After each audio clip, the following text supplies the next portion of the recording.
confiscating, ordering people around for such a long period of time, especially exhausted after these years of war, which you'll recall followed after World War I, right? World War I began in November 1918. The new economic policy was kind of like relaxing some of these controls a little bit and allowing the economy to kind of develop again slightly. Ultimately, that would be shut down, but for a brief period of time, till about 1924, that began to sort of take the lead off the neck of the larger population, and the new Soviet Union began to recover. In terms of the leadership, let's just recall that there is a triumvirate that are especially important at this time. There are other figures that are also very important at this time, but to focus on the triumvirate, there is, of course, Lenin, who is the first leader of the Soviet Union. He has a stroke in 1922, if I remember correctly, that renders him incapacitated. And he lives for a couple more years, but during that time, which was during the period of death, there was a big question as to who was going to be his successor.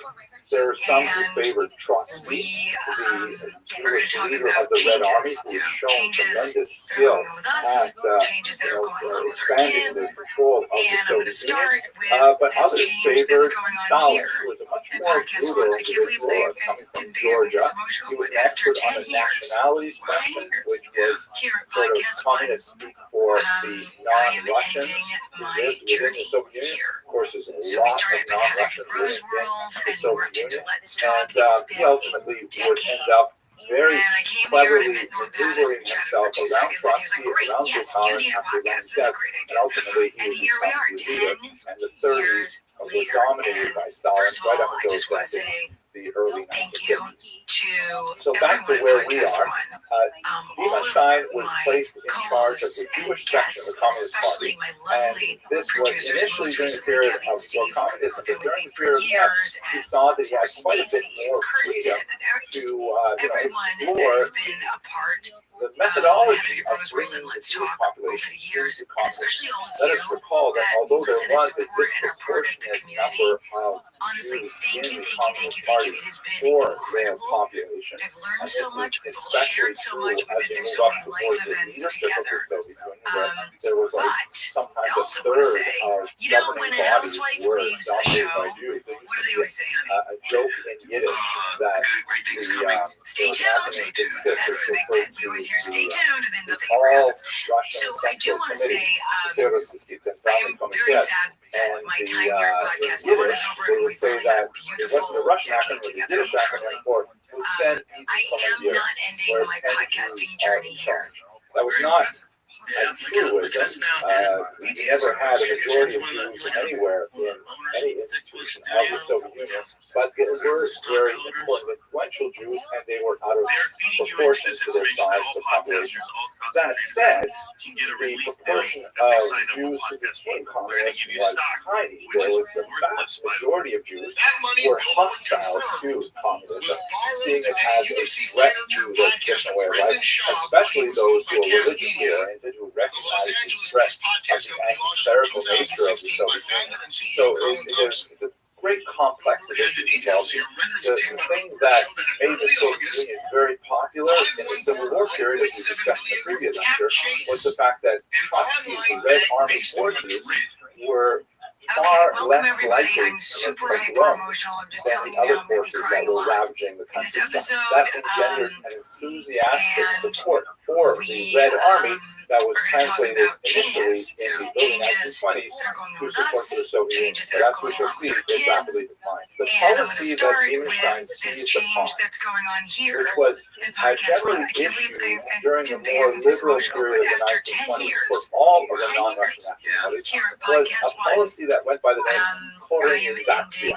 This is kind of a strange word. It's difficult to translate into English. The word Koren can mean like a root, and so it can be translated as rootification, root as in a tree, or I've seen it translated as indigenization, which kind of like was a way of thinking about general society and identifying those elements of the indigenous culture which were compatible with communism and actively encouraging producers, most values. recently Gabby The and Steve, slogan of who the been era with me was for years, and nationalist Stacey, informed, Kirsten, but socialist in content. everyone that has been a They part could wear their national of Heather Dubrow's costumes, World and they could Let's eat Talk their over the national years, food, and especially they all could of speak you their national that language, listen and as long support and as are part of the none of the community. things that they did or Honestly, said thank you. It's challenged been the incredible. economic and We've learned so political much. We've all ideology of shared so communism. much. We've been Right? through so many life Nationalist events informed, together. okay, but socialist in But content. I As also soon as they want to got say, into things you like, know, when a housewife leaves a show, what do they ethnocentrism, always say, that honey? would be definitely not socialist in content.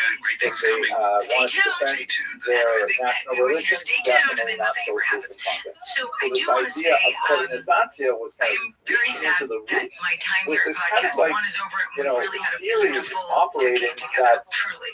communism was the I am true not form ending my of podcasting journey human here. organization, and if you Yeah, dug below the accreted layers of corruption that came in from bourgeois democracy, you would find that people are naturally communist, and they just spoke different language, kind of like, you know, happily wearing embroidered dresses, or dancing the hora, whether they eat kreplach, or whether they ate, I don't know, pero hey, and whatever it would be, they would still be naturally communist. So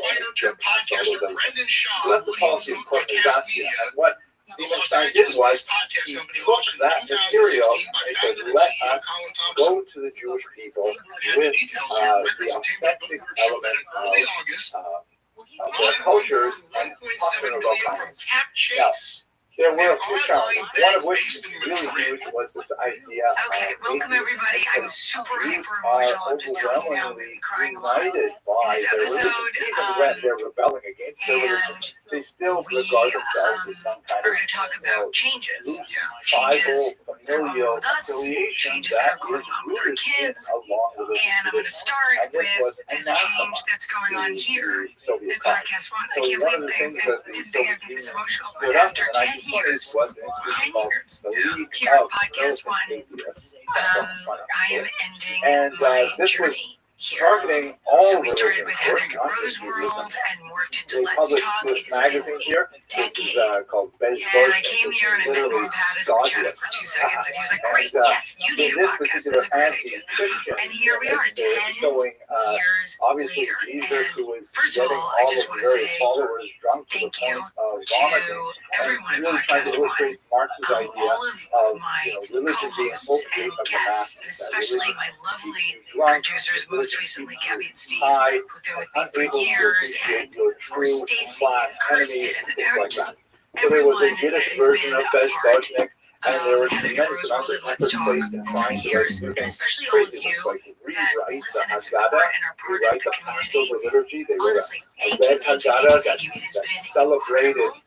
Stalin So and much, Marx shared instead so of much, we've been through Moses, so that many life events Pharaoh was together. portrayed as the Tsar and all kinds of things like this. I also want And to say, they used you know, when the a Yiddish housewife language leaves in a show, particular to what do they try always say, honey? and get this material across. Great Yiddish things coming. was Stay tuned. Stay tuned. That's the considered big the thing. We true always hear folk stay tuned, and language then nothing of ever the happens. Soviet Jewish So I do people, want to say, even though it's essentially I am medieval very German sad written that in my Hebrew time here at characters. Podcast But One that is over, was and the we native really had a tongue of like beautiful 97, decade together. 98% Truly. of the Jewish people I at am the end not of the ending 19th my century podcasting living in journey the here. of the Russian Empire. And so they said, we'll speak to them and we'll write to them in their Yiddish language. And so there was just a flourishing of attention lavished on anything in Yiddish which would be considered compatible with Soviet culture. A lot of money was spent on Yiddish writers. There was a renaissance of Yiddish poetry. You actually have Yiddish writers leaving America to go back to Russia because they saw this as a tremendous, cultural effervescence. And in fact, in the 1920s, it was very encouraging that Yiddish would have a tremendous heyday. Now, it was not a normal Yiddish, I have to say, because, the more they poked around with it, the more they messed it up. Yiddish is, as I mentioned, written in Hebrew Welcome characters, everybody. I'm and super it is hyper emotional. heavily populated by Hebraic terms and Aramaic terms as well. And Hebrew was considered outside of the pale because that was too closely associated with religion. But older kids. and also in modern And I'm Hebrew going to is start closely with associated this with change Zionism, that's going on also here. not compatible with Soviet thought.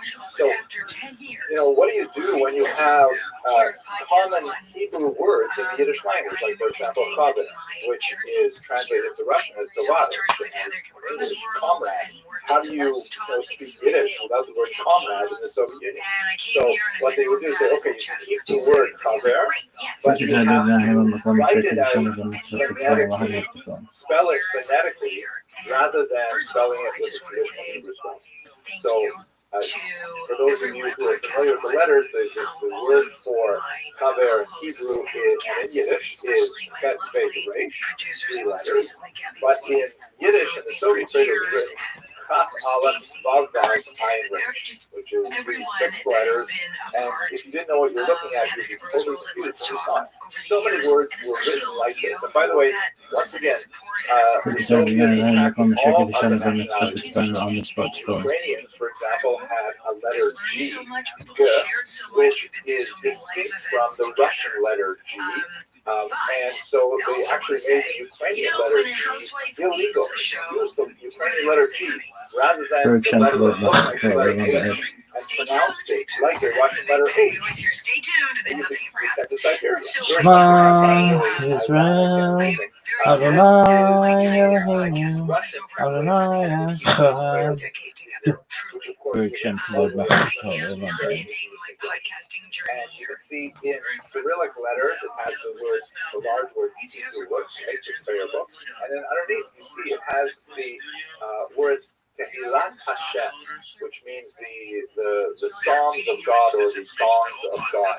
And the word Hashem, of course, is pronounced with the letter H, but there is no letter H in the Russian alphabet. So in order to indicate that it should be pronounced as an H, they took the letter G, you see the second word there, and they added a small accent mark on the top to let you know you should pronounce this as an H.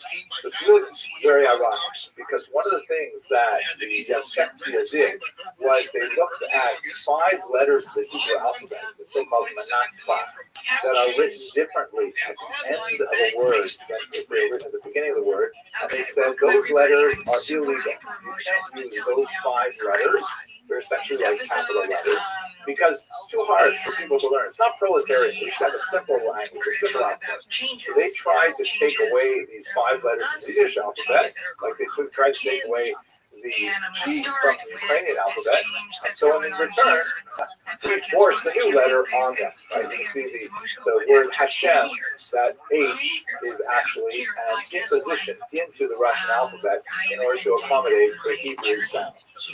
Okay, so back to where we are. So during the 1920s, explosion of Yiddish activity under the Yevsektia, and one last detail, this actually occurred a little bit afterwards, but it's still quite fascinating.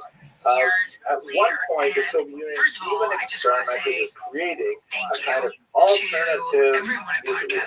They created a homeland for Jewish autonomous oblast called Birobidzhan, which is way out in the border with China, 4,000 miles away from where Jews were actually living. Who are you, lady? The idea was we're going to make a homeland for Jews. You don't have to think about Israel. You don't have to be constantly pressuring us to go to Israel. You have your own homeland in Birobidzhan. Now, it's kind of an interesting thing. Yiddish was made an official language of Birobidzhan and stuff like that, but they had very few Jews actually live there, primarily because Stalin blocked a lot of the migration there exactly when the Jews could have used it during World War II.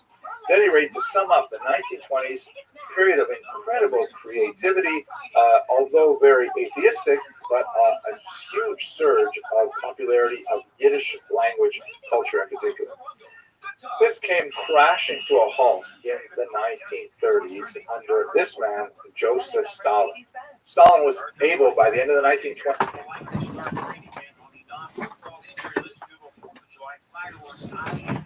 Chargers continue training camp today. The Rams start next week. Clippers expected to sign Bradley Beal to a 2-year deal worth $11 million once he clears waivers. He's getting bought out by the Suns, and the Lakers continue summer league play today. facing the Celtics in Las Vegas. I'm Rob Bushman. The Mercedes-Benz Dream Days are back with offers on vehicles like the 2025 E-Class and the 20s to firmly consolidate his control over the entire region. And he had very little patience for all of these kind of national inform and socialist and content experiments. He shut down the Yevsentia. Incidentally, another organization that he also shut down was the women's section of the Communist Party that had exactly the same lifespan as the Jewish section. And Stalin said, we have to focus ourselves on industrialization. He instituted a number of 5-year plans which were designed to rapidly propel the Soviet Union into modernity by building massive things like huge hydroelectric dams at Dnipropetrovsk and other places like that. But he created this kind of environment in which people were desperately pressured to report results, and what ended up happening was that people were faking the results rather than, tell the truth to power and say, hey, we can't possibly produce this much pig iron over this amount of time, or we can't possibly harvest that much grain in this much time. One of the most terrifying and awful results of the 5-year plans was the Holodomor, this massive terror famine that in particular affected Ukrainian regions. In 1932-33, a huge number of people, it's very difficult to get a good sense of exactly how many. Reasonable estimates are around 5 or 6 million. A huge number of people, and there are larger estimates as well. This colossally awful artificial famine, which killed millions of people, was largely a result of the disastrous economic planning of Stalin and his henchmen. It was actually a terrifically horrible event. And in context with the Holodomor and several other related factors, the purges began in the Soviet Union, especially towards the end of the 1930s. As people began to see that the glorious reports of Soviet productivity were not evident in reality, rather than say, wait a second, maybe people are exaggerating their findings about how much they're able to produce. Instead, they blamed non-existent saboteurs, that there were wreckers, there were people who were somehow deciding to stand in the way of progress for the Soviet Union. And these people were identified, tortured, and forced to divulge the names of other saboteurs. This created this ecosystem of purges that was not at all unlike the Spanish Inquisition, in which heresy was hunted out everywhere. People were taken and tortured and asked to betray the names of other heretics and so on. And even if a person wasn't a heretic or didn't even know any heretics, they were nevertheless under the pain of torture, give up all kinds of names. This initiated a horrific cycle of arrest, torture, confession, arrest, torture, confession, that resulted in millions of people, again, the scale is phenomenal, being exiled to the Gulag out in Siberia or even executed. And this really consumed the Soviet Union in the later 1930s. And at this point, the Jewish enthusiasm for the Soviet Union collapsed dramatically. Prominent Jews were purged early on in this period of Stalinist cleansing of the party and then later of society.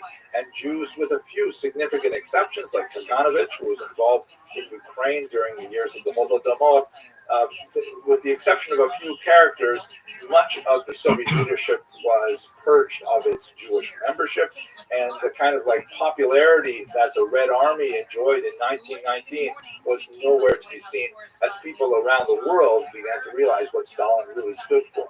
So by the time you get to the late 1930s, what was once a more significant participation of some Jews in the Communist Party was reduced to a tiny, tiny remnant.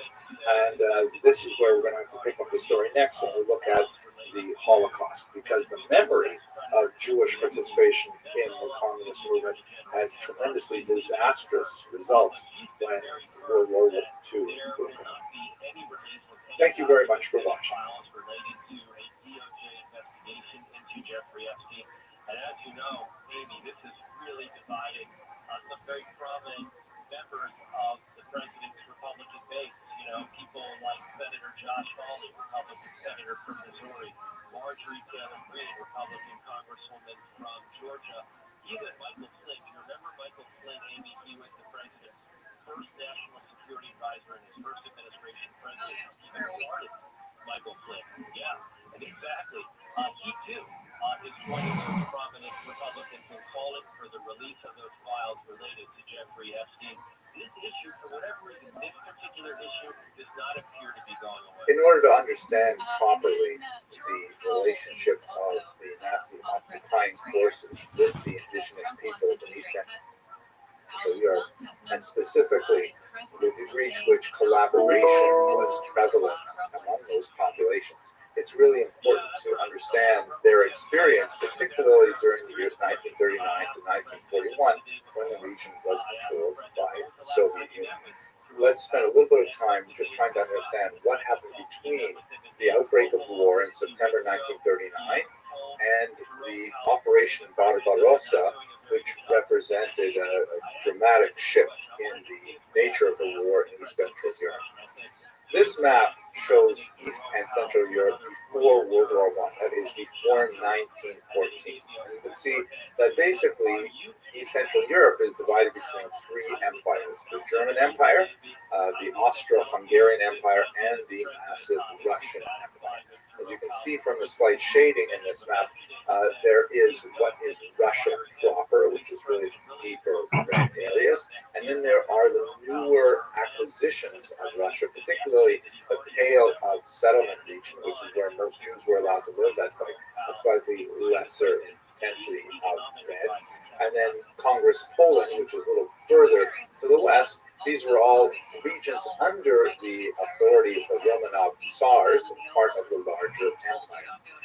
After World War I, there was a dramatic shakeup in these states. If we have a look at this map, and in particular, let's zoom into East Central Europe in particular, you can see that the Russian Empire is gone. It's been overthrown with some revolutions in 1917, and it has been replaced by the Union of Soviet Socialist Republics, USSR, or simply the Soviet Union. That's shown here in the shades of green.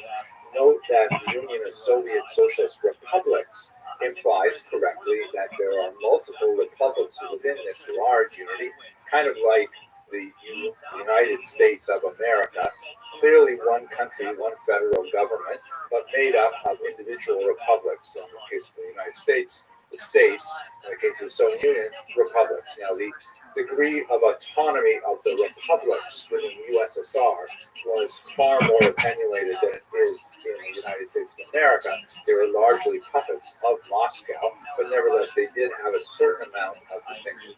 You can see in the center is Vyserusshiya SSR, which is the White Russian or Belarusian Soviet Socialist Republic, and to the south is the Ukrainian SSR, also part of the Soviet Union. But in the yellow colors, there you see newly independent Poland, and also newly independent Lithuania and Latvia. And just to the north, you'll see also Estonia is just off this map here. So this new section, these new countries were carved largely from the remains of the Russian Empire. And needless to say, the rulers of the Soviet Union were not pleased that they had lost these valuable European territories in World War I. So we move on from this map.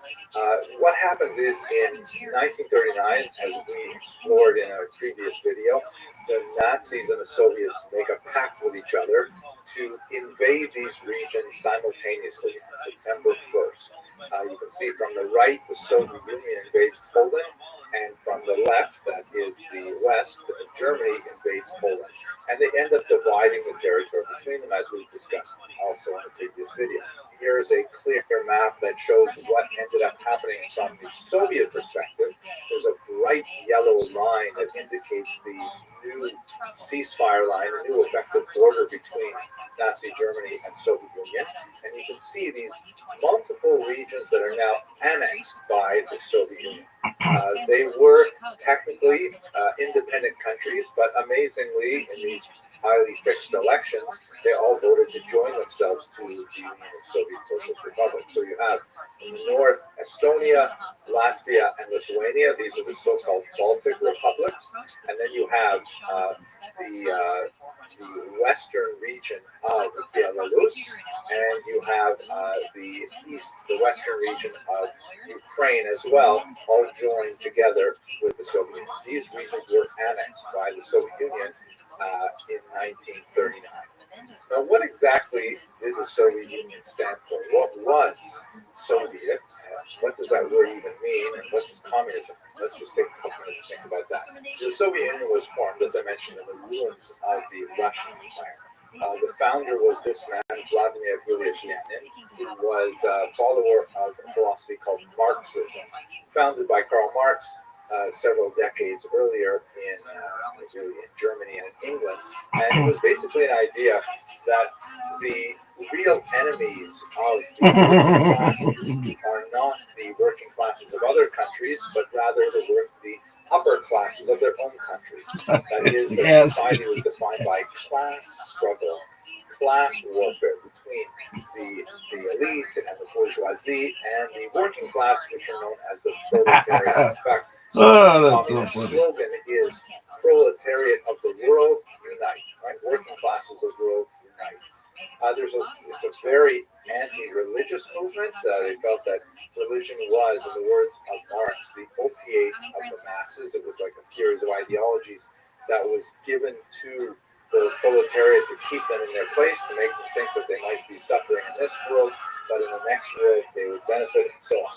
So there's a lot to say about this philosophy, which is called socialism, and then the more extreme form of it associated with Lenin was renamed communism in 1918. It's also known by the term Bolshevism, which means literally bigness, and it got that determination because at one point there was a split between two different movements. There were the so-called Bolsheviks, which was the larger party, which was associated with Lenin, and the Mensheviks, the smaller party. That's not really relevant for our purposes today. So these terms, Bolsheviks and communists, are basically synonymous. Socialists are a larger class. Many countries, even today, have a certain degree of socialist values because socialism advocates things like, for example, Medicaid and unemployment insurance and universal health insurance, universal education rights, things like that. Those are also socialist ideas, so it's not like socialism itself is such a noxious idea. But communism takes it to an extreme where private property is considered theft, where all of the basic guardrails of traditional capitalist society are done away with. And it led to disaster in the Soviet Union in particular. But this would take us too far away from our topic of the Holocaust. Lenin was joined by two colleagues in particular. Leon Trotsky, shown here, is very significant because he was Jewish. As I mentioned earlier, the communist movement was very anti-religious, and Jews, although, as we will see in a moment, were attracted in some numbers to communism.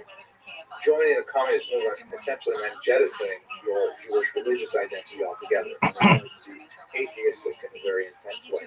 Leon Trotsky was especially famous for being the leader of the Red Army, which was a rather significant achievement for a Jew at that time. And on the other side, a third figure, the three of them would be intense rivals, especially after Lenin would himself suffer a stroke in 1922 and then die 2 years later in 24.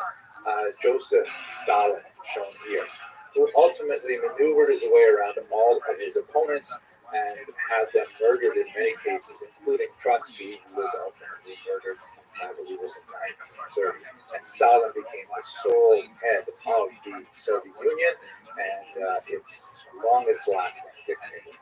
So the Soviet communist experiment was all about putting in place Marxist socialism to share property equally amongst all the people, to remove the upper classes, to create a classless society.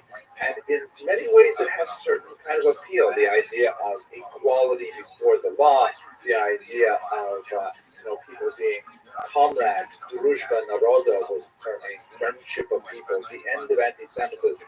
And ironically, particularly in the early period, the Soviet Union waged a very strong war against prejudice against Jews and so on.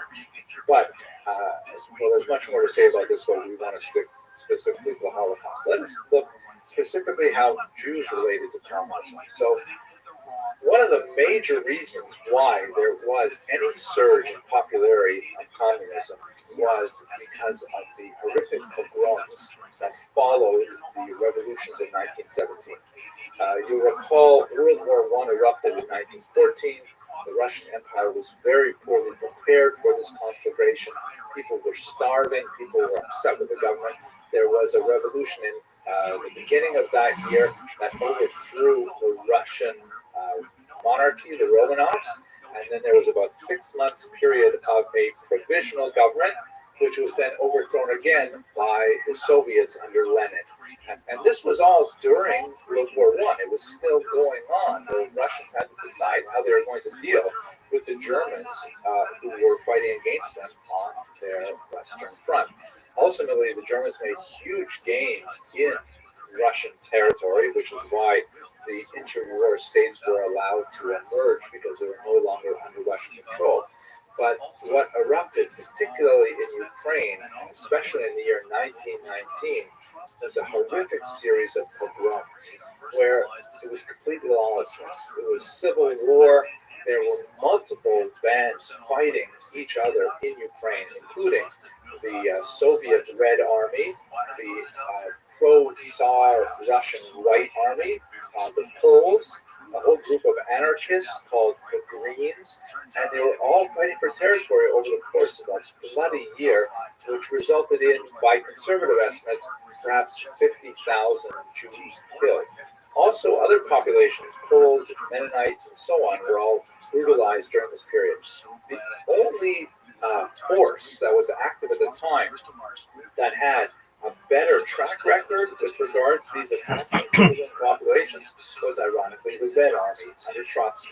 And so you see in 1919 there was a surge of support among Jews for the Red Army specifically because they see them as the most lawful of the various forces and that they would be most secure if the Russian Red Army were to in fact win the day. So there's a surge of support that lasts about until the early 1920s, but then it drops off precipitously for reasons that we shall see. By the way, I know a fair bit about this because I actually wrote a book on this period with my doctoral dissertation. This is the cover of the revised edition. And as you can see, by the way, this is a Ukrainian banknote, and at the very bottom of it, you can see that it has the word Underkardovances in Yiddish. That Yiddish was actually briefly an official language, because Yiddish is a Jewish language. Briefly, it was an official language of the independent Ukrainian state that was later crushed by the Soviets. At any rate, there was a huge upswell of anti-Semitism, particularly in the anti-Soviet elements that saw Trotsky as a Jew leading this Red Army as the leading edge of some kind of satanic plot. This is a white Russian piece of propaganda that shows Leon Trotsky here as some kind of horrific devil, red and naked, and sitting and watching as his minions massacre people by the hundreds and by the thousands. So there was definitely a very strong anti-Jewish feeling in the region at the time. When the Soviets finally controlled the region in the 1920s, it really took until the early 1920s to put this into civil war. They tried to impose a new form of Jewish culture because, ironically, the Soviets were in favor of developing Yiddish culture as a form of a natural folk culture, policy called colonization. And they promoted, for example, the use of propaganda to convince Jews to adopt Soviet beliefs. So, for example, they published this remarkable document, there's one page on it, called the Red Haggadah, which is a section of the Passover liturgy that's read typically in the home. That's one of the most famous books in the Jewish canon because every Jewish home that has a Passover Seder will open up this small booklet and you'll go through the story of the Exodus. And this particular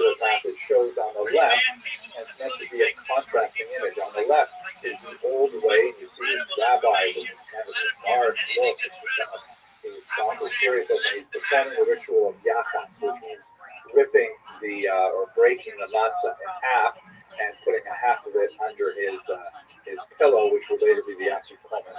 And on the right, you have the modern Soviet Jews who no longer perform yachats at the table. They no longer observe these religious customs, but they work on their skyscrapers and on their various factories.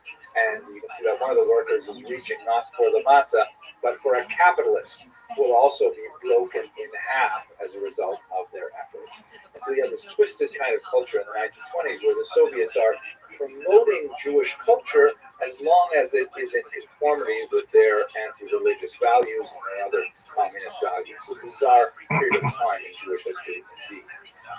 They also, as one final note, a really bizarre moment, the Soviets created as an attempt to try and compete with Zionism, they actually created a small Jewish autonomous oblast, an autonomous region, way out in the eastern region of the Soviet Union in Siberia, bordering on China. They called it Birobidzhan, and you can see here that on the top of this railway station, they have it written in Cyrillic letters and in Yiddish letters because it was to be a Soviet Jewish Zion, Soviet Jewish homeland.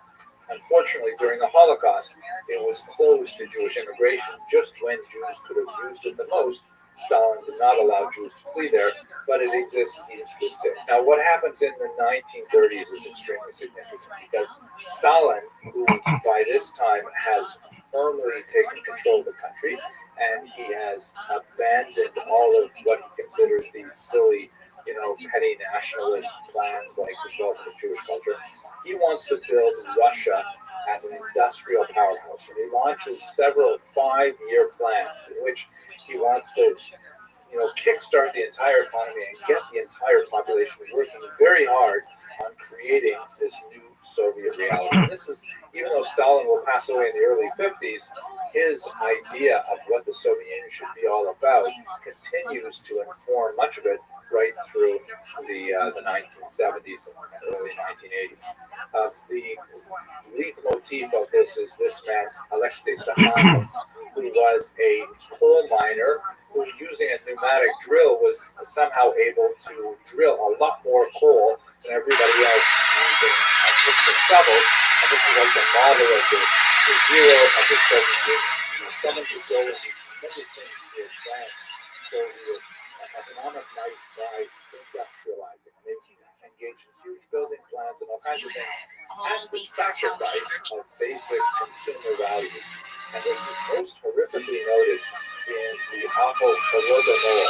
This is the Ukrainian terror famine from 1932-1933, when the Ukraine, which has this remarkable black soil, Chernozem, that made it known as the breadbasket of Europe, went into a period of deep famine that was highly artificial, and it was dictated more by Stalin's export policies than it was by the actual crops available in the land. And there was literally starvation in the streets, as you can see from this horrific photograph taken in eastern Ukraine, in the city of Kharkiv. It's very difficult to determine the exact number of people who were killed in this artificial famine. Very reasonable estimates put it at no less than 3 million. And more expansive estimates put it as high as 14 million. And one of the reasons why it's so difficult to get a good handle on numbers is because when Stalin had a census taken, and the results were revealed, which presumably showed a huge demographic loss in Ukraine, he ordered the census destroyed and the census takers killed, which was part of his modus operandi.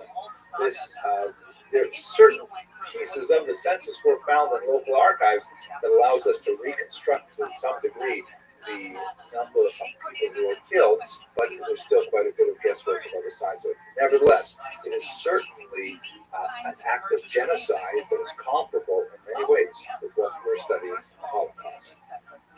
Note also that the term Holodomor is actually a coinage. It's definitely taken from the term Holocaust, you're not supposed to be part food of sector, it. photos All like in the all audience want the complete. same. But instead of It's house 50 years of buildings Jade's burning, Law. It's not the ball is it's not hanging 2 hours of in your sand. rageaholism and alcoholism and horrible music. I'm asking you to explain to the audience that's patiently watching this what the hell's going on. It's a tribute to all the Bond movies. To all The the 95 1930s Bond closes with Say years it, you of see it horrific because you see show the clips from trials the movies and behind me. purges under Stalin. When But you're not saying the anything. results of this rapid Because if there's industrialization was not nearly as going strong this as way, Stalin had thought it would be, he assumed that there must be saboteurs or wreckers active in society. And so this bizarre society-wide desire to identify people who are somehow anti-Soviet, who were, sabotaging the plans to develop this, water dam or this coal mine and things like that. People were denouncing their neighbors and putting them on trial. And then these people would be put as these prisoners put on trial. They would be sent to the Gulag where they would live under horrific conditions in these prisoner of war camps that were essentially, in many ways, comparable to we'll maybe have a lot more to say about that later on in this course. But we seem to be approaching a period in history where there are some very dark harmonies developing in Nazi Germany and Soviet Union at the same time. To be certain, the most notorious impact of the Soviet Union on the newly conquered territories between 1939 and 1941 was the you're activity of listening to secret Something police, to Wrestle which With. was originally known as Bruce the Pritchard. Gestapo, Bruce, what's going later on? known as the KGB, but at this time it was known as the NKVD. The secret police were deeply involved in rooting out any opposition to the Soviet regime, and they were involved in many massacres, including this horrific massacre in the Katyn forest, in which thousands of Polish soldiers were massacred and laid to rest in these huge graves without any indication of their disappearance. The NKVD in particular tried to root out any possible sources of opposition in the intelligentsia, which is a class of people that are basically information workers, teachers, priests, poets, even postal clerks. Anyone who had literacy, who had an opinion, who could share information or be a thought leader was arrested by the NKVD, and many of them were simply held in jails for 2 years where the family didn't know what was going to come of them. The NKVD were the leading edge of the spear, so to speak, of the Soviet attempt to rapidly bring these territories into communist way of thinking and into communist economics, rapid collectivization of farms, and the shutting down of religious institutions and all kinds of things that the local population resented tremendously. And what's very important for our purposes as well is this notion that was very widespread in the population, not at all borne out by the statistical incidence of Jews in the Soviet apparatus, but nevertheless the perception of Jews as being very much aligned with the Soviet goal and with the NKVD in particular. Once again, this is one of those elements where it is, in terms of studying history, it's often more important what people believe than what people actually know. People believe that the Jews were very much the motivational elements in the Soviet occupation of these territories, and as a result, there would be a tremendous amount of resentment built up against the Jews. Even the Jews who had obviously nothing to do with the Soviets, who were living in these territories before the Soviets came in, that they would ultimately become the brunt of their wrath. The turning point, and this is where we're going to have to leave this particular chapter to heart on, Operation Rabbi Rothschild. Today we salute you, Mr. Always Gets His Ass Kicked but never quits trying. Most fighters use their hands to block flesh, but you use your face. Training, cutting weight, that stuff for suckers. You caught horribly off guard. They lost their military almost immediately, and it took them quite a while to claw their way back until they Crack open another awesome room before you step into the gym tonight. As long as there's money to be made, you can guarantee he'll be there to get his ass beat. You give us the greatest 13 seconds of entertainment or dollar goodbye. Here's to you. only to eventually be turned back with a very important turning point battle in the city of Stalingrad. Now, how this relates specifically to the regions that were conquered between 39 and 41 is that when the Soviets got word of this sudden attack, they rapidly demobilized and fled the conquered territories. Along with them, by the way, was about 600,000 Jews who fled with the Soviets because they realized the Nazis would certainly not treat them well. So a lot more to say about that, and hopefully we'll come back to it later in the lecture. But what happened was that when the NKVD fled, they typically massacred all of the prisoners that they were holding in their underground basement jails in local city halls and things like that. And these were, you'll recall, the intelligentsia, the beloved thought leaders of a given community. The local priests, the beloved teachers, the local poets, the local literati, the journalists, people who were well known in the community and were feared by the NKVD because they didn't want them to express anti-Soviet attitudes. They were the ones who had been held prisoners. And when the NKVD left, they massacred them, typically by simply setting them on fire. And so what happened is, as soon as the Soviets left, after Barbarossa started, the local populations went in and brought out the often charred remains of their loved ones, and then had the difficult task of identifying them. Here you can see, for example, a scene in the Ukrainian city of Lviv, where the locals had to try and identify some of the intelligentsia who were removed from these underground abattoirs. And as one might expect, there was a groundswell of anger that found its expression in attacks on the Jews. In particular, there were the so-called Ekula days, which were like spontaneous riots that were perpetrated against the Jews. A lot of abuse of women in public, a lot of kind of like symbolic abuse where people were ordered to clean the streets and beat in the streets and sometimes treated much worse. But this is the beginning of the Holocaust, in particular in Eastern Europe, along with the organized massacres of the That's a lot of jelly bellies. That's Frank, the cop who plans to win over a good Christian woman with Jeff. Why'd I go to the doctor? My heart would race just taking my stuff in practice. It didn't feel right. So I got checked out. Turns out I have atrial fibrillation, which increases the risk of stroke about 5 times. Symptoms like irregular heartbeat, heart racing, chest pain, shortness of breath, fatigue, or lightheadedness can come and go. But if it's AFib, the risk of stroke remains. If you have symptoms, contact a doctor. I'm so glad I did. Visit NoTimeToWait.com. Sponsored by Bristol Myers Squibb and Pfizer. Portions of the following program will be recorded. KFI AM 640, more stimulating talk. One of the most important moments in the history of World War II and the history of the Holocaust, two related and overlapping histories that we are mutually engaged with in our series, is June 22nd, 1941.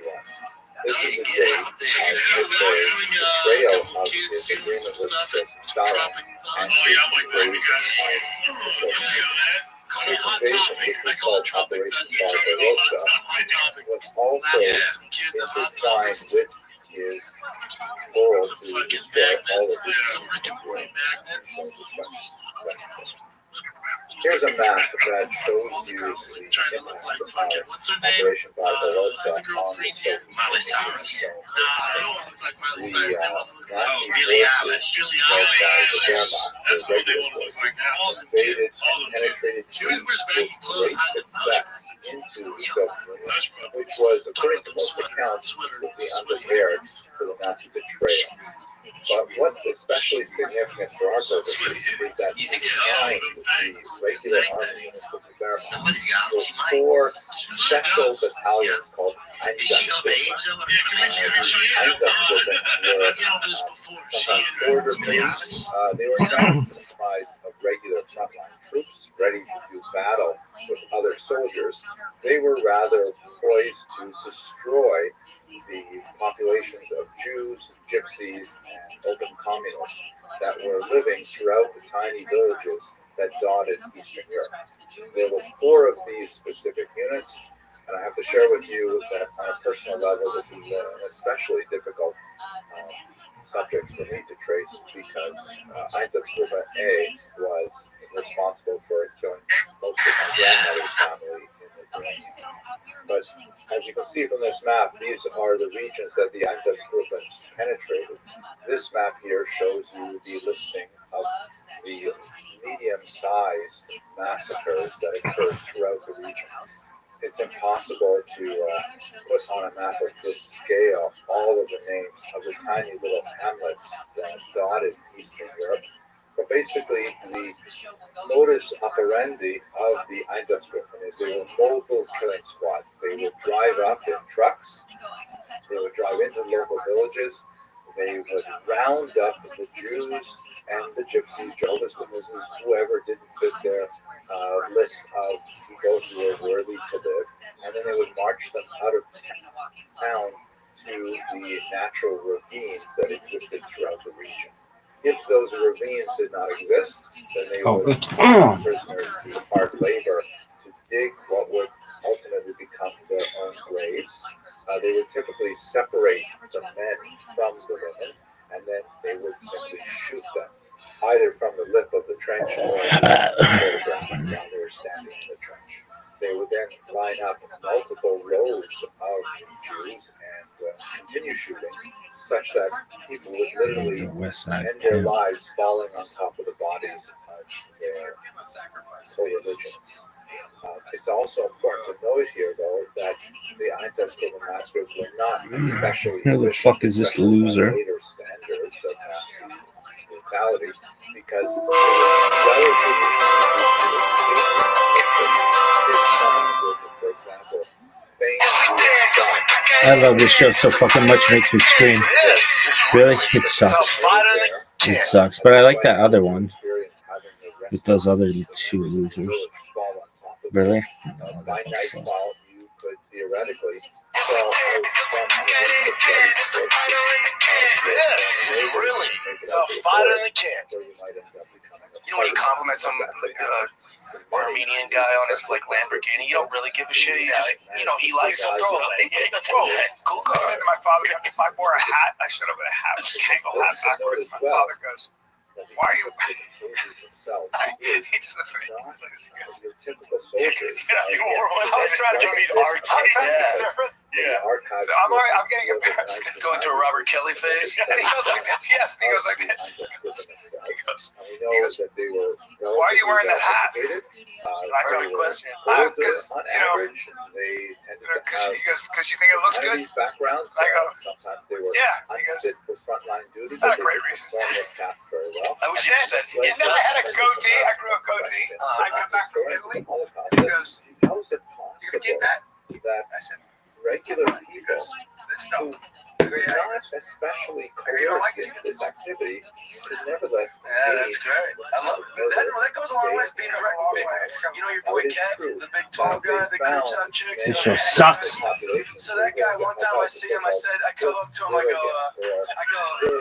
didn't even know him. I walked up to him, I said, hey Kev, good looking guy, you seem funny, you seem nice, seems like you got a good reputation around here. Untuck your fucking ears from your hat. And he was a little shook by it. Like he was like in his mind.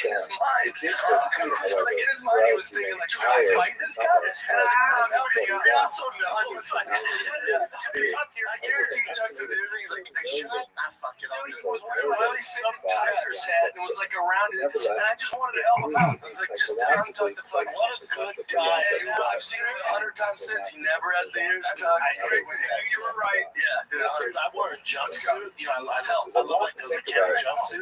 Let's go. Yeah, we're going. Yeah, ready? Welcome, pimp.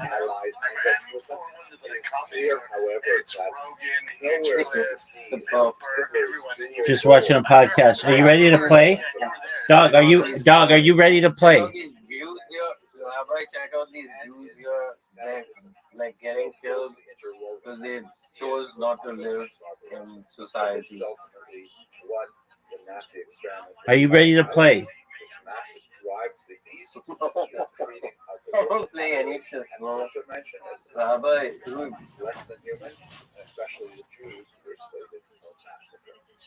Also important in this context is the fact that once we've studied the testimonies of Einsatzgruppen members who, of course, survived the war and actually were usually exempt from punishment for reasons that we'll see when we talk about the Nuremberg trials, we see very clear evidence that resistance on the part of the Einsatzgruppen was not very common. But What in the fuck is that shit?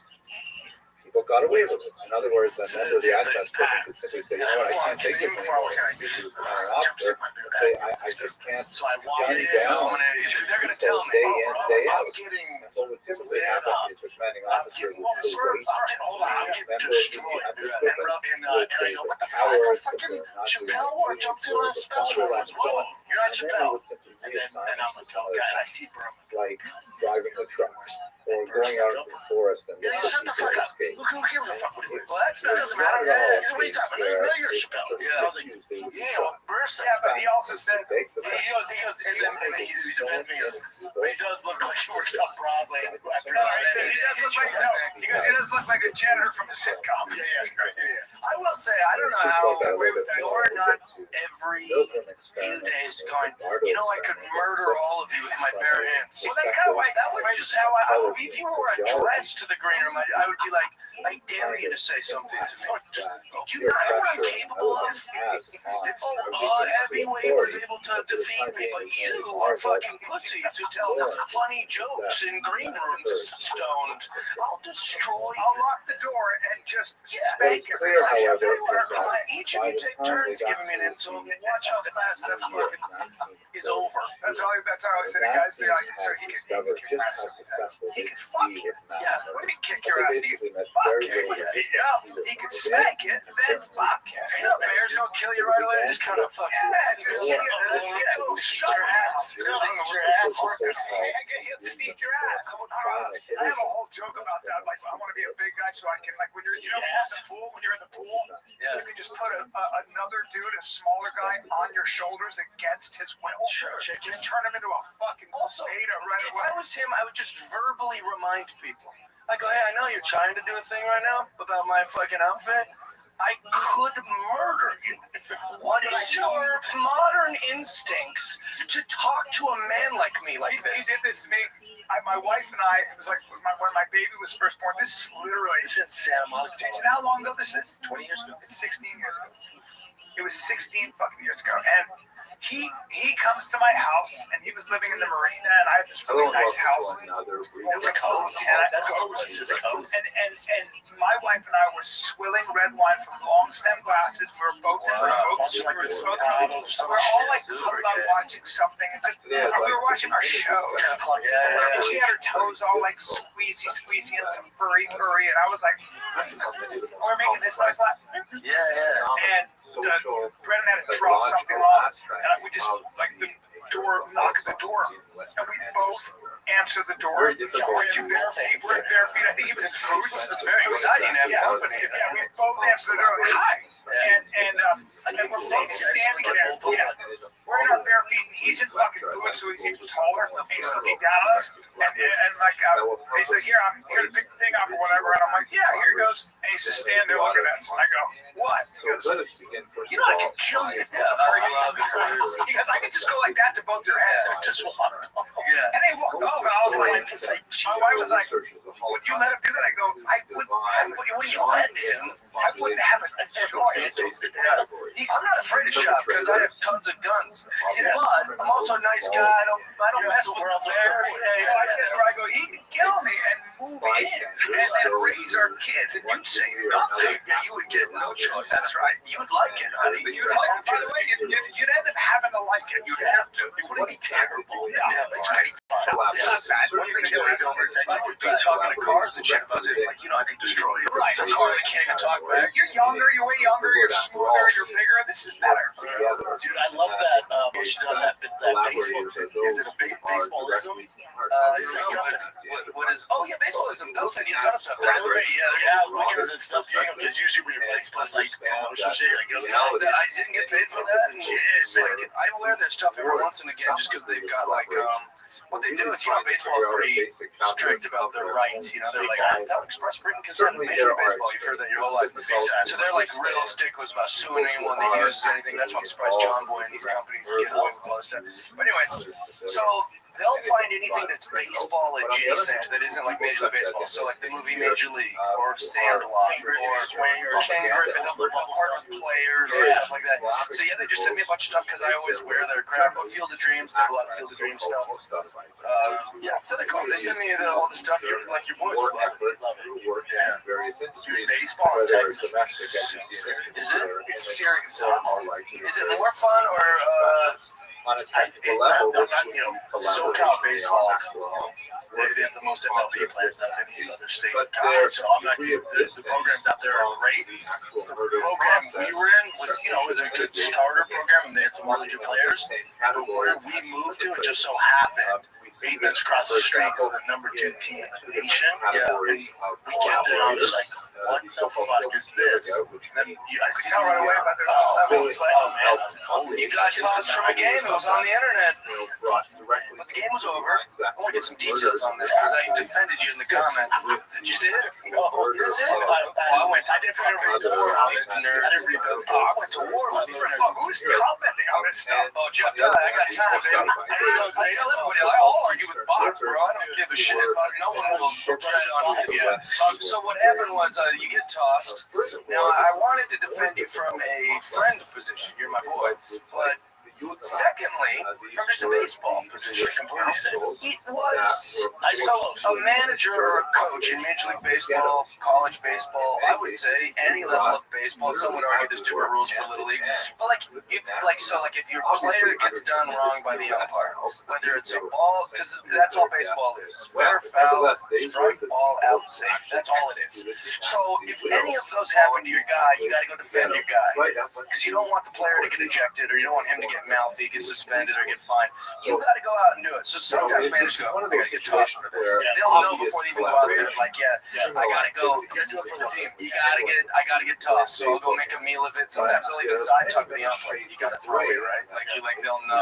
Yeah, so there's always on red rules. So anyways, you came out. You didn't even do anything that egregious. But come on, he's saying, yeah. And he's like, you're out. You actually even walked you kind of walked. You were like 10 feet from him. Yeah. I was a smaller guy, and apparently that's his thing. Like, even though the umps after you, like, we're so sorry.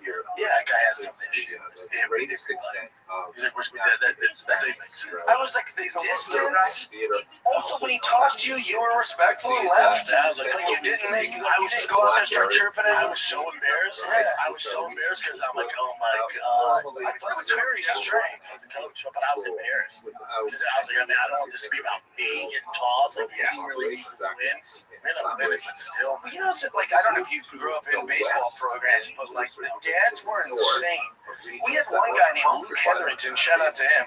He could have been the greatest fucking baseball player that's ever lived. He could have like walked on at like high school age for the Mariners. And the reason it didn't work is because Luke lived like a rock star too soon. Yeah, like he was getting. He had like a photo album of all the girls' tits, like elementary school, like developed. Yeah, I mean, like literally like in high school. And he was just this legend of a guy. He literally, that's him, Luke Hetherington. He was so stinking good, and he was like a legend at our high school. I literally in high school asked him to autograph a baseball for me. He was like, that's gonna be worth some money. I mean, to us he was. There was nobody larger than this kid. Looks like he still went some places. Oh, he was a beast, dude, and one of the most naturally talented. Oh no, I don't know. He probably got drafted or whatever, but I don't think he played in the whatever. So maybe minor leagues. Get drafted. It takes forever. Even in college ball, the top 100 players don't make it. Now, Luke, if you hear this, forgive me. Your dad was a psychopath. this dad would literally like crash out about like all the balls and strikes. It was like a daily thing that his dad would get like tossed from the game, and I liked it. I was like, I wish my dad even was at this game. So Yeah, it the shows one that he where, cared by about. and large, So the fact that you were 10 feet away from the umpire, and like you were really respectful about it, and it was a bad call, I'm guessing, right? Like you were really terrible call. Yeah, terrible. So I thought that was strange. It was wild. Yeah, I don't know. So Texas is more serious than football. No, there's teams like the major teams in California are super serious. I just wasn't part of that. We were in the double A team. Well, these the same age, like there's 7-year-old teams. It just depends what program you're in. Again, it just so happens where I moved, 8 minutes away, it just happened to be this monster. Is he gonna be a big kid, like big as you? Oh, okay, yeah. He's bigger than us. Well, Contrast what happens in the western and northern regions of Europe to that of Eastern Europe. This guy named Gaddis pitches for the Cleveland Indians. I thought Baltic states and those regions of the Soviet Union. And I go out and I just shook his hand. I was like, your hand. I was like, oh, fuck. And I was like, he could have been a pro wrestler. Yeah. And he's just like, he could just hurl that baseball 100 miles an hour. It's such a cheat code to be able to, Gaddis, Hunter, Gaddis. Yeah, he could kick his ass. And I was like, I shook a hand with a bear. I was like, man, I was kind of making all these jokes. I was like, I'm gonna whiz it in there. I hope you're fucking wearing a cup, you know? Like I thought, like he didn't understand that I was trying to be funny. He's not having it. He's like, I thought the first pitch was Machine Gun Kelly. I was like, yeah, that pussy will be out there after me, dude. I'm about to whiz it in here. Yeah, it's just the level now of athletes with these young kids, like specialists. It's just different when we're growing. It's just different. Like my brother-in-law coaches. It's 14 young team. And they were at this big tournament in Georgia, and I always call him and check on how's the team, man. You know, he coaches the top level team. He's like, we won our first game, we're really good. One of the best teams out there. And he goes, but the problem is, we're scouting the team we're playing next. He goes, they have 6 Division I commitments already. And the pitcher is 6'6". What age? What age? 14. Who are you talking about? It's just dealing with fucking breaks. Yeah, you give the best of the best. Yeah, like some team from Florida. It's like, I lived down in Gibbon. Collaboration is that that's wild. That's crazy. Looking at the nature of the kids, the collaboration. We had a kid in our school named Mike Jensen. This guy was a beast. He was like in 6 foot, like in kindergarten. He was like the biggest kid we've ever seen. I think he's like 6'10". Mike Jensen. With the University of Washington, Mike Jensen. He went and played college basketball. He was a rock star. But like just being that big as a kid, he was already like large in life. My buddy Josh Nelson peaked in high school, and he's still rattled. Yeah, I think this guy got all the girls. LeBron James, when he was 14, was the best high school player. Sure, but he was also 230, 6'4", 230. And he might be the one athlete I was way wrong about. I used to talk shit about LeBron when he was in high school because they would televise his high school games. I was like, but wait till he gets to the pros. He's playing against kids right now. But then he got to the pros, and in his first game, he swatted someone's shot like 10 rows back. And I was like, I was wrong. I was wrong about this. You know what I was completely off on was because me and my brother collected cards, and I got a Peyton Manning rookie card. He got rushed. I was like, I will trade him for Ryan Leaf. Peyton's going to be so much better. Ryan Leaf's going to be so much better. Ryan Leaf was a legend where I'm from because he went to University of Washington. Washington State. I wonder what that X Factor is. What is it? He talked about it. Ryan Leaf, he does some podcast stuff like he's sober now. He helps kids out. Apparently, like they still can't really tell, as great as you are as a quarterback for college. They can never really predict what you're going to do in the pros. A lot of times, guys who are especially quarterback especially, maybe because it's just a mental thing. It takes a long time. It is interesting you're talking about this. I've talked about this a bunch where I was like, how could Ryan Leaf be so incredible in college? Like literally threading the needle to these receivers. And then be so good for this, but just not good enough for that. He's in that window of like not good enough for pro. but incredibly better than all the college But is players. that a mental thing, right? It could be a speed thing too. For example, Like we also that have window of opportunity is so much smaller in the pros. So like you might be able to just whatever, just his time, just a hair behind. Like Johnny Manziel was almost getting tackled, like by that much. Like, you know, he's like evading these guys that are just a fingertip away from tackling his ass. But in the pros, Sometimes they think of Tim Tebow, like arguably the greatest quarterback of all college player of all time. They're like, dude, they couldn't tackle him. yeah. But how can he? I know his mechanic isn't. You know, these mechanics aren't like Peyton Manning's, but clearly you can still make the throws. And used to the pros, and they're like, oh, you're not running, you're not throwing like that. And they shut him all in. It's just different levels. That was a technique thing, wasn't it? Yeah, but still, he was still able to be so successful. Well, also I wonder if because the holes close so quickly, the backfield a second faster is huge. That's what I was saying. Like the fingertip thing, it's like in the pros, their whole hand faster. But sometimes like Teddy Evans was also talking about some people can be really, really talented, like boxers. Like they can be incredible. And for whatever reason, based on their childhood or whatever it is, when they meet resistance, real resistance, when they meet an Evander Holyfield, it's like, I don't give a fuck about you. You're not going to be. Because of looking at the general Yeah, he was saying that was very interesting. It's like, when that happened, he said, those guys have a very good, I'm not trying to this type of stuff. It was a very interesting sort of thing, because he said, you're very good at recognizing somebody who is that. When you know inside that you're not that. So it's like, you're not a lawyer until everything, your whole game plan's out the window, but you figure out a way to fucking, you're not a doctor until you got a kid on your gurney, bleeding from every hole, and there's nothing in a tell you how to save that kid, but you save that kid because you find a way. It's like Jim Lampley talked about, he told this story, it's in his book, he talked about how Lennox Lewis and Mike Tyson trained together for like a week or two. They trained together when they were younger. Apparently Lennox put it on him. So then when they were supposed to fight, Tyson did everything he could to avoid that fight. So when they do the press conference, remember he bites him in the leg. And he appears like it's him. And Lampley's like, I tend to believe he did that because he knows the trouble that was going to happen. He gives him a way out. Well, nobody talks about how Evander Holyfield was winning the boxing match against Tyson when he bit his ear. Yeah, it's like, well, what a great way to keep your dog-like reputation. Like, everyone's talking about that guy. It's crazy. No one's talking about how he was losing. Why Evander Holyfield. To me, it was always about the previous one. Large Douglas after he shut his last up. He's the guy who strong people. I love this guy.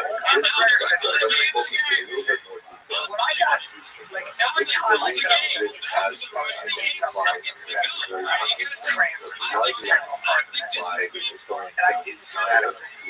So every time I said I was going to say it, I didn't. Every time I said I wasn't going to drink, I drank. Every time I said to me, when I was in the octagon, all those defeats culminated, and I was like, oh, I shouldn't. When he did, the opposite was like, oh, I'm ready. Ilya Poirier, you can see him so hard when he steps in that. I think this is a great metaphor for life. Looking at the region that we're speaking about You specifically, do everything right and still lose, but I'm saying territory that is like the small things. Soviets provided between themselves as part of all of Ribbentrop. It's why you see that current people who are at the top of their game, they're divided in half is Western half. I'm telling you, it's like, you're so weird. Even now that you're living, it's like it's so regimented. It's like that way. I had a girl come stay at my house in Los Angeles. And she said, there's nothing wrong with this car. She's incredible. And I couldn't wait to have her. What I do, I have this, I literally have, I eat this, I work out, I go do this, I'm doing this, then I go to the comedy club, then after the comedy club, I make myself my little bullshit at night, then I do my little night routine, and then I watch YouTube, and then I fall asleep, then I wake up and hike, and I have this whole thing. You can see it though. Yeah, well, thank you, and everything Moscow. was off with her there. She's like, what are we gonna do now? I was like, I don't know what the fuck you're gonna do now. I got a whole thing. I started playing schedule.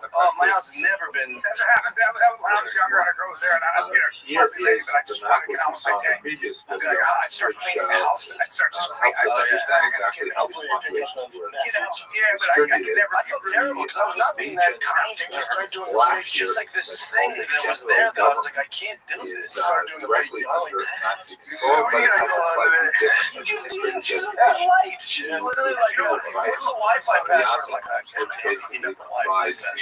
Actually, do you have a charger? Yeah, I got a charger. You don't bring a charger. Yeah, she's like, I'm cold. Do you have a hoodie I can wear? I go, oh, fuck, I gotta go to my hoodie. She did nothing. She was just being a person. Territories, the expanding region of military administration. So really, what were the factors leading to collaboration in these regions, in particular in so-called Muslim? One factor that is especially complex and requires quite a bit of analysis is the openness that the Nazis showed, especially from 1943 onward, is the willingness to adopt Slavs into Waffen-SS units. Yeah, but I'm very regimented about all this. Quite surprising, though, because the Nazis, Yeah, I'm very excited about it. I think I'm the only person on record that has it being filmed of me getting pennies. That social media guy wasn't on it. That wasn't my team or anything. Nobody in my group knew that I was going to get passed. No. Can I just bring up one thing? Because I posted on Instagram stuff. There was a picture of you talking to Mark Merritt. Yeah. Did you have beef with him or something? So all that happened was that when I was in open mic, Mark Merritt was very rude.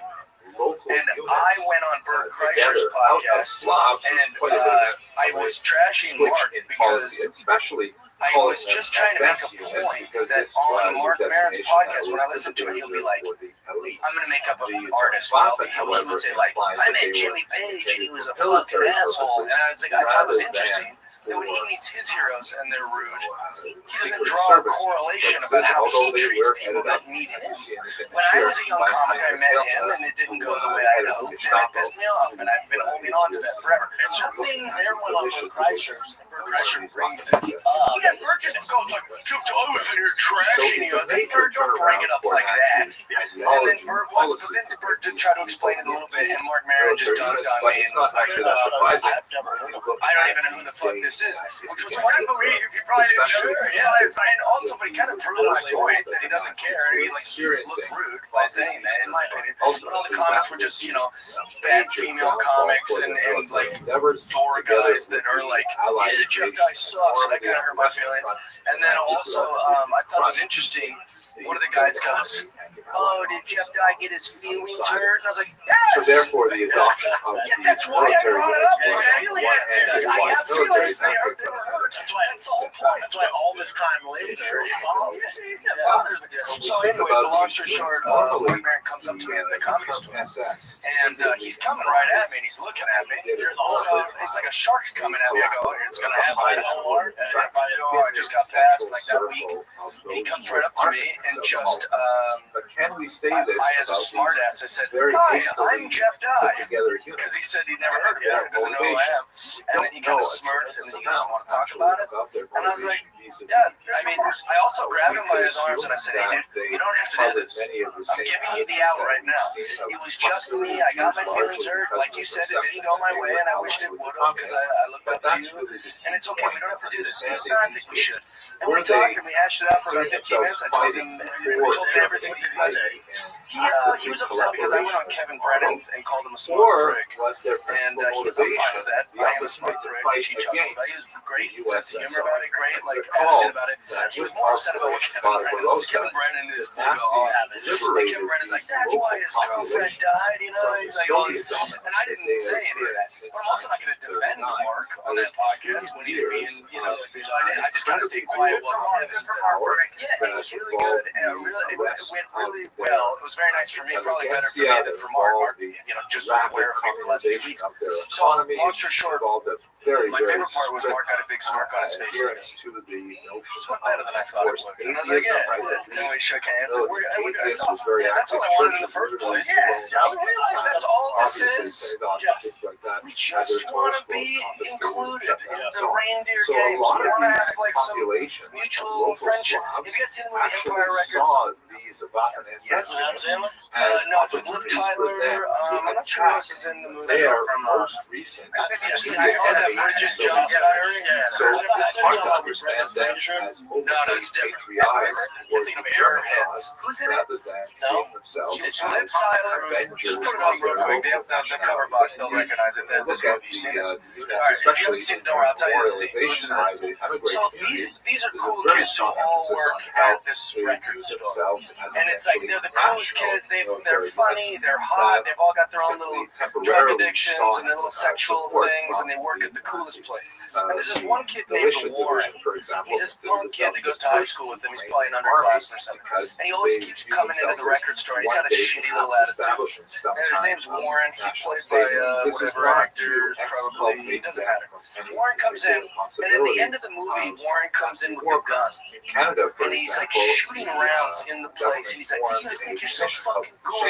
And they're like, whoa, actually Warren, like, issued what's a going on? He goes, massive look at you, you think you're so multi-hundred-page fucking great. assessing And they're like, the activity is that it, of Warren? the Do you just want to division work here? and found And he's like, no no, reason to that's the problem with you qualify guys. You them think you're as so blanket fucking cool, orders but now I'm in charge. This was just And then he's like, Warren, if you want to work here, you can work here. And he's like, an anti-Soviet effort of a local why would he hire me? population rather than a You know, like, pro-national especially not now. And they're like, we could probably Needless figure to it out, say, dude. Is that it? You want to work here? complicated And that's sensitive all. subject for Anything all. you've ever heard me say It's about also Mark very Maron or the significant comedy to store, note the awkward, it's just, I just wanted to be complicated included. local I wanted the store to say, hey, Let's dude, not forget you're in. how You know, insignificant you're amazing how you didn't get USSR included. was, As funny as you are, persecuting, and to arresting, think of the people exiling, that and murdering priests. got past what I've heard in the past idea for 4 that to a 5 years. local That's And how I don't hear military what's unit happening. was I just fighting heard against good USSR. Yeah, It's largely yeah, but welcomed by Rose is the church. difference, man. She's One of the awesome. most She's important awesome. priests But of it's the all region, like any speaking once again insecurity, with the any like is whatever, Mr. where you go, Bolton, oh the man, bishop like is I've heard you trash the himself store was before. a It's like, great yeah, deal I'm a little vile boy that has not been included. I just wanted to be there. And And even with the comments that are talking relations shit, he you know, was they've all taken their responsible for shots the at me. rescue When I see them in 200 person, they're all like, children, yeah, sorry. Yeah, returning like, them they were all after the war to not their that. families. Obviously, Remarkable physically, I individual. can threaten them, but I Nevertheless, don't do. his I've never record done that in is my life. somewhat tainted All of them are by the super. fact that he You name it. They mean when you see on the internet, I see a person like, Made it yeah, very hard I for don't many remember, to see but I him think what happened in for comedy the, was also politics got into this pro-Jewish figure and that that he never was the case when I was So coming this up. is a It wasn't complicated good. kind of We were thinking situation. about we were thinking about Is trying to it- be funny. Is it Right true that we now, can you've say got that these the enemy teams, of like, my you know, enemy is my like friend? they tried the This woke complicates the whole brigade idea tried of to break into understanding comedy. what Promise is they're not funny. collaboration. They're And maybe if humorless. we I think strike that was at their the opportunity. root Like of the whether they're on the difficulty left or right, that was their opportunity. The only time to get Besides rid of the Whatever side obvious these good players on, it was their opportunity to get rid of them or concerns of make sure that they self-preservation. had their shot. Yeah, women ruined it. Yeah, that's what it is. I'll take the bullet here. Listen, in Hollywood, before any of us were in show business, the big problem was that men ran everything. Right, so they go, that's the problem with Hollywood. It's a bunch of men making decisions. It probably was. all consider themselves Was a bunch of guys objectifying women and then giving their buddies. They were roles, right? Probably. I don't know. I wasn't around. Okay. Well, now the answer to that problem would probably be like women in power to mix it up. The answer isn't to just only put women in power. So now it's the opposite problem. Now you just have women running everything. Comedy Central's ran by 4 but women. nevertheless, The they have a Zanies is legitimate booked by a right woman. to It's make managed by a that woman. they also It's share the comedy store to Emily and her ragtag group of lesbian comic friends. And like they're just running it all. They said my special was like, oh, I don't know if I don't think Samantha liked your special. Like, oh, really? Did Samantha not like Jeff Dye's special? Of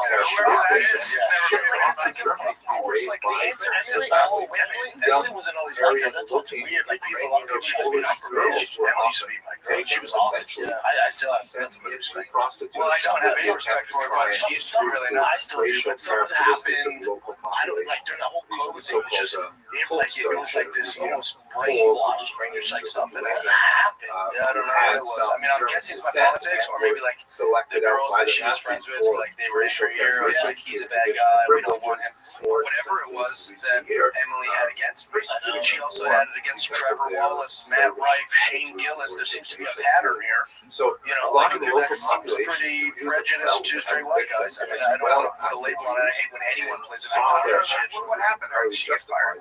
Yeah, they let her go, and there's a new booker.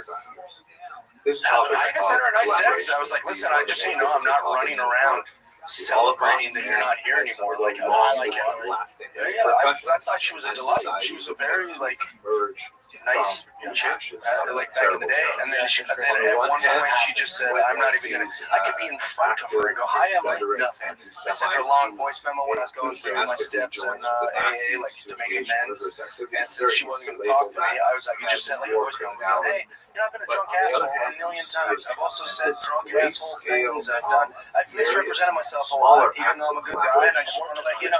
No reply. I know she listened to the voice memo. Just we're like, that's why I don't respect her, because he could at least send like a thing back. But she didn't know how to handle it. Or just say thanks for the apology. I don't forgive you. Like whatever. Like you could say anything, but just to go, like just to ice me out. She was like, I'd rather die, and then she had some shit happen with her. She got the Bronco, the Sport, not the Raptor version Bronco. She had the Sport that came out first. And she was asking me questions about the Bronco, and I was like, oh yeah, this. And then someone backed into it while I was at the store. We were all hanging out there. I'm like, oh, don't worry, I can fix it. And she's like, no, I got it. Don't touch it. I'm like, what's happening? Yeah. And then that, boom, whatever that was. Whatever happened, boom. I was like, oh no. Yeah, it's very strange. There was like a chapter. I don't know. It could be my political shit. I know that a lot of people don't like my politics or whatever. Like you were saying, like it's weird that now there's these two camps which shouldn't exist. They can fuck right off. I know. It is dumb. Anybody like that can fuck right off if that's the yeah. It's so silly. I'll be friends with a fucking socialist, even though I think they're all. Well, and also my whole career, I've just listened to a bunch of like gay and liberal shit, and I'm fine with it. I go, yeah, I'm in comedy. Like there's gonna be a, they don't ask me if I agree. It's an insecurity. Yeah. But at the end of the day, if you're running the comedy store, you don't get twisted. It happens to be a bar that puts comics up. Like they have to sell tickets. So then they go, shit, this woke stuff's not working, and I know we have them on the lineup, but we're not selling tickets. Yeah, that's the. And then 2 years goes by, like, man, we're in the negative. Right. What's the difference? Yeah, I don't know. But yeah, that's and then they go, what are we gonna do? And then someone goes, hey, remember like 5 years ago when we just booked the best comics? Yeah, male, female. Funny was like white, black, green. I remember we didn't care. People were actually making the most money we've ever made. That's what we'll say about Rose. Go back to that. It's like obviously anyone listening to this is gonna go, well, of course Jeff likes Rose because she passed him at the store and she likes his bullshit. Here's the thing, Rose doesn't care if you're a left-leaning, right-leaning. She wants you to move tickets, and she wants you to be funny. And that is pretty old. She's running a business. Like, why is the mothership Russians on everything? Hey, there's no politics. Yeah. You good? You good? Yeah, but my product, we don't give a fuck. Right. You tell good jokes, people buy it, will imitate. Okay, go. That's it. Yeah, audiences are going, if I could just know who they were fucking. Maybe I'd identify with this comedian if I know where he lodged his blood-filled genitals. Yeah, we went so crazy. It just, the world went so nuts. So let me begin by looking at something from exhibition. I was asking something relevant to the holiday To be fair to Emily, you're a young girl. She's has the brains and comedy story. You got Ellie Times College. She's like, fuck, well, I know what, fun, but also, less than 30. I really liked Emily back today. I met her with short conversation. She was very sweet to me. Yeah, still. So basically a demand. Well, the state of comedy is alive and well. So how's Austin been, boys? For example, that's what many verses that took a little bit, line that particular concept. I mean, 2 weeks. Let me read it. But those 2 weeks in English. Still everyone tells you, like, go for the kids and all this, but you shall not oppress my life walking around the neighborhood every night. I'm like, for you know the feelings of the stranger, having yourselves. Well, some people get addicted to that feeling. Some people will literally move every few whatever. Like you see these girls who don't have like any person in their life, so they just like travel the world. Yeah, eat real bullshit. It's like, 'cause you can reinvent yourself. It is a fresh start. You make new routines, which is say, try to take the road less traveled, or take a different route to work. That is like that makes life very exciting. So like, it's a great idea for your family, great idea for you. Depending on the context, that's a different. And also, there's thinking like you guys are poor, so if it sucks, you'll find a new place. Yeah, definitely does it. And worst case scenario, you go we move back, or we go to somewhere else. And I think the misconception is like, oh, we moved here. I moved here because of mothership or rogue or stuff like that. I'm not really in that scene anymore. I moved for the safety and the tech words and the sport, and all that. Which is great. Like I'm not in that world. When you coming back, that's the question. I can't see myself. Really? This way, one fulfills the command. So obviously, in the context of the Seder, as Jews around the world will gather with their families. Wait, hold on, I quit today. I quit today. Well, that whole Greg Robinson thing, he said he quit comedy, he went viral, he was like all the tabloids, it's not real. How's he doing? He's good, he looks great, he's lost weight, he's all jacked and shit. Big cock. Yeah, but he looks fantastic. In fact, so much that I think Greg Robinson thinks I'm gay or something. Because the last 10 times I've seen him, he looks great. He's like, come man, he's wearing a cowboy hat around, and I'm like, hey, I gotta shake all my favorites. He is a big man. Yeah, you should see him lately, man. He looks trim as hell. 90,000 He's awesome. Not necessarily. But he said he quit comedy. It's not real. I don't believe it. And if I'm wrong, I'll admit I'm wrong. But like, I was under the impression it's a total bid. And my buddy Enrique, if I am wrong, it's Enrique's fault. Didn't I thought America stopped this podcast? No idea. Perhaps Mark Maron, really? His podcast was one of the OGs. And eventually, it's like, I'm just kind of over. But then on my fucking Apple, like, you know, popping up. What could you be over it about talking to your buddies for a bunch of money? Yeah. Like, I mean, like, not every podcast. Look, see this. All good things come to an end. It's the end. Scroll engine, so you can Who is this? Marin, or is This is Maron.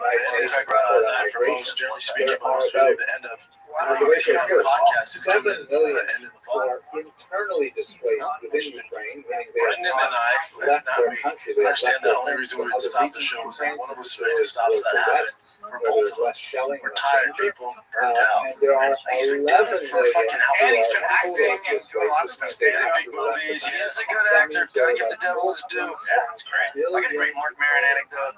Or not anecdote, but like a thing I think he would like to hear. So occasionally a person in the audience will say something that like is a perfect moment.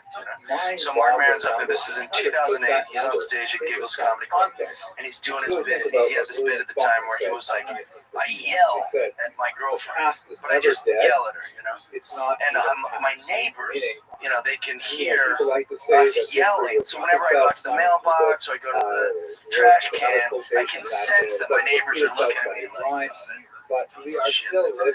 and so I just go, I'm not hitting her, which was the punchline for the thing, and it's got this great pop, it's an interesting little story. And then someone in the audience heckles and goes, I can help you with that.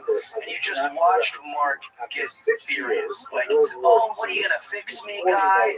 What are you, a fucking therapist? You can help me with that? And the guy just goes, I install Windows.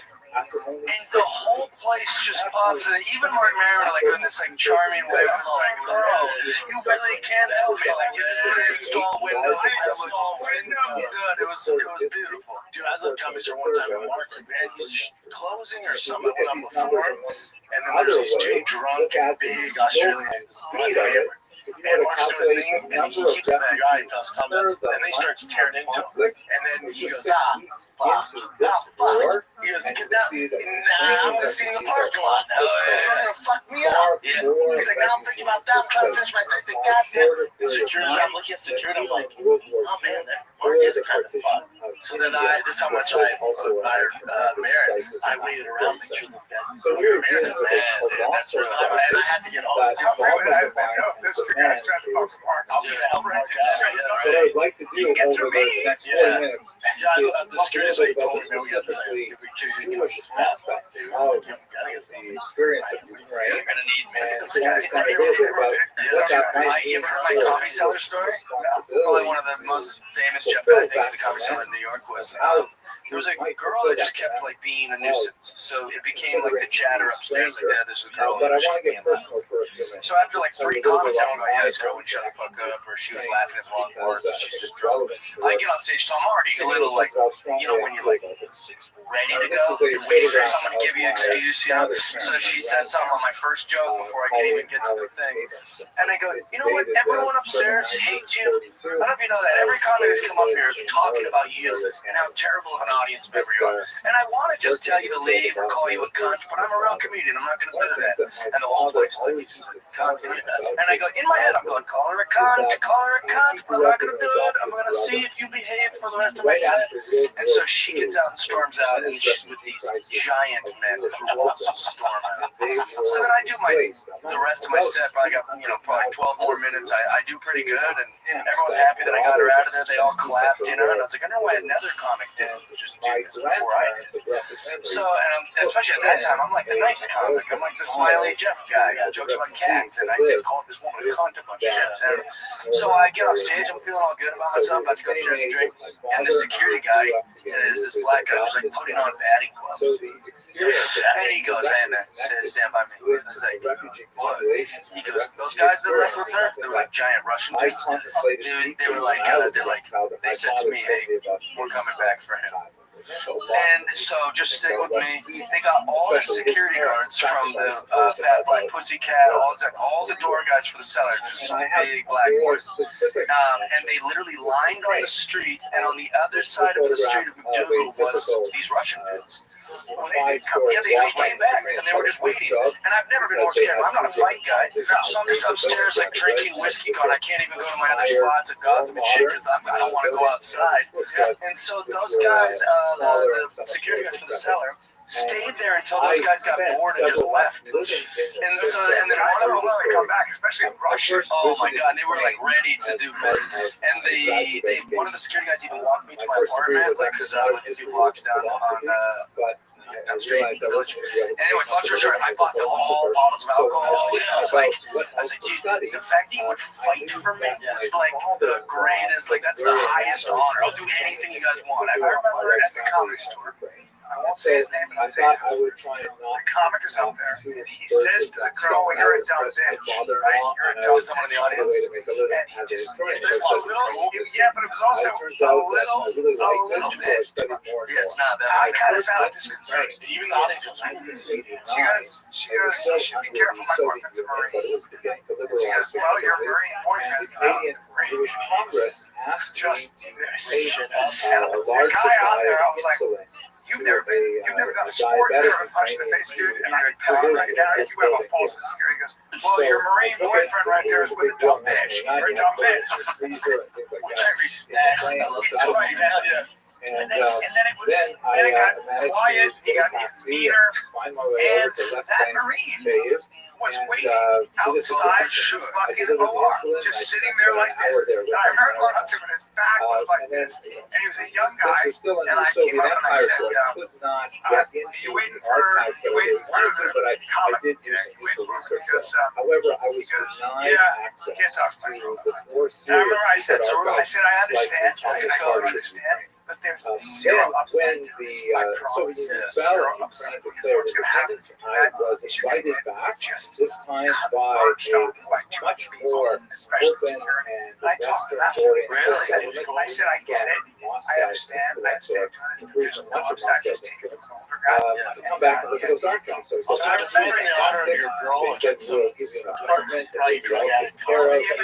But he was a young warrior who just... Yeah, no, I get the Marine more than the comic. Yeah, you know what I would have told him? I would have been like, hey man, listen to this.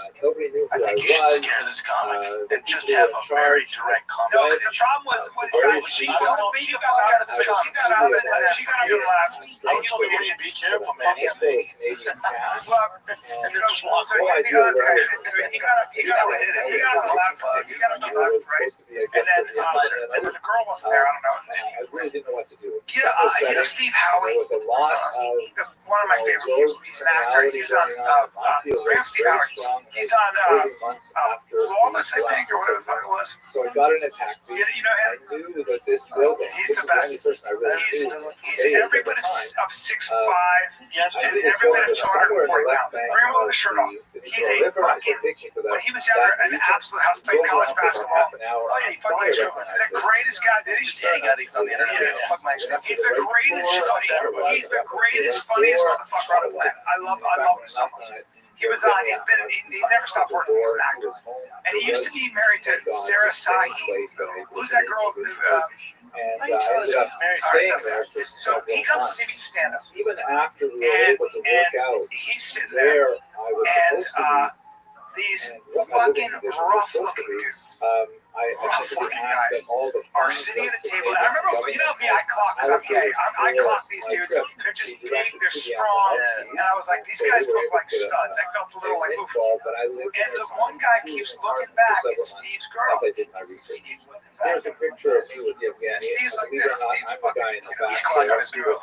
Steve's like this, arm like this. And finally, the guy comes back, and all I know is, I don't know what he said, but he said something like that. And Steve goes, are you fucking stupid, dude? Are you stupid? That's my wife. And the guy gets up, and Steve gets up like this, and they're about to go. And Steve's wearing an Argyle fucking sweater vest. But he's big, and then these other guys are there. And I fucking, I like to go up next. And I grabbed the guy right there. I was like, hey, dude, I gotta talk to you. He's a detective.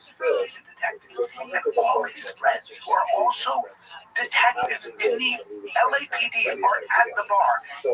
He wants this, and so do they. If you fucking do something to actually fight him, they're going to converge on you and fucking crush you. And the guy sat down, they sat down, and they fucking, and that's all I had. You're just really showing like the power of lying. Yeah, but fuck off, man. I had to do something. It's funny for this guy's like, he's full of shit. That is from shame. Yeah, that's right. By the way, he was on TV, and they could have done that, but yeah, to be fair to those goons, his girl is very great. Oh, she's gorgeous. Here's a picture of and also like now. another He's kind of very successful. Since I knew him. How old are these pictures? She does look good.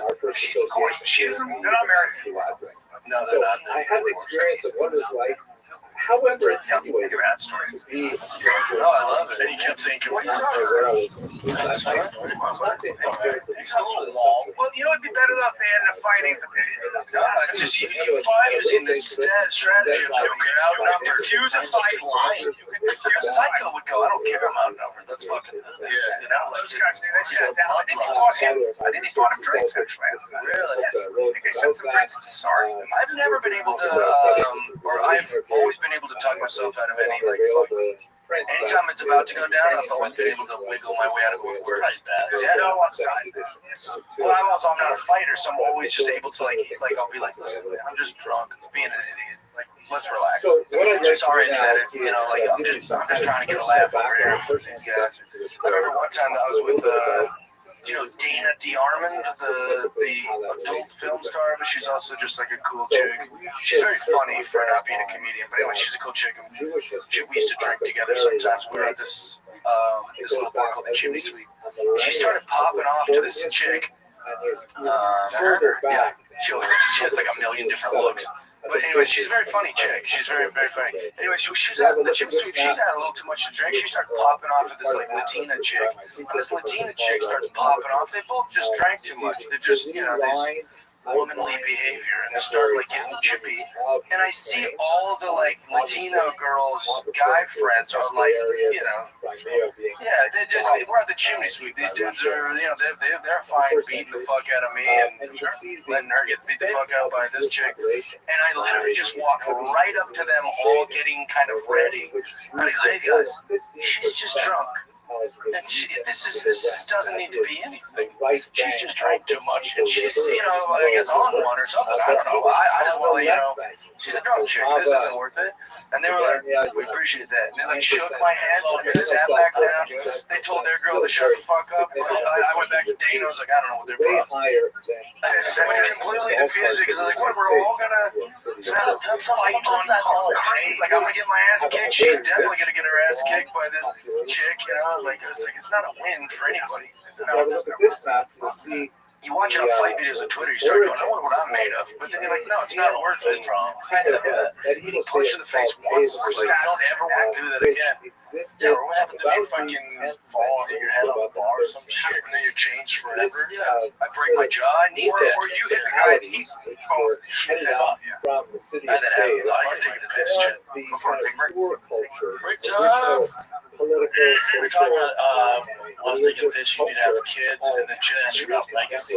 I asked Jen about legacy, yeah, because me and Jeff are on the same page. It's not about legacy, it's just so fun. Oh, no, I'm saying like, he was asking about my family name, and like if that's carried on. Like, I don't care about that, I think you have so much fun. I love kids, you have a lot to offer, and you love sports and watching your kids grow up. It's the best, and I never said that when I was your age, so I get it. I was the same way your age. It was exactly the same. I told me I was doing. When you get, I'll find some gorgeous, great woman who I love, and then I'll impregnate her. We'll make a kid. It'll be the most meaningful thing that I've ever done. And then the kid will be 3. And she'll start feeling unheard and jealous of my comedy career. And oh, who are these girls coming to your show?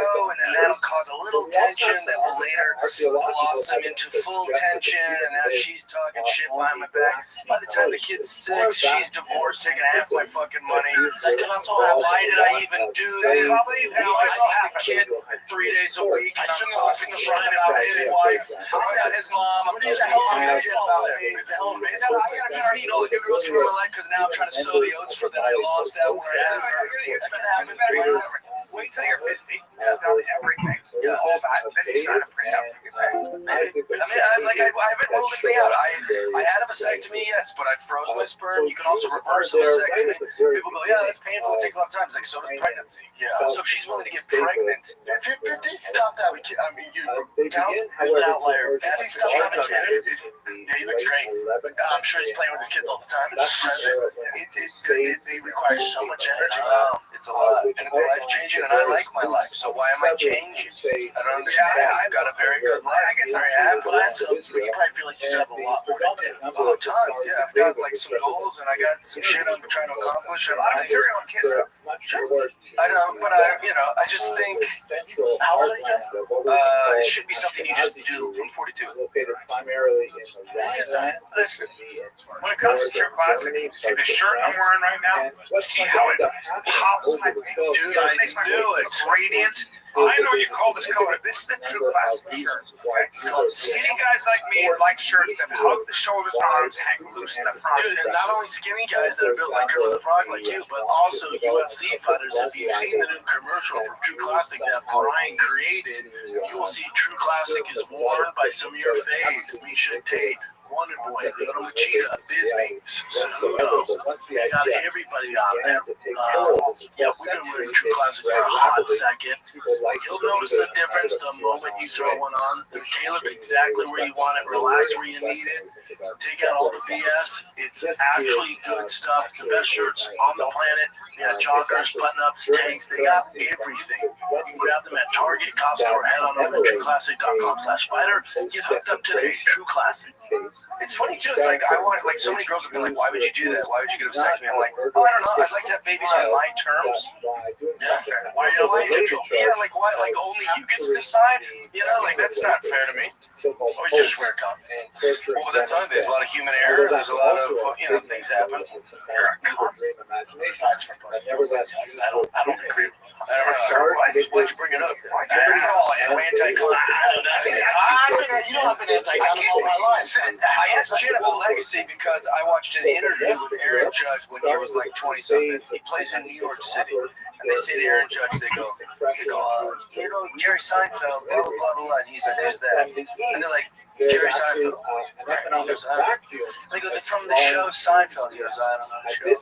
He didn't know the show. He didn't know the stand-up comedian Jerry Seinfeld, which in my mind breaks my brain. Because like Jerry Seinfeld's like my comedy piece. What are you saying? He's 23, 22 or whatever when the interview happened. Here's the thing. He has his own Jerry Seinfeld. He's going nuts going, you guys don't know Mr. Beast or whoever the fuck young people like him. If that's how the world works. If you think you're going to be remembered, stop holding on to it. You won't. When my dad was growing up, he was like, nobody better than Johnny Unitas. And they're like, shut up, dude. It's Joe Montana. It's Terry Bradshaw. And he's like, nah, Johnny Unitas is the guy. Now we go, Tom Brady. Everyone goes, no, Terry Bradshaw. The old guys go, Terry Bradshaw, Joe Montana. And then we're going to be talking about Tom Brady. We're going to sound so old to our kids. They're going to be like, it's Patrick Mahomes or whoever the new little guy is. The only ones that stay in time are like guys like Abe Lincoln, George Washington. Our kids still don't know about them. They're mythic. They're more mythical. And Babe Ruth is more mythology for us. Yeah, then we can go on. But then there's like Martin Luther King. Even my kids, when they come home from school, like, with the real story, right? There's like that now. You see, that's my point. So just Babe Ruth, like the way he runs and stuff. Oh, yeah, it was terrible. I wonder, They didn't even have a strike zone back then. He just would tell them pitch high to me, and they would throw it high, and he didn't have a great eye for Yeah, but to be fair, they did his bat speed, like they measured his bat speed from the swings back then, and it would still be like top 3. Wow. Like, Okay. A lot of in Jeff goes, I just mean he wasn't an athlete. He was like a skilled hitter. Bring up Babe Ruth running bases. I was like, man. But what I was trying to make the point of is like, you can let go of this idea that they're going to make a statue of you and you're going to be revered. No, I think it's more important when you have kids, you know. So like, you know, but then eventually that's it fades out. Is that they have kids, and then it's like, oh, great grandpa's a beast. And they're like, I don't know what the fuck, dude. Right, I don't know. Well, like even like think about you walk by someone's statue. That's a home run trot, right? Okay, but you know, Yeah, since they're out of the market. Yeah, yeah. So there's a lot of stats they can do now that And sometimes it's an that one. Okay.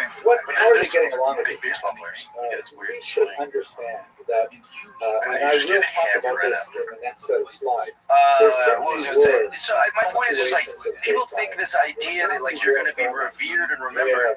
I find a lot of peace in letting go of that and going like, it's okay. You don't have to. No one needs you to be Tom Brady. No one needs you to be my. It's okay. Like your statue's just gonna get bird shit on it, and people are gonna walk by. I think it's different if you have kids. Yeah. A little bit. How they hold on to it. And then what they do with it, it's whatever. But at least you did your part with it. You know? Just enjoy your life. Live Like you want them to think Dad's Superman. And now it doesn't mean Dad has to have a fucking statue or a banner or a fucking field. But you know, even that UPS worker is a damn good dad. They're still gonna think he's Superman. Yeah, but I just let go of the whole legacy thing, the whole thing of thinking that we need to carry on our family. You know, The grand scheme of things, it does not matter. We're just a fucking grain of sand. someone will later live in my home, and then we'll know what I was. Someone will later still walk these streets. No one's, you know, they might see a picture. That old saying, say, who was the philosopher? Say never that I lost something, only that I gave it back. That's good. That's what we're here for a short time. Enjoy it. You know, I'm borrowing this for now. and that makes me happy to not worry about needing the statue. None of this matters. I remember when you and I were doing a show like Brand together, we were going to find a kid live. This is create a mistake. where you It ended were in driving the great failure for various reasons, including and he has anxiety. violence. And he was like, man, I just, like, sometimes when I But look at his nevertheless, face, for I realize that how brief period of fucking time, small he called you to tell you that? No, he didn't know I was in the car. And he had like this big audition. He's like, I'm putting perspective. I was like, Earth, I'll get sadder. I think, what, who the fuck here? And like, break it down like all the shit. And I was like, okay. But also, is that like just recently? And he goes, I'm going to a museum. I get this text from Iraq, whatever. He says, I just get dick pics from him. literally, like 20 dick pics. It's just every Saturday. Hilarious. And he still said, Well, I was just trying to say like that, but like it is all pointless. That's also what makes it kind of cool. Like it's like everything is rewarding, but it's also pointless. It's like don't worry about it. You also got that subscribes that we're in a simulation. No. I hate Like, that. for example, Only rich fucks say that. No, I've never heard of rich fucks don't say that. That's just what science is. No, it's not true. Elon Musk. No, it is true. But it's not rich. It's like a scientific theory. It's not because they're rich. Like theoretical mathematicians. For sure. Name a real famous one that has a huge podcast. Is it like Elon Musk, where you're gonna try and fucking explain it's also a giant? Like, those guys have a ton of theories. But I'm sorry, to get to the masses. Also, simulations for who? For what? What did you say? Well, simulation for what? Like, what does it mean? What's the framework? Well, what do you mean? I know simulation so vague. They're also going by numbers. Say like everything. We're a vibration and a code. Okay. Yeah, but also the idea is that It's predetermined. we're already making simulations, right? So we're already making virtual reality is becoming so real. So if you were to extrapolate it out, right? If you keep going in that direction, it may have already happened, and somebody's already running the computer program. Now, that doesn't mean it doesn't jive with religion, because I'm not worried about how it jives with religion. It sounds like nonsense. the idea of those religions, whether it was Christ or it was the Vedas or the Buddhists, they all say this is Maya, this is an illusion. There's a very popular song. Right? There's a reality behind the reality, and that would be the idea behind Buddhism, And the idea behind the it's much easier, of course, to see the Christian in Eastern Europe, but even in America today, they're memorizing these lyrics. It's a rather amusing song and that Greek philosophers kind of said that. So that in some ways, Kant said you can't really see reality if you have a limited visual apparatus. I believe that we have a limited visual apparatus, but I don't see how that comes back to us being in a simulation. The simulation would make it seem like it's all like an avatar or like this computer, this larger thing that I don't understand. But then that would just mean you're just playing with the word simulation. Yeah, nothing matters. I would say I would say to investigate it a little bit. One of the places to start is the last guy was talking about. Really, it's not like heady. It's not like scientific. It's actually a really interesting, cool theory. And the way they make the argument for it is pretty fascinating and a little bit mind blowing. And it does fuck you up a little bit because the argument, like if you listen, like Rogan was listening to it, he didn't think about it. It's like the argument is pretty fascinating and might be the missing link between quantum and Newtonian physics, right? So the idea of how little things like electrons and protons and atoms behave versus how this. I want you on my phone too. I'm about to just start doing push-ups. I check out too. No, I was looking for this. This is the best photo we have of a cell. Of a human cell. That's one cell. Look at that. This is one cell. And it's that's the closest, most zoomed in, best photograph we have of a human cell. Now, this human cell that I'm showing you, we have not billions, hundreds of trillions of these make us up. So each little dot, each little thing, this is in one cell of my body. And I have tricky. You wonder why we're different. You wonder why you can interview. This is we're in a simulation. You wonder why you can interview 3 kids who lived in the same house with the same parents, same race, same class, same experience, same schools, and they have a totally different experience of life because each memory, each thing we see with our eyes, each thing we touch, each experience, each trauma, the way we translate all things makes us this wildly complex, like snowflake of a human, right? Now, that is some science. That is that we are all this collection of every memory, of every interaction, every talent we have, every little thing that's ever happened to us. We're so uniquely different, which is biology. It's like a monkey or like a little alien or a dust mite or whatever. Now, what about that is simulation? We're like these organisms. I would more likely believe that we are useless and no one gives a fuck about us and we live in a dust mite of some extraterrestrial shoe right now. Like, that would make more sense because when you get small or big, it starts to blow your mind. But, like, the idea of a simulation makes it sound like digital. It makes it sound like it isn't... it isn't an organically biological thing. both things can be true. In other words, most of you are space, right? If you look at talk most of what you are is space. It's actually not that. It's energy. Okay. Yeah, well, So it feels like a table, but it may not. But most of that is space, which is crazy, right? So I'm just saying that when you talk to physicists and mathematics who really study this stuff, it's like for us, we go like I'd love for someone to try to explain it to me, like it's amazing. it's like this, like a worm. Like when you go, why is it NFT? Like well, watch someone this. just gives you a A mouth. worm can sense heat and I think pressure, and that's it. Those are the two senses. Yeah. We have 6 senses, right? Or 5 senses. Sorry. And so the idea is that we may have a limited apparatus to understand what's actually going on. That's the whole thing about human beings. Oh, We have no. a mind that wants to understand. Consciousness. All we got. That's right. So we might be a data stream that's attached to a larger mainframe, whatever the fuck it is. The conversation is definitely worth having and thinking about because it doesn't. That's why we're trying to figure out is what else you get It doesn't but also negate those mathematicians and all negate that. the importance of this. It doesn't negate the importance of loving our children, wanting the best for things. I think a lot of people think that when they get into this stuff, my wife has this because she's religious. So for her, she just doesn't like the structure of her truth and how she lives her life, which very much works for her. Being sort of, people think, well, if you say it's a simulation, then that kills God, but it doesn't. That's actually not what anybody's saying. I think it's a little bit. I have no conflict with that because, like, even when they say like evolution or the Big Bang theory, like that doesn't change my perception on God. Maybe God just did the Big Bang or he did evolution. It makes total sense. Right. But where I come into conflict with it is like no one can explain the simulation part to me. Like they don't do a good enough job. There's certain guys that can. My thing is with it is maybe they're right. They don't know. Right. He doesn't know. I don't know. They they're like, well, statistically, okay, that's fine. So it's really whatever you want to get into. We're all just trying to figure out what consciousness is. Well, but so yeah, we will. So one of the things about that is that people were saying exactly that about the electromagnetic field. So when they were talking about something called the electromagnetic field, which is how all of this is possible, we're able to broadcast things, take pictures, and fill them in, and it's digital. That was literally all science fiction. All of it. Of course. So it was space travel. So our satellites. All of those science fiction.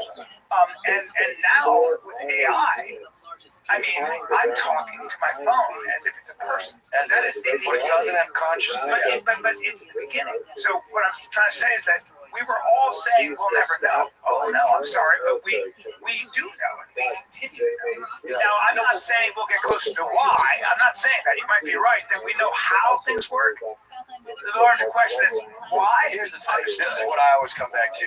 I know this is maybe not interesting for people. Every time I'm on here, they're like, "Oh, Jeff Dodge, they're going to talk about baseball for 12 hours." I wish. And now they I put wish this we and they talked go, about "Oh, baseball." Jesus." Yeah, here's the thing.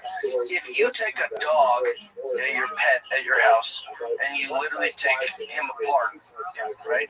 You find the best surgeon in the world to take him. He put out every organ on the table, and a surgeon puts him back together. There's something missing that the dog doesn't turn on. But you could do that with a motor. You could take this truck engine and put every part out. Find the best mechanics in the world you can put together. It'll turn on. It'll turn a crank. That's what AI is. That's what machines are. But there's a missing fundamental. You could call it a soul. You call it a spirit. You call it essence. You call it energy. You could call it a simulation. Whatever the fuck it is, that's what we're trying to figure out. So what is the soul goal? Yes, it's so important and it's so fucking true. And I say this all the time. You can take a piano and you can scatter it across the floor.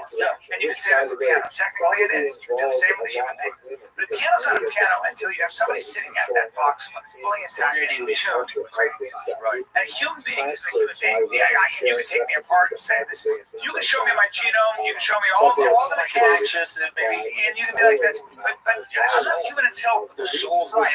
Nobody's been able to pinpoint that, and they're never going to. But I love religion for that because religion does talk about that. Religion makes the arguments for the idea. Like Buddhists will always say this. I love this idea. This idea. I go to Jeff. They go, where are you? Like, where are you hearing me from? Where are you listening to me from? Where are you seeing me from?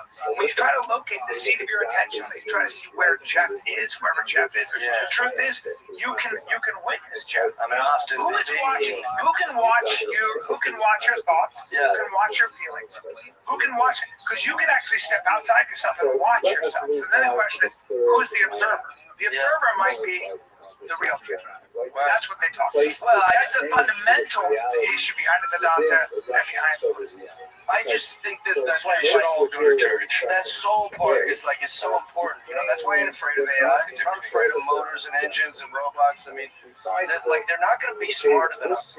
Like, you could teach it to answer questions. It doesn't have intellect. It can fix problems. Yeah, it'll be very useful. All these computers are great. I would say, But the difference is, somebody's going to be able to create consciousness, sentience. Fuck off. That's never happened.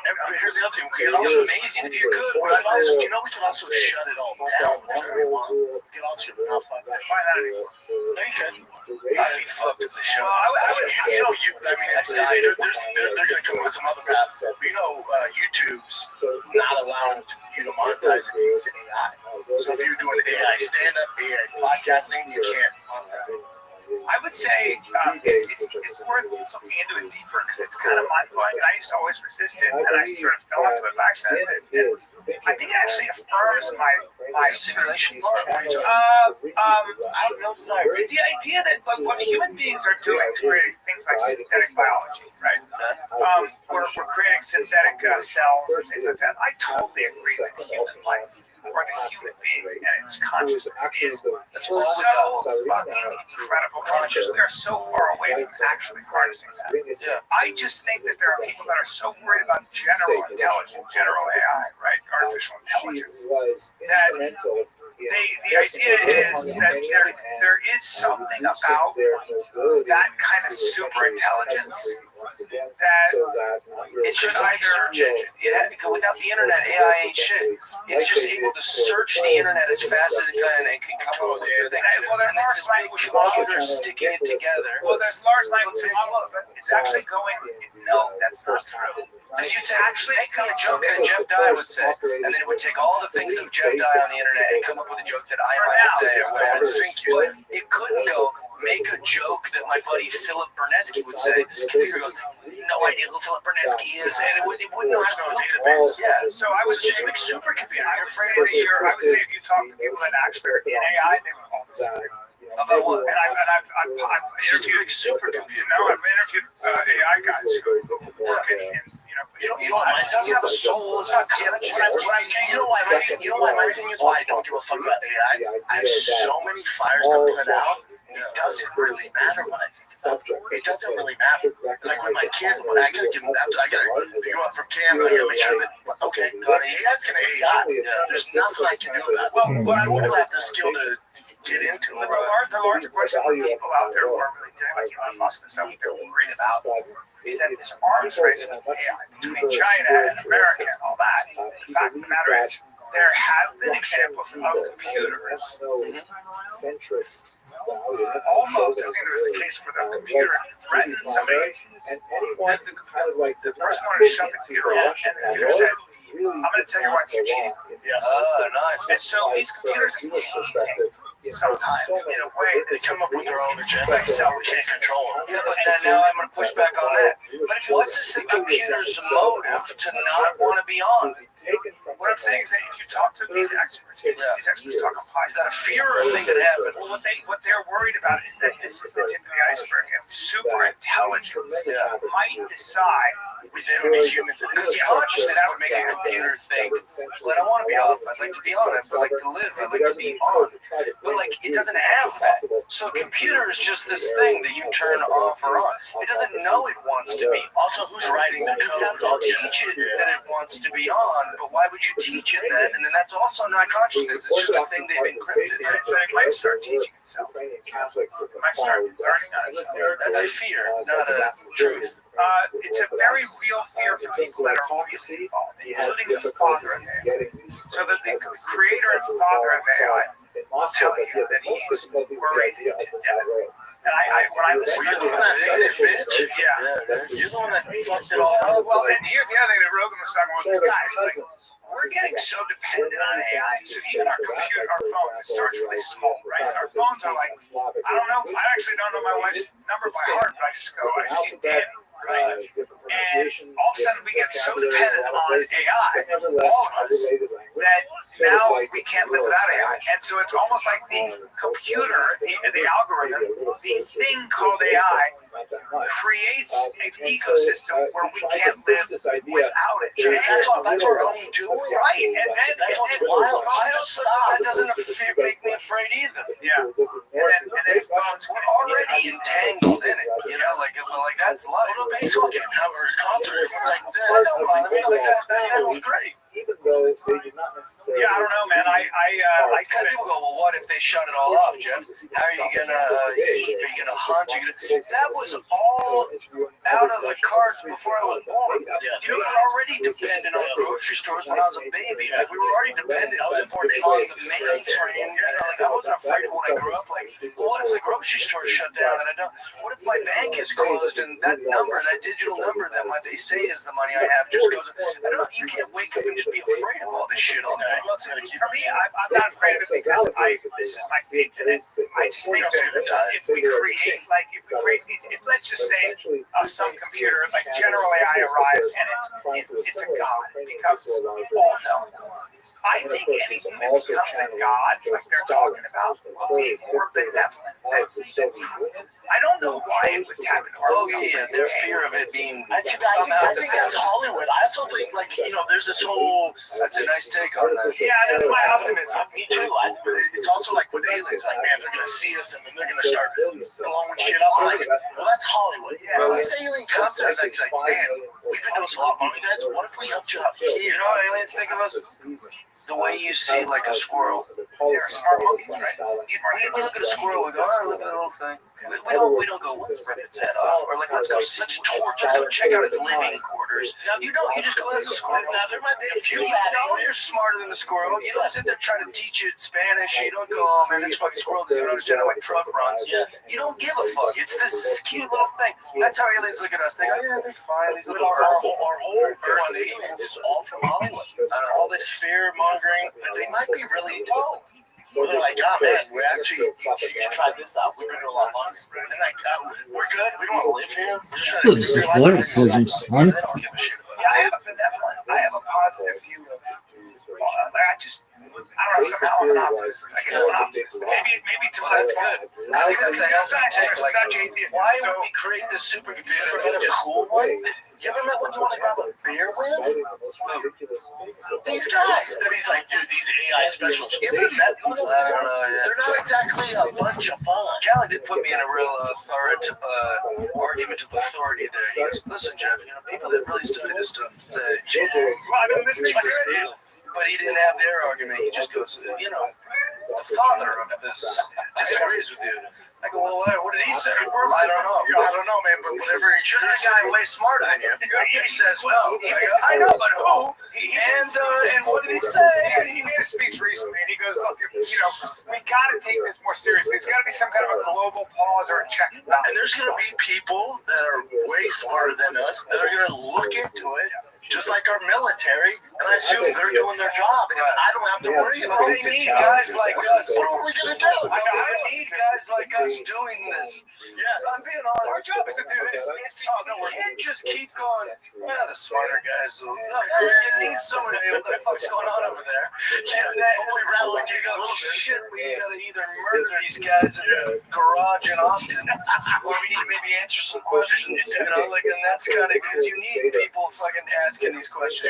You're such an, it's like Rogan had a, I think it's fair to go, we're asking some good questions. Hey man, what's going on? Rogan said that. Rogan goes, look, somebody's got to start fucking these nerds who are keeping everything going. Because like you can't be having sex with the pro athletes. You should be getting the guys who are figuring this out. Because as soon as the grid breaks down, like we're gonna be like fucking idiots. Get this up. Otherwise, I can't get any power. It's like if you want to do it, he goes, if I put you, if I put you, he was one of the best bits ever. He goes, if I put you in the woods with an axe, tell me how long it's gonna take you to send an email.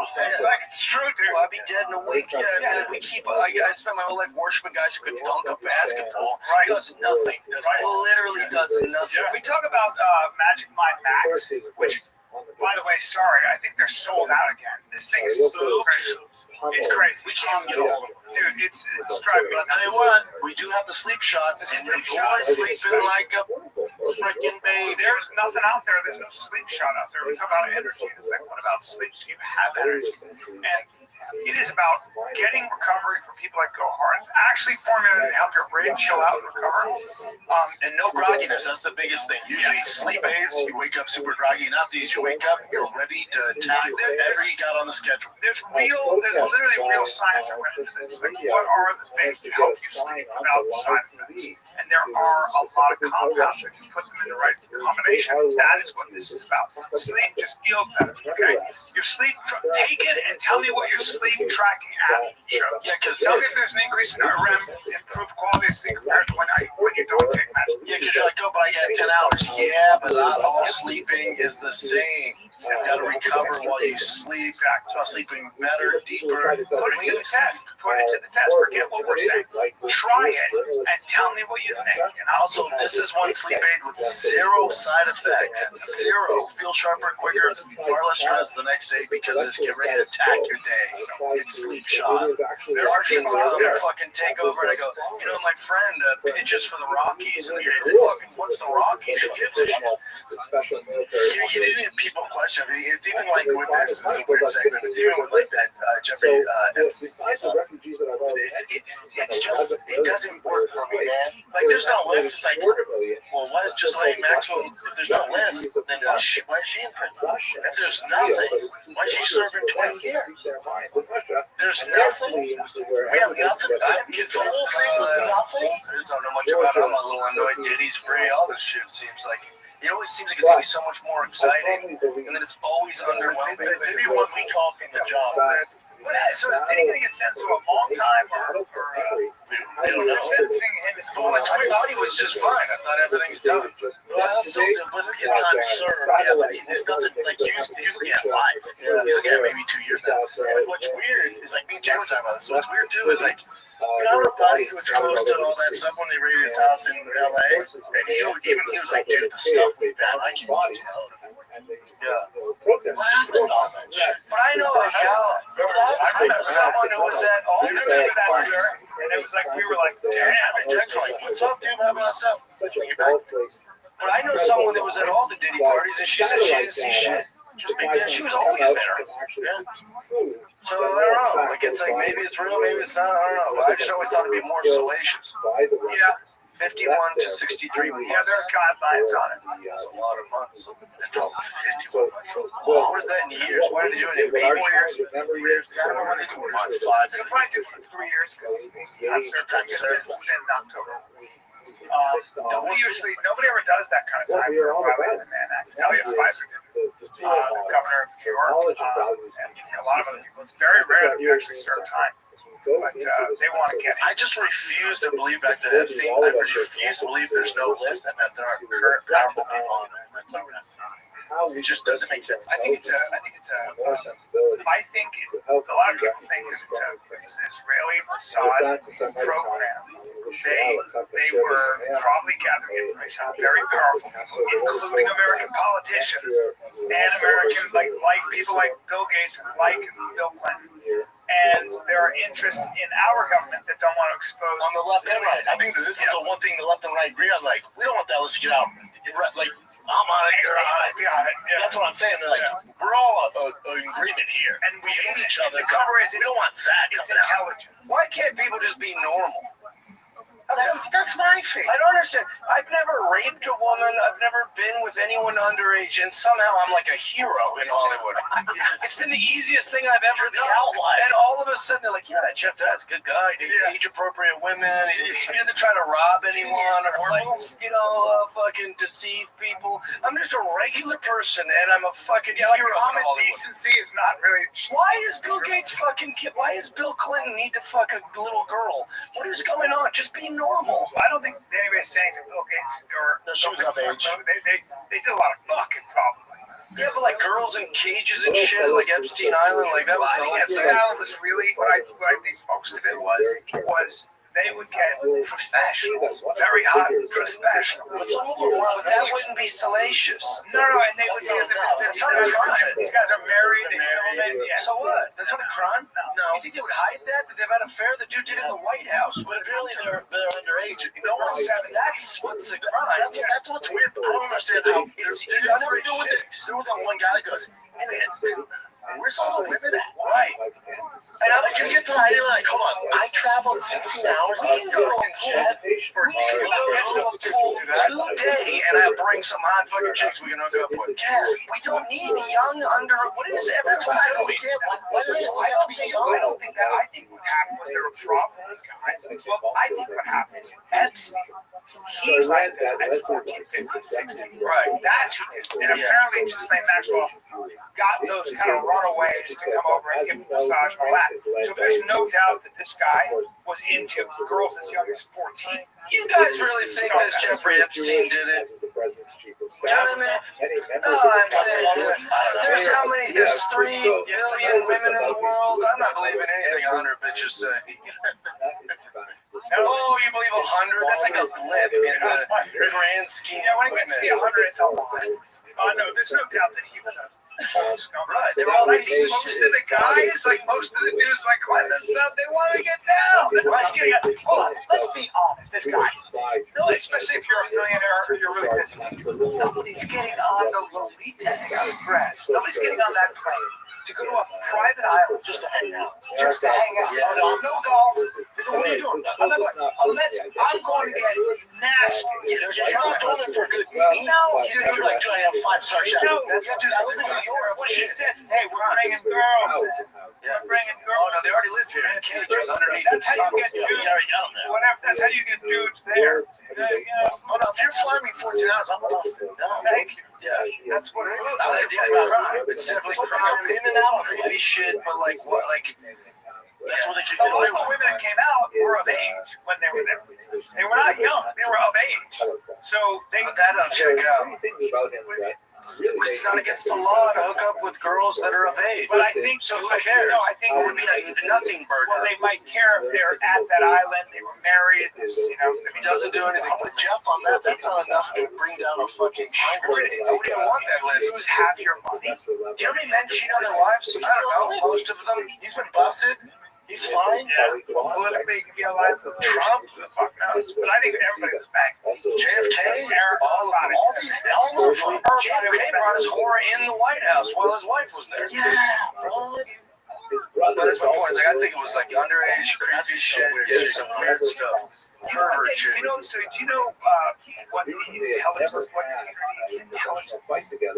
agencies recruit from the most? A lot.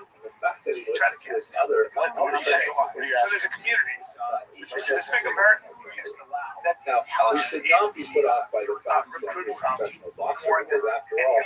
William Moore. Not young Asians. Keep going. Think about it. Think about it. Jews? No. You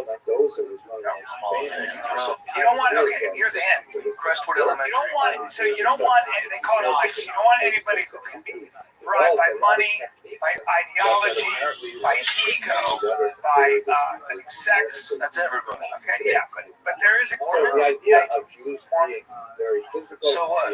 There's an intelligence group that's. well, then so they don't have there's no drug use in their past. No drug use in their past. Then it'd be like first before they get married. There's a lot of shit. Just a lot of anal sex. Yeah. That's the only downside. Isn't that crazy though? There's the Amish. That could be the Amish too. Too hairy. Yeah, that's blah, blah, blah.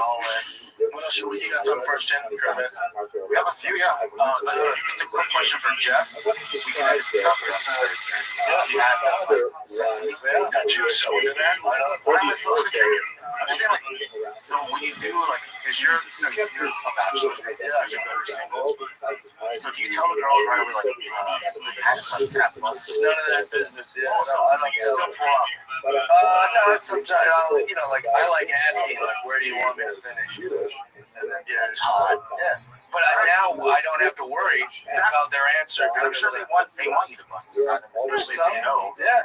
That's like also like the easiest surgery I've ever had, or it's the easiest thing I've ever done. So much so that I've, like, after the surgery, the day after, or the day of, the next day of the week, I kept asking my doctor, like, are you guys messing with me? Like, I don't feel, it felt like there's no way I did, that I had it. It was that easy. I think they keep it a secret from young men about how easy it was, because it was same day in-office procedure. Like, it was like, you know, the money part is one thing, but it's easy and painless. I felt the discomfort, like, as from like, for like a few days or 3 years. They made me wear this jock strap and they put like gauze in your mouth. It was easy, bro. Like if I pinched you on your hand, it would hurt worse than what they did to me. Just like, you should just masturbate it. Just go ahead and shoot yourself. You love it so much. I'm surprised you haven't had that you joined the people. How did they join you? Dude, we feel like this big nutsack. And the first thing that you see is like these figures. I wish that's one thing you would charge. Figuring out this would cost me. Animals, trees breaking. That's the entire soundscape for the Pandora. And the reason why they distinguish this and then, you know, they always have those speakers inside the land. It makes the sound more ambient. It's not pointed at you. It just feels like something that's happening from a distance. That makes me so sad. Yeah, so bad. Yeah, now that's gonna live on in their head forever. Legacy is happening. Go for a little chat every time. Yeah. I called my brother. Yeah. That's a good feeling. That guy was awful. Fuck off. They're staying with me right now because they're perfect. Out of here. Nick told me that he can find him like $3,000 car. Dude, Holocaust by bullets in places like they're so atrocious. He also notes that at Rabbi Rothschild, also had families. They have 3 grand. Honda Civic 20 years ago, maybe. We're saying Honda Civics. Used. Yeah, we'll see, man. Have you looked at them for 3 grand? I paid a long time ago. It was like 4,500. 4,000 each. Still decent knowledge. They last forever. Wait, Ryan, when you say your dick is big, is it both girth and length? Yeah, I've seen that. In fact. Also, just want to get that. That'll make sure on record. He had no other quality genetics than that. Crushed a dick. That's all that matters. You know, his girls talk. Yeah, the guy by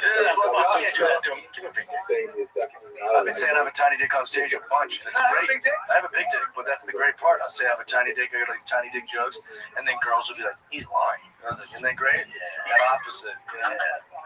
Perfect jokes, girl. Yeah, it's the best. You working with a piece though? Yeah. And it's the best dick, you know? All right, so yeah, circumcised. You know how you know that that's the best dick? It's not circumcised. Because I've never heard of I've never seen an uncircumcised dildo. Yeah, true. There's not lesbians right now going, oh, peel it back. You get the worst. I got the worst. Me too. I'm got cut on, circumcised. Chin's not. I've been saying it forever. It's not too long. It's not too late. Go get it. Do you have a dick on you or not? So I bet he does. Look at him. Big guy. All I know, just the way he answered isn't great. Well, hear me out here. No, I honestly think people that brag about their dicks a lot probably don't have big dicks. No, you think you hung out with comics, right? Yeah, you'll know who has a big dick.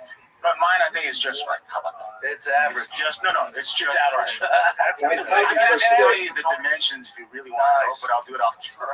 I was like what you said, like people that brag about it. You know, we're kind of recording this. No, we're still recording. I'm recording about my dick and my cock. Yeah. Here's the thing I'll say, We're doing sort of vasectomy. When girls are like showing off their tits all the time and like they got cleavage stuff, you can't see our cocks, so I have to talk about it. And then also, like it'll come up all the time because I have these big expressions with my hands, like on stage, and girls go, look at the size of his hands. I'm like, I'll just always try to let them know that I've got a huge. It's the only way you can do it, really. I can't show my cock around. I gotta talk about it. It's marketing. It's business. It's promotion. It's branding. It's promotion. With ladies, huh? Like, all right, enough about your cock. Immediately. What's this, Jeff? All right, so this is an update on Ben Askren. Do you know what's going on here, Jeff? No. So this guy, Ben Askren, one of the greatest combat athletes we've ever had, 5 weeks ago, was healthy, strong, in wrestling camps, and then he gets staph and he gets pneumonia, and now he had a double lung transplant. And we haven't heard from him in weeks, and this is the first video he's posted. Historically, Jews of Ukraine had oriented themselves culturally like they have in most countries as a minority. They've oriented themselves towards the most powerful national unit in multinational states. So, for example, in Austria-Hungary, they tend to be more Austral-phile. Hungary became much more independent after 1867. They developed a Hungarian Jewish identity. In Ukraine, they were first Polonophile, meaning like developing an identity that began to connect them to the ruling Poles, and then later to the ruling Russians. But in the last few decades, independence from the Soviet Union, I would like to tend to throw out the concept that Ukrainian Jews Then he joined the New York Jets. really for the first time in their history, Ukrainian identity, which has very significant implications for the current moment we're in and for the future. As a kind of point of departure, I would like to unusual Holocaust Memorial, which is located on the wall of the Great Synagogue of Quds. Let me just show you where that is located in Ukraine itself. Here's a map that shows, I dropped a little pin where this is. It is in northwestern Ukraine, just to give some orientation. Here's Kyiv, and then to the right is Poltava, which I know is a place very important because it's a sister city to your organization, for example, and also Odessa here in the south. So this is in the western part of Ukraine, not too far from Lviv, or Lviv, this is the actual site of the monument on the side of the 17th century Lutz Great Synagogue, which was built in the classic fortress style, possibly because of the many Cossack rebellions that we're going to discuss in a moment that occurred in that place. But let's have a closer look at the image itself. First of all, a couple of superficial things. The first is you can see between 2010, when the photograph on the right was taken, and 2011, just a year later, when this photograph was taken, there's been some decay to the building, and no one has maintained it. I don't know what it looks like today. I don't have any friends that looks to take a more contemporary picture, but that says something about how it exists. And 5 weeks ago, fully healthy. Secondly, it's because there's been some world champion, body champion, and that's soul. Put some stickers on there, which could have been for anything. Oh, these kids, dude, 10 weeks ago. That new lungs, you could hear the coughing and stuff. He's still trying to. Here's what's scary. Like, thank God you don't get the lung transplant, and not to be negative, but then if you look at the life expectancy of when you have a double lung transplant see is that 10 here years. there is a text that describes the history of the Jews of Lutz right up Oh, into this that guy's a moment. different But breed. the language If anyone's that's gonna used pull there through is this, a warrior, not Man, that's so It sad. is rather unusual, particularly during the I mean, Soviet years. Ukrainians certainly have talking been vision. third His work is bad, and he got the lung transplant, which language. most people don't. But Ukrainians get prominent, and there's the Russian. And you know who paid for his transplant? It's his insurance. I love Jake Paul. Jake Paul paid for it. Oh, really? David didn't say anything. He didn't promote it. Nothing. What a On good a guy. synagogue, That's all I gotta know. second on Anybody the says left-hand anything side, bad about you see I've never hated on him. Anybody says anything bad about Jake Guinness, Paul of course, is was an automatic answer. overwhelming natural. Well, he probably wants to fight him now. You know, if you play Jake's guy guard now, now he's gonna challenge him. As soon as you're better, you know, I beat Mike Tyson and Ben Askren. He'll get, goddamn it, Jake. I mean, anybody says anything, Jake Paul is like he's I like his voice. Yeah, I'm a big fan. I've never touched him. Texted in how do you but the most dramatic and striking Here's another element thing of with someone in this the MMA image, which I'm community. sure So many Randy of you will pick Couture, up on, but it would have been apparently he was instinctive practicing when for an you NHRA see the race. shape. I'm sure Randy might be The figure in the center, which looks like one-person crash. a Jew with Ended up burning hands himself. raised in First, prayer, second-degree looking burns had here. upward, So is we don't know clearly the extent of the injuries, but this is the only picture. trident Just his arm, maybe. Hopefully, just his arm. This is Hopefully. the national But then he was like, you know, there was like trauma as well. after Saint What is that? Trauma. Just like, you know, first Oh, yeah, it just seems figure visual. So, in yeah. Chinese history. Especially doing something like silly like that. You know, the first time I ever met him, I think the only time I ever met him was at some Bellator fight for Spike TV. Embedded And it's like VIP green room that I showed up late to. So when the matches were already started, I was like, let's go get some drinks at this VIP room. And I went in there, it was completely empty. People weren't watching anything. But Randy Couture was at the bar. His back was to his husband. represents a break from much of their prior. So I walked right up behind him and I go, hey man, hurry the fuck up, dude. We're trying to get some drinks. Here And is this dude like turned, but he sees like my big well-known goofy ass smiling, and he thought like, and he was coming to the VIP room. He's like, what's up, man? I was like, I'm Jeff. And he's like super nice. There was like a second where he was like, Jews were allowed to like, who is talking to me like this? And then he really saw my smile. I was like, oh, ban all very cool. Jews from 1479.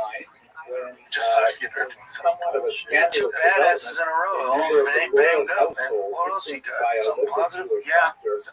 So this is Adam Ray. I'm sure And at that you point, guys the church already know was about this. enraged. You know, Adam Ray does Actually the whole. embarked on a God, you're talking to campaign you, Tony Hinchcliffe? Yes, dude, I was of so the good. Judaizers, and You first say Xerxes was Tony allowed, Hinchcliffe, it's spot except fucking under on, very dude. exceptional This is Red Dead announcing him. So I just play this first. Catherine the Great, the 18th century in Austin, ruler Texas, who for a brand new was brought dismemberment of Poland, suddenly found herself, with the acquisition of those Polish territories, the owner of the largest single population of Jews in the world. Oh my And God. although the church urged her to expel them or do something with them, she nevertheless So she could kept continue it doing compromised what she by loves creating most, this fist territory fighting black where women. Jews were allowed to live. As you can see, it extends in the north from the Lithuanian and southern Just like the Latvian whoever does this territories makeup down to stuff what is would just later be insane. His facial. on the Yeah, western part of the house all of together. Poland. Put And together. then It's like the crazy. large part towards I'm the talking south to you about is joint Sexual big circle Dude, here. I was thinking about all natural foods with him. This is all natural stuff. And design.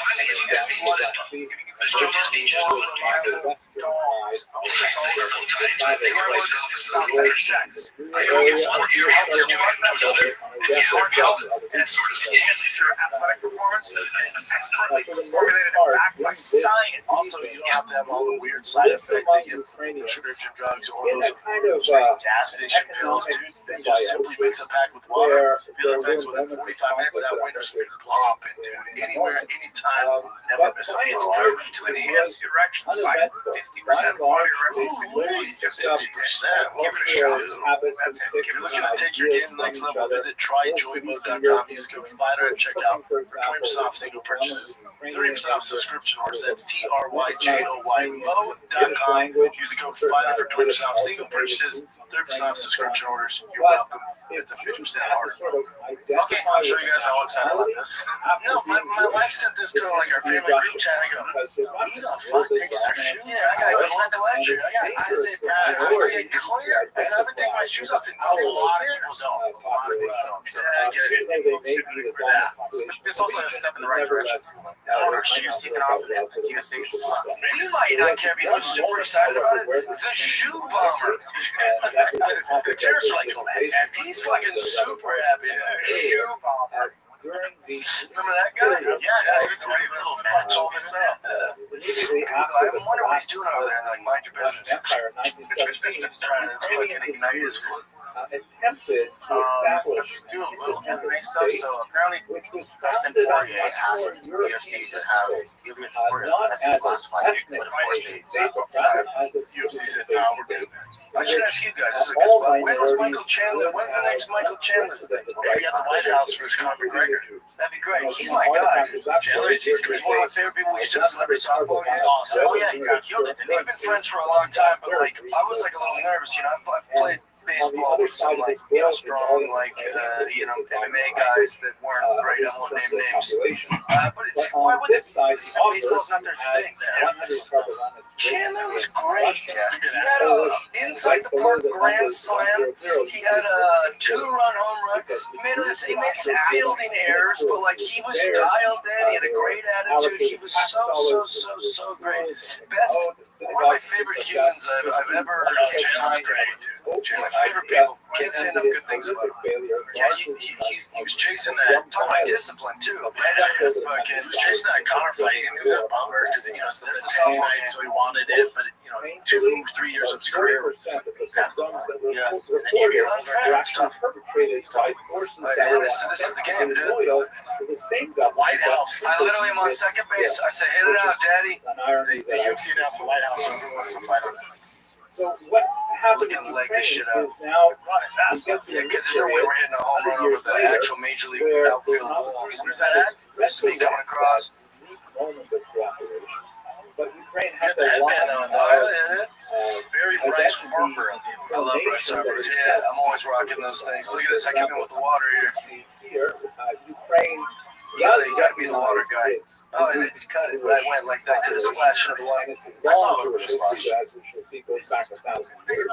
Yeah, he had some errors out there, but he crushed it. He was our captain. A very funny thing happened too. There was this chick who played college level softball. She's easily probably the best player out there when it comes to softball.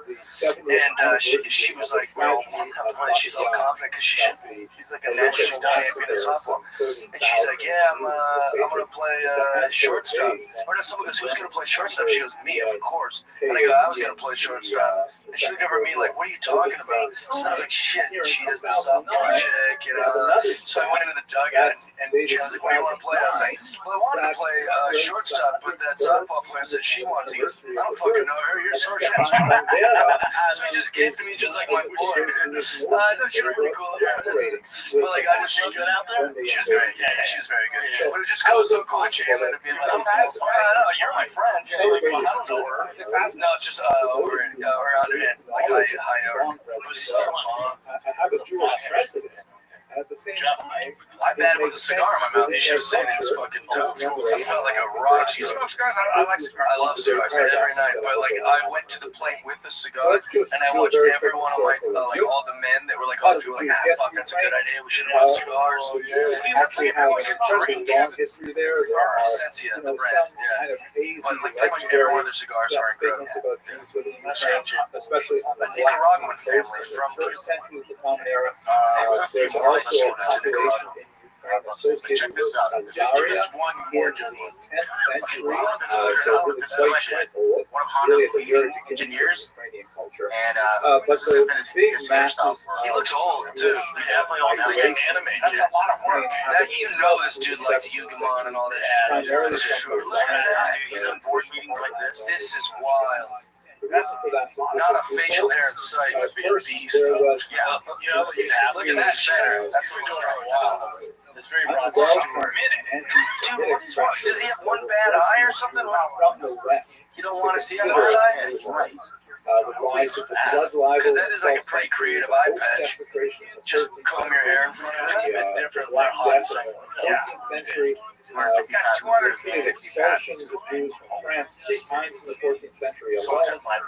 Made Jews consider they were not so welcome. And at the same time, there was a second factor. There was this is alright, but so BKFC says they're going to do a $25 million tournament in March. Winner is $15 million. He's kind of the first place winner gets $15 million. this He's economy horrible. needed an That's urban not population that was Boy, literate, first to second's a big jump. If Connor gets Chandler, right? Or Chandler gets Connor, they fight. Would the reputation be like, well, sure, now if Connor loses at this age, is it one of those like it's not really the same kind of thing? Fan, I'm a huge Connor fan, and Chandler. I think the fan base is just it's kind of like with the John Jones thing.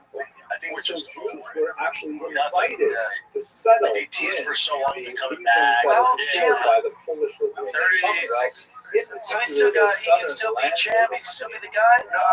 So that's basically when you start He lost his breaking last away one. from You know, he's at, oh shit, he's 39. Yeah, the He's out of his run, he's out of his prime. So now it's like legacy fights, like great big fights. like caste-like. So Interesting. the vast Yeah, majority shows how little I know. of Ukrainians Yeah. were The ride's over, agrarian, but he had a are great career. working with Yeah, he's fields. yeah, And the landowners, the higher classes, tend to be Poles, quite I often don't know. living far away in Poland itself.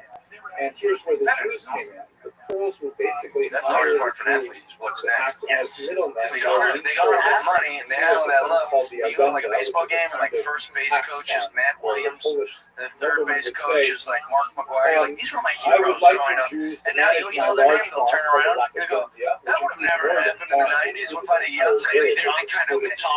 Yeah, they kind of miss it. Like, oh, you know, they used to say my name all the time. Yeah, Randy Johnson's a legit MLB King Griffey. I have a coffee table book about Randy Johnson's images from Africa like in my house. Yeah, he's like an actual dude. Have you seen his logo where he's kind of a bird? How sick is that? Which is kind of a double-edged sword for him because he's tired of talking about it. But then he makes it a brand, so now that goes viral. I like what he wants. So it's like, if you really don't want to keep talking about it, Randy, you can't. That's like Jordan be like so sick of Howard. I know. well, logos. My favorite viral thing about Randy isn't the bird thing. It's that, like, one time, I don't know if it's true, I don't know if this is an actual thing or if it's one of these internet things.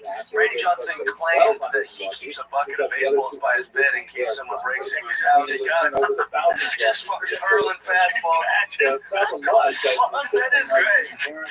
Nobody's going, nobody, oh, that's a perfect little legend. I wish I hope it's true. Just a bucket of balls. Yeah, so like, I don't know. If it ain't true, don't tell me. I think it's beautiful. All right, we had the mothership. I assume that's Those are all sold out. I'm doing stand-up New York on Monday. One show only, and then Las Vegas Wise Guys Comedy Club, Boston. I think Providence is sold out.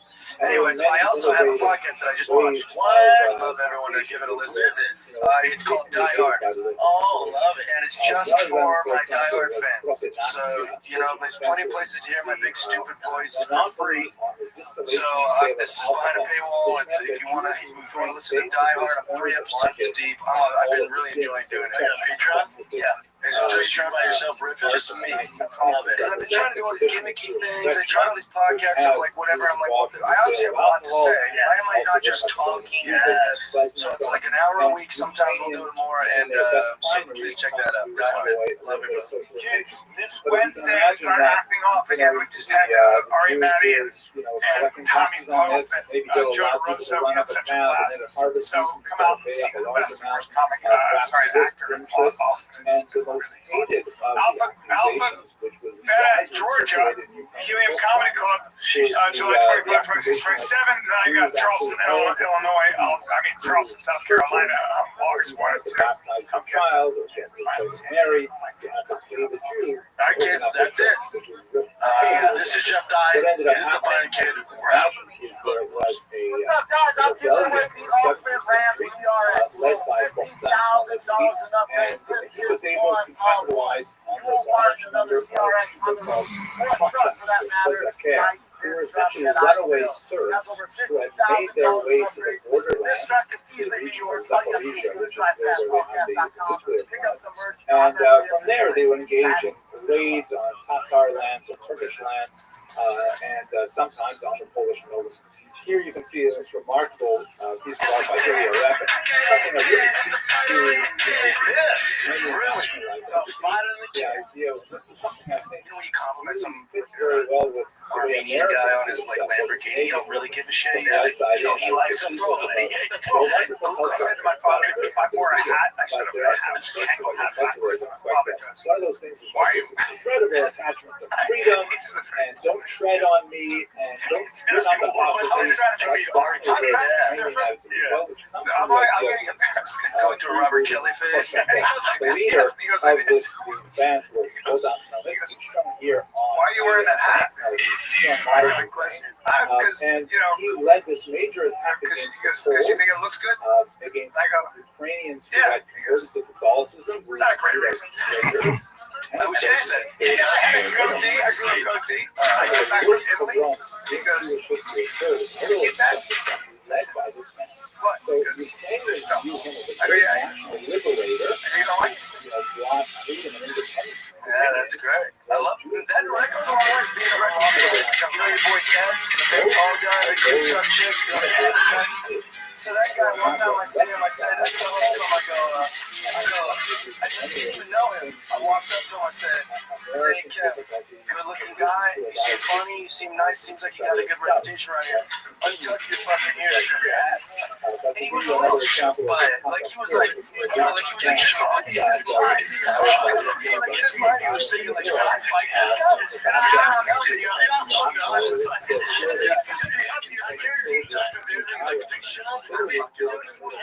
some tiger's hat, and it was like around it, and I just wanted to help him out. It was like, just to untuck the fucking. What a good guy. I've seen it 100 times since. He never has the ears tucked. You're right. Yeah, I would.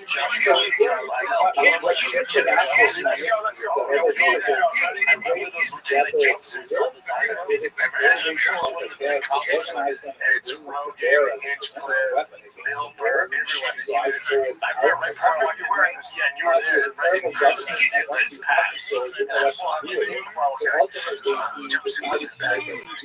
So I walked in, they're going to tell me, I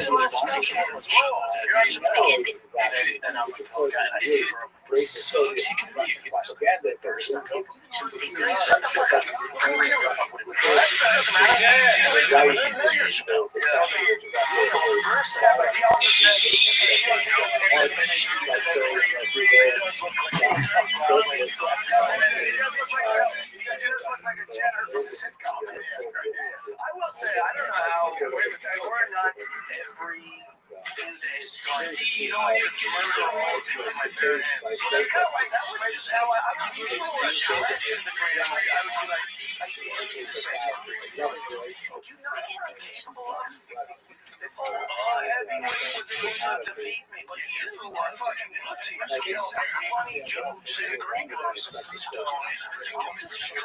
lock the door and just spank everybody. Each of you take turns giving me an insult. Watch how fast they're fucking. That's all I've been telling the guys who got just get you can fuck you. You kick your ass. You can fuck you. Yeah, and you can't smack it. Shit, fuck. Players don't kill you right away. Just kind of fucking.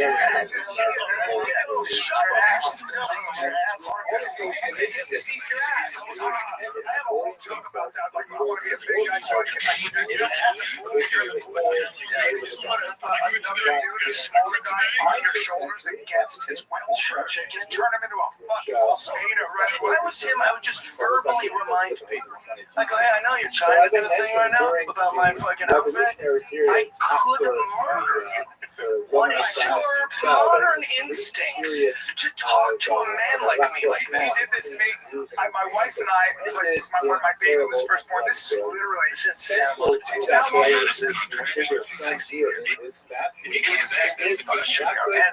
He comes to my house. I janitor from the city. What's his coat? Red wine from long step bastards. We were watching our show. She had her toes all like squeezy, and some furry, and I was like, we're making this noise like, Yeah. and Brandon had to drop something off, and we just, like, the doors knocking the door, and we both answered the door. Yeah, we're in bare feet, we're in bare feet. I think he was in boots. It's very exciting to have company. And we both answered the door like, hi. And we're both standing there. Yeah, we're in our bare feet. He's in fucking boots, so he's taller. He's looking down at us. And he's like, here to pick the thing up or whatever. And I'm like, yeah, here it goes. And he's just standing there looking at us. And I go, what? He goes, you know, I could kill you. He goes, I could just go like that to both your heads. Just walk. Yeah. And they walked off, and I was like, my wife was like, would you let him do it? I go, I wouldn't have it. When you let him, I wouldn't have it. I'm not afraid to shop because I have tons of guns. But I'm also a nice guy. I don't mess with I go, he could kill me and move in and then raise our kids, and you'd say nothing. Yeah, you would get no choice. That's right. You would like it, honey. You'd like it. By the way, you'd end up having to like it. You have to. It wouldn't be terrible. It's pretty fun. It's not bad. What's the killer's over time? I would be talking to cars and shit about this. Like, you know, I could destroy it. Right. A car that can't even talk back. You're younger. You're way younger. You're smoother. You're bigger. This is better. Dude, I love that version on that baseball. Is it a baseballism? What is? Oh yeah, baseballism. They'll send you a ton of Welcome. How are you? I didn't get paid for that. It's like I'm aware there's stuff every What's once in a good? while just because they've got like what they do is, you know, baseball is pretty strict about their rights. You know, they're like, don't express written consent Hello? on Major League Baseball. You for your whole life. So they're like real sticklers about suing anyone that uses anything. That's why I'm surprised John Boy and these companies get away with all this stuff. But anyways, so they'll find anything that's baseball adjacent that isn't like Major League Baseball. So like the movie Major League or Sandlot or Ken Griffin, apartment players and stuff like that. So yeah, they just sent me a bunch of stuff because I always wear their crap. But Field of Dreams, they have a lot of Field of Dreams stuff. Yeah, so they sent me all the stuff. Your boys would love it. Love it. Yeah. Dude, baseball in Texas is so serious. Is it? It's serious. Is it more fun or? I'm not, you know, SoCal baseballs. They have the most MLB players out of any other state in the country. So I'm not. The programs out there are great. The program we were in was, you know, it was a good starter program. They had some really good players. But where we moved to, it just so happened 8 minutes across the street is the #2 team in the nation. Yeah. And we get there, and I was just like, what the fuck is this? And then I see Tell right away about their level of play. oh man, I was like, holy You guys saw us from a game. It was on the internet. But the game was over. I want to get some details on this because I defended you in the comment. Did you see it? Oh, you didn't see it? I didn't read those. Nerd. I didn't read those. I went to war on it. Who's commenting on this stuff? Oh, Jeff Dye, I got time, baby. I tell everybody, I'll argue with bots, bro. I don't give a shit. No one will tread on me. Yeah.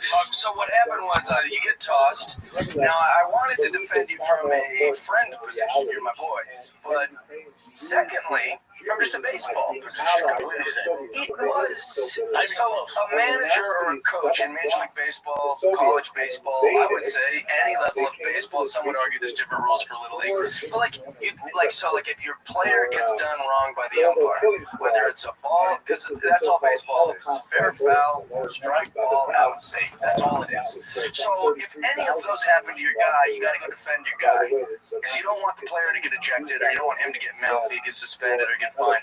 You got to go out and do it. So sometimes managers go, I got to get tossed for this. They'll know before they even go out there, like, I got to go. You gotta do it for the team. I got to get tossed. So I'll go make a meal of it. Sometimes they'll even side talk with the umpire. Like, you got to throw me, right? Like they'll know. Yeah, so there's all these unwritten rules. So anyways, you came out. You didn't even do anything that egregious. I went, come on, you know, say that. Yeah. And he's like, you're out. You actually even walked like you kind of walked. You were like 10 feet from it. Yeah. You know, I was a smaller guy, and apparently that's his thing. Like, even the other ups after him, like, we're so sorry. Yeah. That guy has some issue with everybody. That didn't make sense. I was like, the distance. Also, when he tossed you, you were respectful and left. Like you didn't go out there and start chirping at I him. was so embarrassed. Yeah. I was so embarrassed because I'm like, oh my god. I thought it was very strange. As a coach, but I was embarrassed. Because I was like, I mean, I don't want this to be about me getting tossed. Like, the team really needs this win.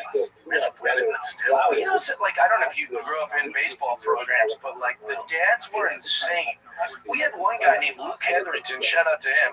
He could have been the greatest fucking baseball player that's ever lived. He could have like walked on at like high school age for the Mariners.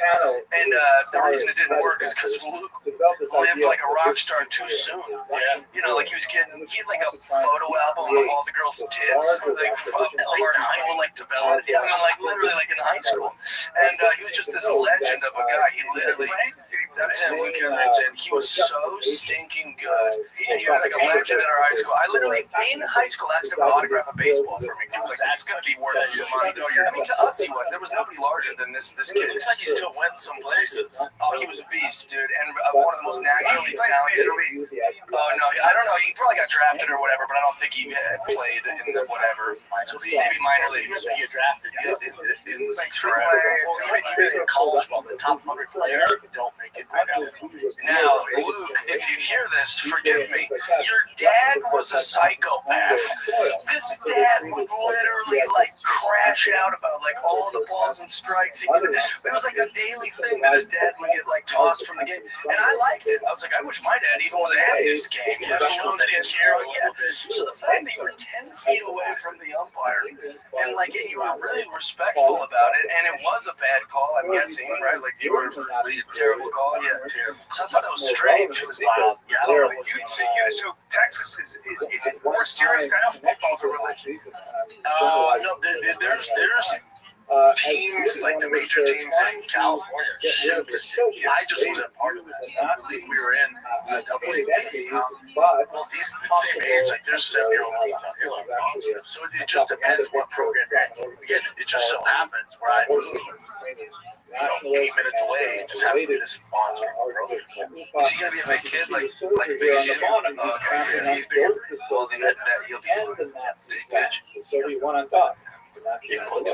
This guy named Gaddis pitches for the Cleveland Indians. I thought we'd be boys, you know. I thought he like knew my comedy.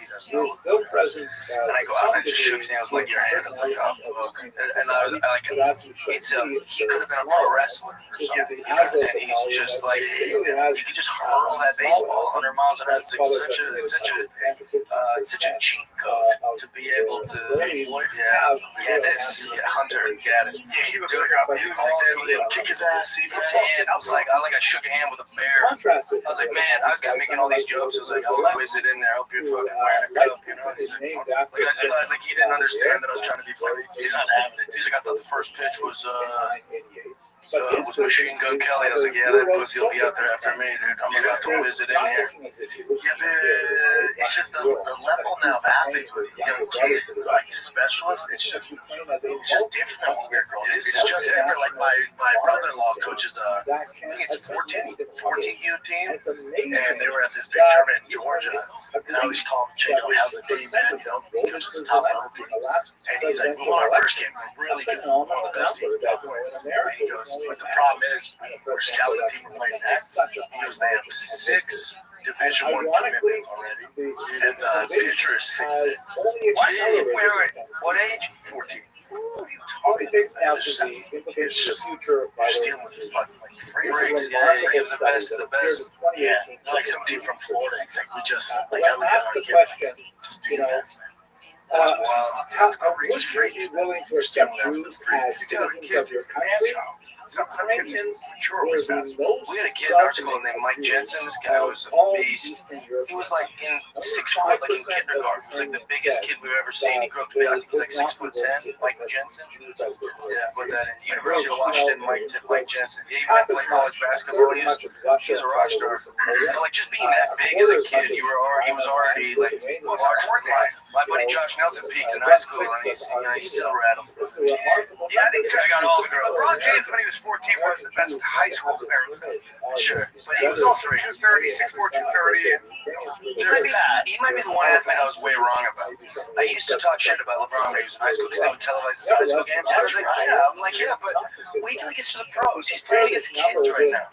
But then he got to the pros, and this first game he swatted someone's shot like 10 rows back, and I was like, I was wrong about this. This guy, I was completely off on was because me and my brother collected cards. If you look at the picture on the right, I got a Peyton Manning rookie card. He got Ryan Lee.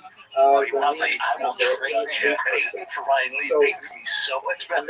Ryan Lee's gonna be so much better. Yeah, way wrong on that. Yeah. Ryan Leaf was a legend where I'm from because he went to University of Washington. Washington State. Cougar. I wonder what that X factor is. Like, what is it? He talks about it. Ryan Leaf, he does some podcast stuff. Like he's sober now. He helps kids out. They had trouble. Like apparently, like they still can't really tell. As great as you are as a quarterback, for example, in college, they can never really predict what you're going to do in the pros. And a lot of times, guys who are in the quarterback especially, maybe because it's just a mental thing. It takes a long time. It is interesting you're talking about this. I've talked about this a bunch where it's like, how could Ryan Leaf be so incredible in college, like literally threading the needle to these receivers, and then be so good for this, but just not good enough for that. He's in that window of like not so good at pro, but incredibly better than all the college But players. is that a mental thing? It could be a speed thing too. Like that window of opportunity is so much smaller in the pros. So like he might be able to. He's just whatever. It's just his timing just a hair behind. Right. Like Johnny Manziel was almost getting tackled like by that much. Like, you know, he's like evading these guys that are just a fingertip away from tackling his ass. But in the pros, Sometimes they don't think of their game like this. We're arguably the greatest quarterback of all college football time. And like, dude, they can't tackle him. Yeah. But how can he? I know his mechanic isn't. His mechanics aren't like Peyton Manning's, but those are still like the throws. You're just the throws are like you're not running. You're not throwing like that, and they shut them all down. Just different levels. That was a technique. Yeah, but still, he was still able to be so successful. Well, also, I wonder if just because the host goes so quickly in the backfield, a second faster. That's what I was saying. Like the fingertip thing. It's like in the pros, they're a whole hand faster and But some bigger. of it's like Teddy Atlas was also talking about. Some people can be really, really talented, like boxers. Like they could be incredible. And for whatever reason, based on their childhood or whatever it is, when they meet resistance, real resistance, when they meet an Evander Holyfield who's like, I don't give a fuck what you can do, you're gonna make me a believer. You're talking about Mike Tyson? Yeah, he was saying that. It was very interesting. It was like, when that happens, They're not the bully? he said, those guys have a very good, and I'm not trying to diss Tyson, that it was a very interesting sort of thing, because he said, you're very good at recognizing somebody who is that. When you know inside that you're not that. So it's like you're not a lawyer until everything, your whole game plan's out the window, but you figure out a way to fucking. You're not a doctor until you got a kid on your gurney bleeding from every hole, and there's nothing in the textbook to tell you how to save that kid, but you save that kid because you find a way. It's like Jim Lampley talked about. He told this story in his book. He talked about how Lennox Lewis and Mike Tyson trained together for like a week or two. They trained together when they were younger. Apparently, Lennox put it on him. So then when they were supposed to fight, Tyson did everything he could to avoid that fight. So when they did the press conference, remember he bites him in the leg and pierces his fucking skin.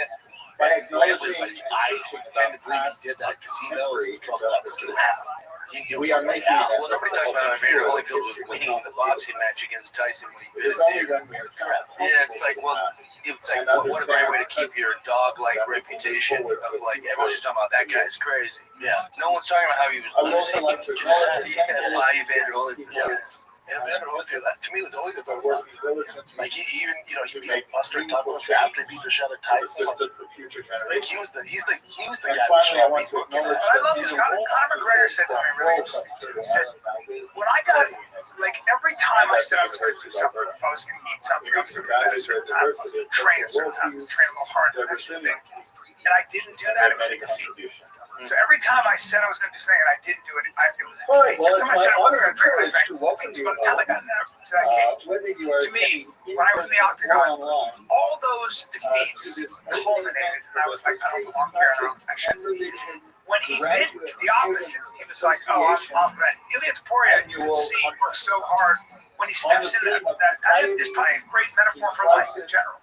You can do everything right and still lose, but I'm saying that is like when you do the small weak things, they culminate into a large either. Yeah, victories all My day. name is Ryan Bunch.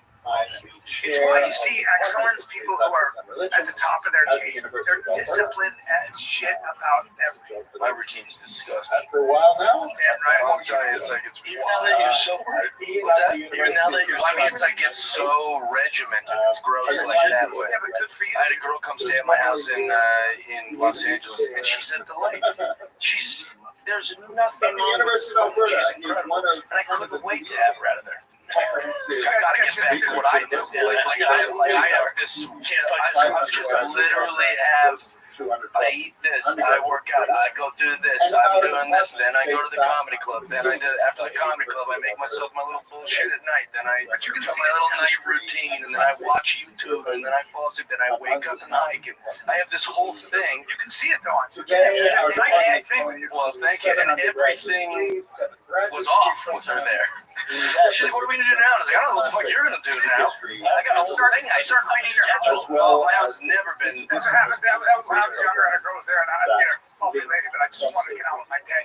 I'd be like, I'd start cleaning the house. I'd start just cleaning. I gotta get it. Hopefully they pick up the message. Yeah, but I can never. I felt terrible because I was not being that kind to her. Start doing the face. It's just like this thing that was there that I was like, I can't do this. Start doing the face. What do you got going on today? She was like, I like. She was literally like, what's the Wi-Fi password? I'm like, I can't you know the Wi-Fi password. She's like, do you have a charger? I was like, yeah, I got a charger for you. You didn't bring a charger. I got a drawer. She's like, I'm cold. Do you have a hoodie I can wear? I go, oh, fuck it. I gotta go up to my hoodie. Yeah, but she did nothing. She was just being a person. Routine, man. This summer, It's conference, the thousands of free movies. Summer of Cinema is here. Feel the explosive action all summer long with movies like Gladiator, Mission Impossible, Beverly Hills Cop, Good Burger, and Transformers: Dark of the Moon. Bring the action with you and stream for free from all your favorite devices. Pluto TV. It also Stream features now. the research Pay evaluation ever. from other Yeah, disciplines. but I'm very regimented about all this. Brother, we haven't seen it. It's I think, one of the biggest moments of the year, but you got passed by the comedy. Yeah, I'm very excited about it. I think I'm the only person on record that has it being filmed of me getting passed. That social media guy was on it. That wasn't my team or anything. No one in my crew knew that I was going to get passed. No. Can I just bring up one thing? Because you posted on Instagram something I was interested. There was a picture of you talking to Mark Maron. Oh, dude. Yeah. Did you have beef with him or something? So all that happened was that when I was an open micer, Mark Maron was very rude to me. And I went on Bert Kreischer's podcast, and I was trashing Mark because I was just trying to make a point that on Mark Maron's podcast, when I listen to it, he'll be like, I'm going to make up an artist, but he would say, like, I met Jimmy Page and he was a fucking asshole. And I was like, I thought it was interesting that when he meets his heroes and they're rude, he doesn't draw a correlation about how he treats people that meet him. When I was a young comic, I met him and it didn't go the way I'd hoped, and it pissed me off, and I've been holding on to that forever. And something there went on Bert Kreischer's, and Bert Kreischer brings this up. Yeah, Bert just goes like, Jeff Dahmer's in here trashing you. I was like, Bert, don't bring it up like that. And then Bert did try to explain it a little bit, and Mark Maron just dunked on me and was like, I've never heard of him. I don't even know who the fuck this is, which was Which funny. I believe you probably didn't know. Sure, yeah, and also, but he kind of proved my point that he doesn't care. He looked rude by saying that, in my opinion. But all the comments were just, fat female comics and like door guys that are like, yeah, Jeff Dye sucks. So that kind of hurt my feelings. And then also, I thought it was interesting. One of the guys goes, oh, did Jeff Dye get his feelings hurt? And I was like, yes! That's why I brought it up. My feelings. I have feelings. They were hurt. That's the whole point. That's why all this time later, it bothers me. So anyways, long story short, Mark Maron comes up to me at the Comedy Store, and he's coming right at me, and he's looking at me. So it's like a shark coming at me. I go, oh, it's going to happen. I just got passed like that week. And he comes right up to me and just, I as a smart ass, I said, hi, I'm Jeff Dye. Because he said he never heard of me. He doesn't know who I am. And then he kind of smirked, and then he goes, you want to talk about it? And I was like, yeah. I mean, I also grabbed him by his arms, and I said, hey, dude, you don't have to do this. I'm giving you the out right now. It was just me. I got my feelings hurt. Like you said, it didn't go my way, and I wished it would have because I looked up to you. And it's okay. We don't have to do this. He goes, no, I think we should. And we talked and we hashed it out for about 15 minutes. I told him everything that you guys said. He was upset because I went on Kevin Brennan's and called him a smug prick. And he goes, I'm fine with that. I am a smug prick, which he chuckled about. He has a great sense of humor about it, great attitude about it. He was more upset about what Kevin Brennan will go hard.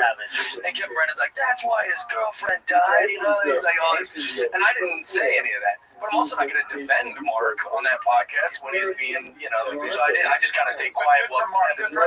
Yeah, it was really good. And it went really well. It was very nice for me, probably better for me than for Mark. Mark, you know, just was aware of me for the last few weeks.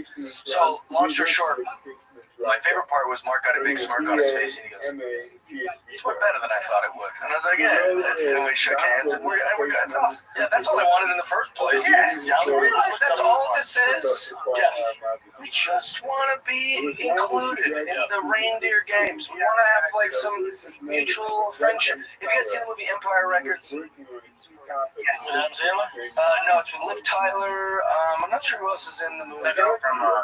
Oh, that Bridget Jones Diary? I thought you were talking about with Brendan Fraser. No, it's different. You're thinking of Airheads. Who's in it? No? It's Liv Tyler. Just put it on real quick. They have the cover box. They'll recognize it. This movie. You seen this? All right. If you haven't seen it, don't worry. I'll tell you the scene. Listen to this. So these are cool kids who all work at this record store, and it's like they're the coolest kids. They're funny. They're hot. They've all got their own little drug addictions and their little sexual things, and they work at the coolest place. And there's this one kid named Warren. He's this punk kid that goes to high school with him. He's probably an underclassman or something. And he always keeps coming into the record store, and he's got a shitty little attitude. And his name's Warren. He's played by whatever actor, probably. It doesn't matter. Warren comes in, and at the end of the movie, Warren comes in with a gun. And he's like shooting rounds in the place. And he's like, you guys think you're so fucking cool. And they're like, whoa, Warren, like, what's going on? He goes, look at you. You think you're so fucking great. And they're like, is that it, Warren? Do you just want to work here? And he's like, no, that's the problem with you guys. You think you're so fucking cool, but now I'm in charge. Shit in the place. And then he's like, Warren, if you want to work here, you can work here. And he's like, well, why would he hire me? You know, like, especially not now. And they're like, we can probably figure it out, dude. Is that it? You want to work here? And that's all. Anything you've ever heard me say about Mark Maron or the Comedy Store, it's just, I just wanted to be included. Yeah, I wanted the store to say, hey, dude, you're in. You know, you're amazing how you didn't get included in there. As funny as you are, and to think of the people that got past from what I've heard in the past 4 to 5 years. That's and I don't hear what I proved you that. Yeah, a lot of people. Yeah, but Rose is the difference maker. She's awesome. She's awesome. But it's all like any insecurity, any like whatever, where you go, oh man, like I've heard you trash the store before. It's like, yeah, I'm a little boy that has not been included. I just wanted to be there. And even with the comics that are talking shit, you know, they've all taken their shots at me. When I see them in person, they're all like, yeah, sorry. Yeah, of course. They were all not that. Obviously, physically, I can threaten you. I've never done that in my life. All of them are super cool. Yeah. You name it. They mean what you see on the internet. I see a person like, yeah. I don't remember, but I think what happened in comedy is also politics got into the club. And that never was the case when I was coming up.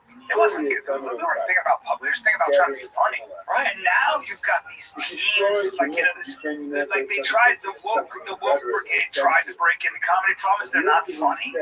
They're humorless. I think that was their opportunity. Like, whether they're on the left or right, that was their opportunity to get rid of whatever side these good comics are on. It was their opportunity to get rid of or make sure that they had their shot. Women ruined it. Yeah, that's what it is. I'll take the bullet here. Listen.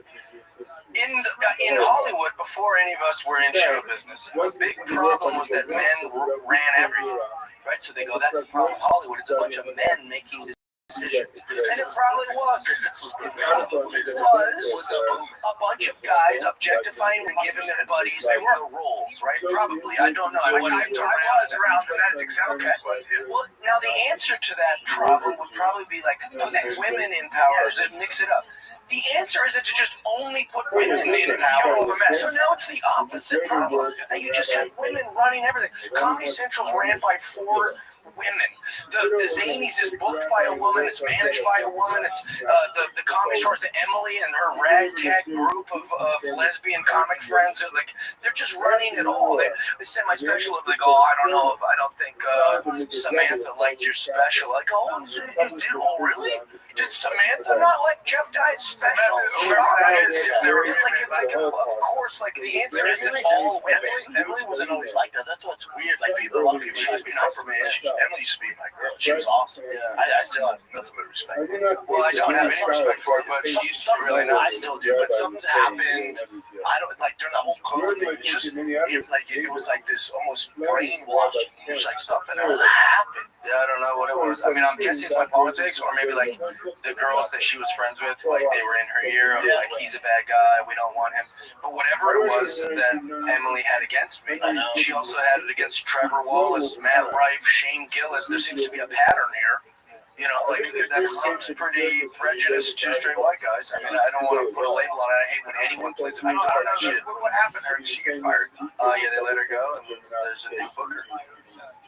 I even sent her a nice text. I was like, listen, I just so you know, I'm not running around celebrating that you're not here anymore. Like, I like Emily. Yeah, I thought she was a delight. She was a very, like, nice chick, like, back in the day. And then at one point, she just said, I'm not even going to, I could be in front of her and go, hi, Emily, nothing.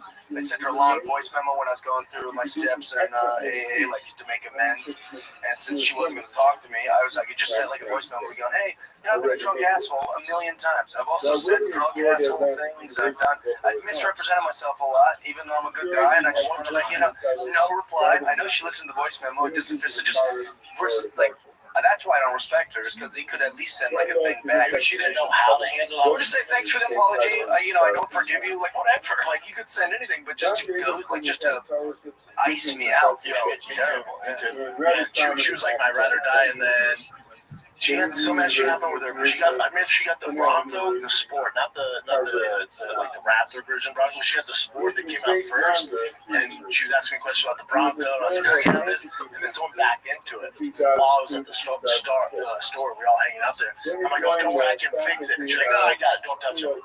I don't know what's happening. And then whatever that was. Whatever happened. Yeah, it's very strange. There was like a chapter. I don't know. It's kind of my political shit. I know that a lot of people don't like my politics or whatever. Like you were saying, like it's weird that now there's these two camps, which shouldn't exist. They can fuck right off. I know. It is dumb. Anybody like that can fuck right off. Yeah, it's so silly. I'll be friends with a fucking socialist. Even though Well, and also my whole career, I've just listened to a bunch of like gay and liberal shit. And I'm fine with it. I go, yeah, I'm in comedy. Like there's gonna be. It's always insecurity. It's an insecurity. Yeah. But at the end of the day, if you're running the comedy store, you don't get it twisted. It happens to be a bar that puts comics up. Like they have to sell tickets. So then they go, shit, this woke stuff's not working. And I know we have them on the lineup, but we're not selling tickets. Yeah, that's the 2 years goes by, like, man, we're in the negative. Right. What's the difference? Yeah.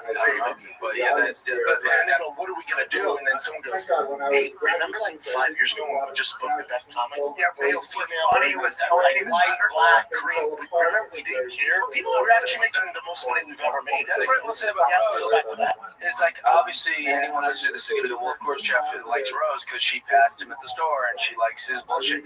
Here's the thing. Rose doesn't care if you're a left-leaning, right-leaning. She wants you to move tickets, and she wants you to be funny. And that is pretty old. She's running a business. Like, why is the mothership rushing South every night? There's no politics. You good? You good? Yeah, but my product, we don't give a fuck. Right. You tell good jokes, people buy it, we'll imitate. Okay, go. That's it. Yeah, audiences are going, if I could just know who they were fucking at night. Yeah. Maybe I'd identify with this comedian more if I know where he lodged his blood-filled genitals at the end of the night. You know, we went so crazy. It just, the world went so nuts.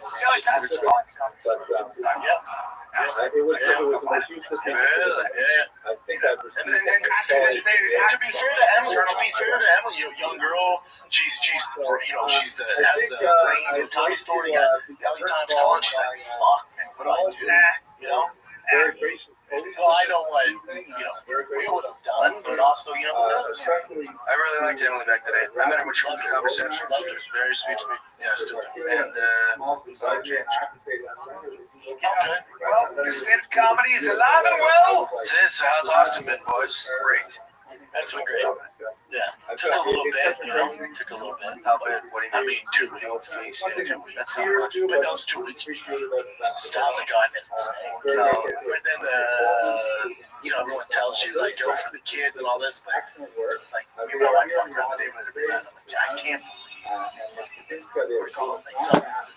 Some people get addicted to that feeling. Some people will literally move every few whatever. Like you see these girls who don't have like any person in their life, so they just like travel the world. Yeah, eat, pray, love bullshit. I think you can reinvent yourself. It is a fresh start. You make new routines, which is exciting. I would say, try to take the road less traveled, or take a different route to work, because that is like this. That makes life very exciting. So like, be doing it. It's a great idea for your family. Great idea for you. Yeah, it's been great. And also, there's a thing like you guys aren't poor, so if it sucks, you can leave. You'll find a new place. Yeah, definitely does it. And Worst case scenario, you go, we move back, or we go to somewhere else. and I think the misconception is like, oh, we moved here. I moved here to be close to Mothership or Rogue or something like that. I'm not really in that scene anymore. I moved for the safety and the tech words and the sport, and all that. Which is great. Yeah, like I'm not in that world. When are you coming back? That's the question. I can't see myself Ever? No, I can't. Really? Actually, I didn't say when he's coming back. I said when he's coming back to comedy. Oh, I was like, me neither. Yeah, I said, who you quit comedy? Like, wait, hold on, what happened? I quit today. Yes, I quit today. Well, that whole Craig Robinson thing, he said he quit comedy and he went viral. He was like on all the like tabloids. That's not real. He's just fucking around. That's a bit. How's he doing? He's good. He looks great. He's lost weight. He's all jacked and shit. That's nice. Big guy. Yeah, but he looks fantastic. In fact, so much that I think Craig Robinson probably thinks I'm gay or something. Because the last 10 times I've seen him, I'm like, you look great. He's a cool man. Thank you. Yeah, he's wearing a cowboy hat around, and I'm like, hey, I got to shake one of my favorites. He is a big man, actually. Yeah, you should see him lately, man. He looks trim as hell. He's awesome. But he said he quit comedy. It's not real. I don't believe it. And if I'm wrong, I'll admit I'm wrong. But like, I was under the impression it's a total bit. And my buddy Enrique, if I am wrong, it's Enrique's fault. Didn't I thought Merrick stopped his podcast? No, I didn't. Mark Merrick. Really? He's been podcast. He was one of the OGs. Yeah, and he was like, it was kind of over. But then on my fucking Apple, like new episodes were popping up. What could you be over it about talking to your buddies for a bunch of money? Yeah. Like, I mean, like, not every podcast. Look, see this. All good things come to an end. It's the end. Control it. That's what you're reading. Who is this? Marin, or is this? This is Marin. That is not for most, generally speaking, but most really the end of the podcast is coming to the end of the fall. No? Interesting. Brendan and I, not me, understand that only reason we would stop the show was if one of us was ready to stop, so that happened for both of us. We're tired, people, burnt out. He's been doing it for fucking how And he's been acting and doing a lot of stuff. He's in big movies. He is a good actor. Gotta give the devil his due. Yeah, it's great. I got a great Mark Maron anecdote, or not anecdote, but like a thing I think he would like to hear. So occasionally a person in the audience will say something that like is a perfect moment, So Mark Maron's up there. This is in 2008. He's on stage at Giggles Comedy Club, and he's doing his bit. He had this bit at the time where he was like, I yell at my girlfriend, but I just yell at her, And my neighbors, they can hear us yelling. So whenever I go out to the mailbox or I go to the trash can, I can sense that my neighbors are looking at me like, piece of shit. And so I just go, I'm not hitting her, which was the punchline for the thing. And it's got this great pop. It's an interesting little story. And then someone in the audience heckles and goes, I can help you with that. And you just watched Mark get furious. Like, oh, what are you going to fix me, guy? What are you, a fucking therapist? You can help me with that? And the guy just goes, I install Windows. And the whole place just pops. And even Mark Maron, like in this like charming way, was like, "Oh, you really can't help me. Like you just install windows." Dude, it was beautiful. Dude, I was at Comedy Store one time and Mark, man, he's closing or something. I went on before him, and then there's these two drunk, big Australian dudes in the front hammered. And Mark's doing his thing, and he keeps the all right, fellas, calm down. And then he starts tearing into him. And then he goes, fuck. He goes, I'm going to see in the parking lot now. You guys are going to fuck me up. Yeah. He's like, now I'm thinking about that. I'm trying to finish my sentence. Goddamn. And security's around looking at security. I'm like, oh man, that park is kind of fun. So then this is how much I admire Marin. I waited around and showed those guys Marin does that's really nice. And I had to get home too. I'll play with that. And those two guys trying to talk to Mark. I was going to help right there. You can get through me. Yeah. The security's like, don't worry, man, we got this thing. Because he's fat. Dude, you haven't got it. Exactly like this. Actually, You're going to need me. Look at those guys. You ever heard my Comedy Cellar story? No. Probably one of the most famous Jeff Dye things at the Comedy Cellar in New York was there was a girl that just kept like being a nuisance. So it became like the chatter upstairs, like, yeah, there's a girl, she'll be around. So after like 3 comics, everyone going, yeah, this girl, shut the fuck up, or she was laughing at the wrong parts, she's just drunk. I get on stage, so I'm already a little like, when you're like ready to go, you're waiting for someone to give you an excuse, So she says something on my first joke before I could even get to the thing. And I go, you know what? Everyone upstairs hates you. I don't know if you know that. Every comic that's come up here is talking about you and how terrible of an audience member you are. And I want to just tell you to leave or call you a cunt, but I'm a real comedian. I'm not going to do that. And the whole place is like, you just said, cunt. And I go, in my head, I'm going, call her a cunt, but I'm not going to do it. I'm going to see if you behave for the rest of my set. And so she gets out and storms out, and she's with these giant men who also storm out. So then I do the rest of my set, probably got, probably 12 more minutes. I do pretty good. And everyone's happy that I got her out of there. They all clapped, and I was like, I don't know why another comic didn't just do this before I did. So, and especially at that time, I'm like the nice comic. I'm like the smiley Jeff guy who jokes about cats, and I did call this woman a cunt a bunch of times.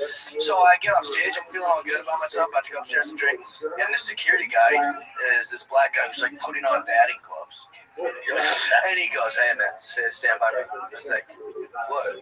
He goes, those guys that left with her, they were like giant Russian dudes. They were like, they said to me, hey, we're coming back for him. And so just stick with me. They got all the security guards from the Fat Black Pussycat, all the door guys for the cellar, just some big black boys. And they literally lined on the street, and on the other side of the street of McDougal was these Russian dudes. Well, they came back, and they were just waiting. And I've never been more scared. I'm not a fight guy, so I'm just upstairs, like, drinking whiskey, going, I can't even go to my other spots at Gotham and shit, because I don't want to go outside. And so those guys, the security guys for the cellar, stayed there until those guys got bored and just left. And then one of them, they come back, especially Russian. Oh my God, they were like ready to do business. And one of the security guys even walked me to my apartment, like, because I lived a few blocks down on down the street, the village.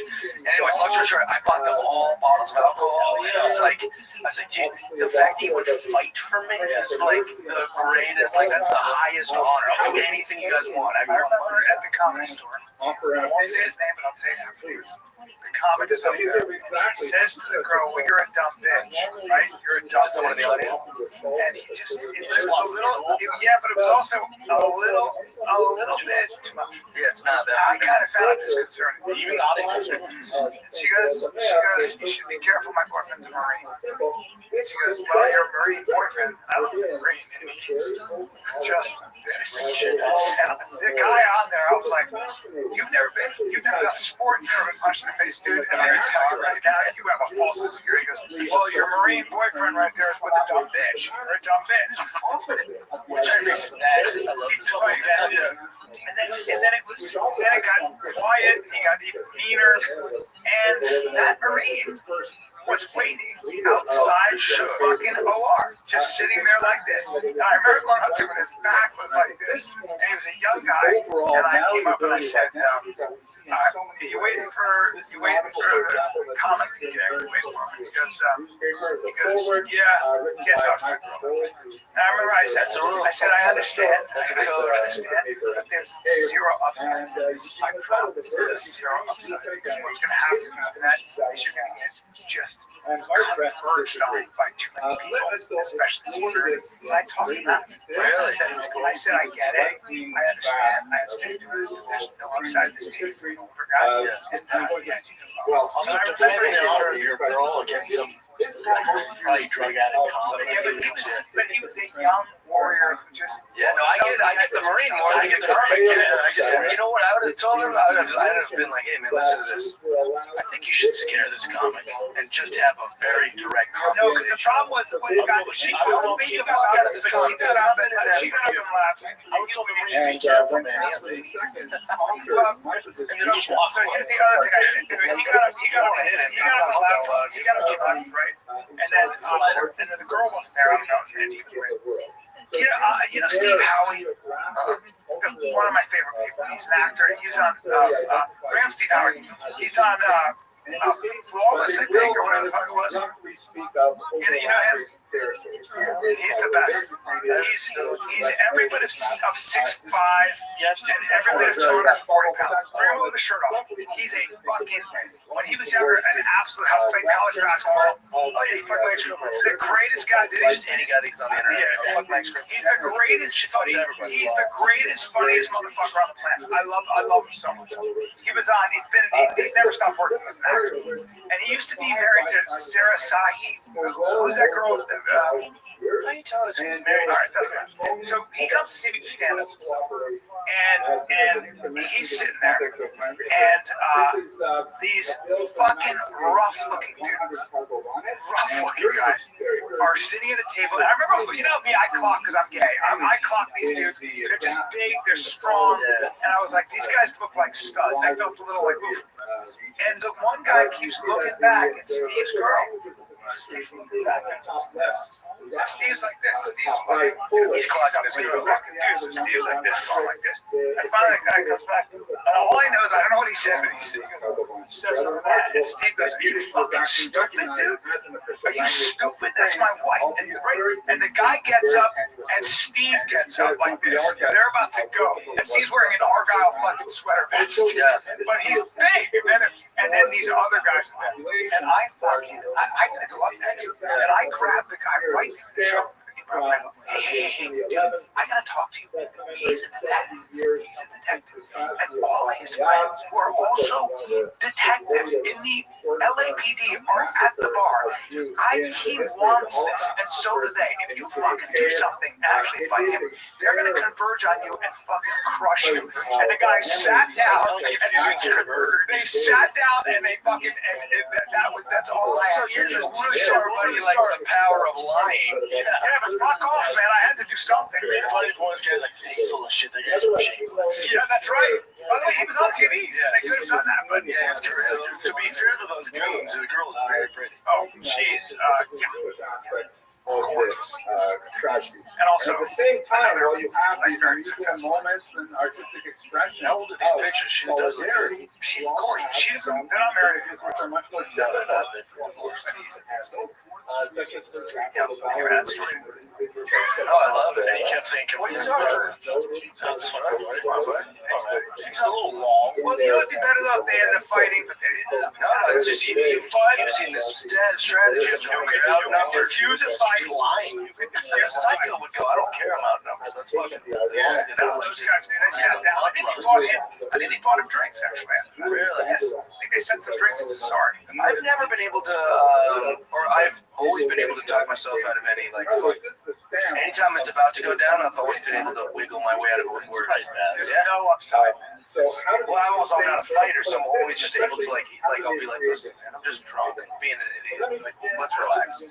Sorry I said it. You know, like I'm just trying to get a laugh over here from these guys. I remember one time that I was with, Dana DeArmond, the adult film star. star, but she's also just like a cool chick. She's very funny for not being a comedian, but anyway, she's a cool chick. We used to drink together sometimes. We were at this little bar called the Jimmy Suite.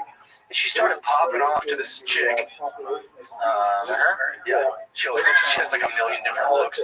But anyway, she's a very funny chick. She's very, very funny. Anyway, she was at the Jimmy Suite. She's had a little too much to drink. She started popping off at this like Latina chick. And this Latina chick starts popping off. They both just drank too much. Just, these womanly behavior. And they start like getting chippy. And I see all the like Latino girls' guy friends are like, we're at the Chimney Suite. These dudes are, they're fine beating the fuck out of me and letting her get beat the fuck out by this chick. And I literally just walked right up to them, all getting kind of ready. I go, hey guys. She's just drunk, and this doesn't need to be anything. She's just drank too much, and she's, I guess on one or something. I don't know. I just want to let you know, she's a drunk chick. This isn't worth it. And they were like, we appreciate that. And they like shook my hand, and they sat back down. They told their girl to shut the fuck up. So I went back to Dana. I was like, I don't know what their problem is. But it completely diffused it because I was like, what, we're all gonna fight on that whole crate? Like, I'm gonna get my ass kicked. She's definitely gonna get her ass kicked by this chick, Like, it's not a win for anybody. You watch out fight videos on Twitter, you start going, I wonder what I'm made of. But then you're like, no, it's not worth it, bro. Getting punched in the face once, or I don't ever want to do that again. Yeah, or what happens if you fucking fall and hit your head on the bar or some shit and then you change forever? Yeah, I break my jaw, I need that. Or you hit the guy and he falls in. I had that happen. I had to take the piss, shit. Before big break. Break time. We're talking about, I was thinking that you need to have kids, and then Jen asked you about legacy. So you don't. I asked Jen about legacy, because I asked me and Jeff are on the same page. It's not about legacy, it's just so fun. Oh, no, I'm saying, like, he was asking about my family name, and, like, if that's carried on. Like, he's gonna die with Jeff. I don't care about that. I think you would have so much fun with the kids. I love kids. A lot to offer. And you love sports and watching your kids grow up. It's the best. And I never said that when I was your age, so I get it. I was the same way at your age. I was exactly the same way. I totally understand. When you get, I'll find some gorgeous, great woman who I love, and then I'll impregnate her. We'll make a kid. It'll be the most meaningful thing that I've ever done. And then the kid will be 3, and she'll start feeling unheard and jealous of my comedy career. And who are these girls coming to your show? And then that'll cause a little tension that will later blossom into full tension. And now she's talking shit behind my back. By the time the kid's 6, she's divorced, taking half my fucking money. That could also happen. Why did I even do this? Now I have a kid 3 days a week, and I'm talking shit about his wife, about his mom. He's a hell of a baseball player. He's a hell of a baseball player. He's meeting all the new girls coming in my life because now I'm trying to sow the oats for that I lost out when I had her. That can happen. Wait till you're 50. You've done everything. It's all right. Then you sign a prenup. Maybe. I haven't ruled anything out. I had a vasectomy, yes, but I froze my sperm. You can also reverse a vasectomy. People go, yeah, that's painful. It takes a lot of time. It's like, so does pregnancy. Yeah. So if she's willing to get pregnant, 50 stopped having kids. I mean, you counts the outlier. As he stopped having kids, he looks great. I'm sure he's playing with his kids all the time. They require so much energy. It's a lot, and it's life changing, and I like my life. So why am I changing? I don't understand. I've got a very good life. I guess I have, but you probably feel like you still have a lot more to do. Oh, tons. Yeah, I've got like some goals, and I got some shit I'm trying to accomplish. A lot of material on kids, though. I know, but I just think. How old are you, Jeff? It shouldn't be something you just do. I'm 42. Listen, when it comes to True Classic, you see the shirt I'm wearing right now? You see how it pops like me? Dude, it makes my whole radiant. I know you call this color. This is the True Classic shirt. Okay? Skinny guys like me like shirts that hug the shoulders and arms, hang loose in the front. Dude, and not only skinny guys that are built like Kermit the Frog like you, but also UFC fighters. If you've seen the new commercial from True Classic that Brian created, you will see True Classic is worn by some of your faves. Misha Tate, Wonderboy, Leona Machida, Bisbee, Susudo. They got everybody on there. We've been wearing True Classic for a hot second.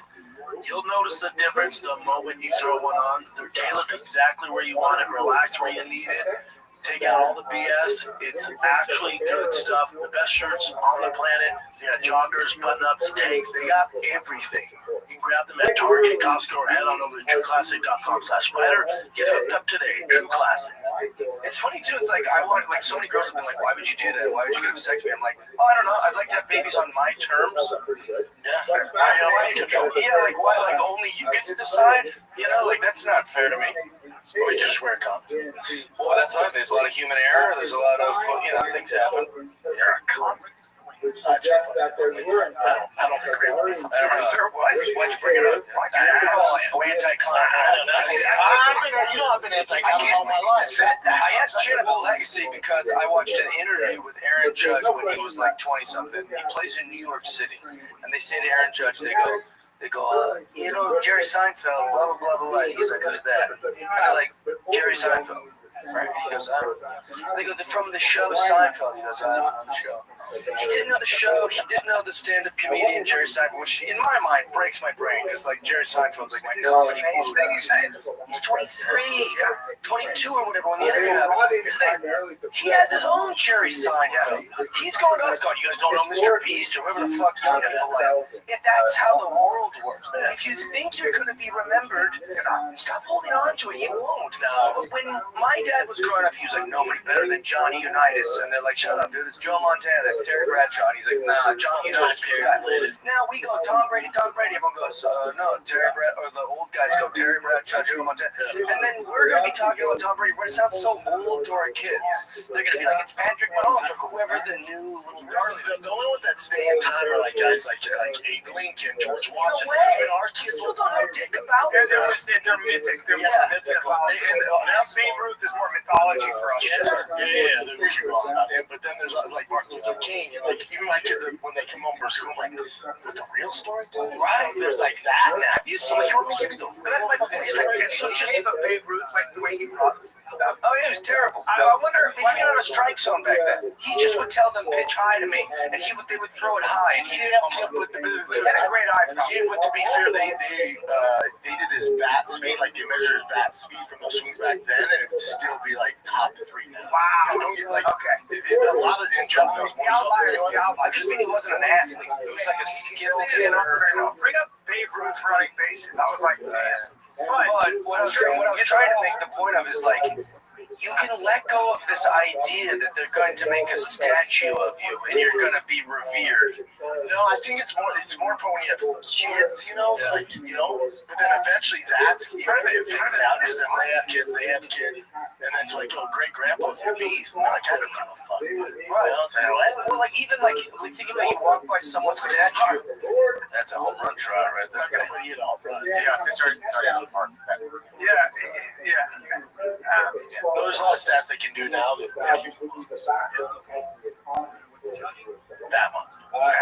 but there's some big baseball players. You get this weird swing. Notorious cases. And then you just get hammered right after. What was I going to say? So my point is just like, people think this idea that like you're going to be revered and remembered. I find a lot of peace in letting go of that and going like, it's okay. You don't have to. No one needs you to be Tom Brady. No one needs you to be It's okay. Like your statue's just gonna get bird shit on it, and people are gonna walk by. I think it's different if you have kids. Yeah, a little bit. How they hold on to it. Yeah. And then what they do with it, it's whatever. But at least you did your part with it. Yeah. Just enjoy your life. Live like you want them to think Dad's Superman. Now it doesn't mean Dad has to have a fucking statue or a banner that fucking Wrigley Field. But even if that UPS worker is a damn good dad, they're still gonna think he's Superman. You know what I'm saying? Yeah, but I just let go of the whole legacy thing, the whole thing of thinking that we need to carry on our family. In the grand scheme of things, it does not matter. We're a fucking grain of sand. Someone will later live in my home, and they won't know who I was. Someone will later still walk these streets. They might see a picture. That old saying, who was the philosopher? Say never that I lost something, only that I gave it back. That's good. We're here for a short time. Enjoy it. I'll be like this for now. Well, that makes me happy to not worry about being a statue. We're depressed. No, it doesn't. None of this matters. I remember we were doing a show like Brand together. We were doing Find the Kid Live. This is right. You are driving to Will Sasso, and he has anxiety, and he was like, "Man, I just like sometimes when I look at space, and I realize how fucking small." He called you to tell you that. And no, he didn't know I was in the car. I was like. And because he had like this big audition, he's like, "Good, put in perspective. I like Earth, like the moon, I'll get Saturn." I think, what the fuck here? And he's like, "Break it down by molecule." And I was like, "Okay." But also, is that like just recently he's in Italy, and he goes, "I'm going to a museum. I get this text from my guy, whatever." He just sends my pictures. I just get dick pics from literally every statue. And just every statue. hilarious. And he's still sending it to me. Keep going. Well, I was just trying to say like that, but like it is all pointless. That's also what makes it kind of cool. Like it's like everything is rewarding, but it's also pointless. Like don't worry about But are you also a guy that subscribes that we're in a simulation? No, I hate that. Only rich fucks say that. I've never heard of a person. Rich fucks don't say that. That's just what scientists say. No, it's not true. Elon No, Musk. it is true, but it's not rich. It's like a scientific theory. It's not because they're rich. Like theoretical mathematicians, like this is. Oh, for sure. Name a real famous one that has a huge podcast. Is this like Elon Musk where you're trying to fucking explain it? Those are the guys like those guys have a ton of theories. Once to get to the masses. Also, simulations for who? For what? What are you saying? Well, simulation for what? Like, what does it mean? What's the framework? What do you mean it's a simulation? So vague. They're also going by numbers, saying like everything. We're a vibration and a code. Okay. Yeah, but also the idea is that we're already making simulations, right? So we're already making. Virtual reality is becoming so real. So if you were to extrapolate it out, right? If you keep going in that direction, it may have already happened, and somebody's already running a computer program. Now, that doesn't mean it doesn't jive with religion, because in all I'm not worried about how it jives with religion. It sounds like nonsense. The idea of most religions, whether it was Christ or it was the Vedas or Buddhists, they all say this is Maya, this is an illusion, this isn't real anything, right? There's a reality behind the reality, and that would be the idea behind Buddhism, and the idea behind the Vedanta, and sort of the idea of many relationships with Christianity. It's like this is not the kingdom of heaven. The kingdom of heaven is somewhere else, right? So, and the Greek philosophers kind of said that. So that in some ways, Kant said you can't really see reality because you have a limited visual apparatus. I believe that we have a limited visual apparatus, but I don't see how that comes back to us being in a simulation. A simulation would make it seem like it's all like an avatar or like this computer, this larger thing that I don't understand. But then that would just mean you're just playing with the word simulation. Yeah, nothing matters. I would say to investigate it a little bit, one of the places to start is the last guy was on really interesting. It's not like heady, it's not like scientific. It's actually a really interesting, cool theory. And the way they make the argument for it is pretty fascinating and a little bit mind blowing. It does fuck you up a little bit because the argument, like if you listen, like Rogan was listening to it, he didn't think about it. It's like the argument is pretty fascinating and might be the missing link between quantum and Newtonian physics, right? So the idea being how little things like electrons and protons and atoms behave versus how this. I want to get on my phone too during this conversation. Just start doing push-ups. Check this out. I check out too. No, I was looking for this. This is the best photo we have of a cell, of a human cell. That's one cell. Look at that. This is one cell, and it's the most. That's the closest, most zoomed in, best photograph we have of a human cell. Now, this human cell that I'm showing you, we have not billions, hundreds of trillions of these make us up. So each little dot, each little thing, this is in one cell of my body. And I have tricky. You wonder why we're different. You wonder why you can interview. This is we're in a simulation. You wonder why you can interview 3 kids who lived in the same house with the same parents, same race, same class, same experience, same schools, and they have a totally different experience of life because each memory, each thing we see with our eyes, each thing we touch, each experience, each trauma, the way we translate all this, makes us this wildly complex, like snowflake of a human, right? Now, that is some science. That is that we are all this collection of every memory, of every interact, every talent we have, every little thing that's ever happened to us. We're so uniquely different, which is biology. It's like a monkey or like a little alien or a dust mite or whatever. Now, what about that is simulation? We're like these organisms. I would more likely believe that we are useless and no one gives a fuck about us and we live in a dust mite of some extraterrestrial shoe right now. Like, that would make more sense, because when you get small or big, it starts to blow your mind. But, like, the idea of a simulation makes it sound like digital. It makes it sound like it isn't, it isn't organically biological thing. Both things can be true. In other words, most of you are space, right? If you talk to quantum physics, most of what you are is space. It's actually not matter. It's energy. Okay. Yeah, well. So it feels like a table, but it may not. But most of that is space, which is crazy, right? So I'm just saying that when you talk to physicists and mathematicians who really study this stuff, it's like for us, we go. Like, I'd love for someone to try to explain it to me, like my baby. It's like this, sort of like a worm. Why is it NFT? Like someone just gives you a mouth. A worm can sense heat and I think pressure, and that's it. Those are the two senses. Yeah. We have 6 senses, right? Or 5 senses, sorry. And so the idea is that we may have a limited apparatus to understand what's actually going on. That's the whole thing about human beings is we have a mind that wants to understand Consciousness. That's all we got. That's right. So we might be a data stream that's attached to a larger mainframe, whatever the fuck it is. The conversation is definitely worth having and thinking about, because it doesn't. That's all we're trying to figure out is what else you get into. It doesn't. Also, those mathematicians. It doesn't negate the importance of this. It doesn't negate the importance of our loving our children, wanting the best for things. I think a lot of people think that when they get into this stuff.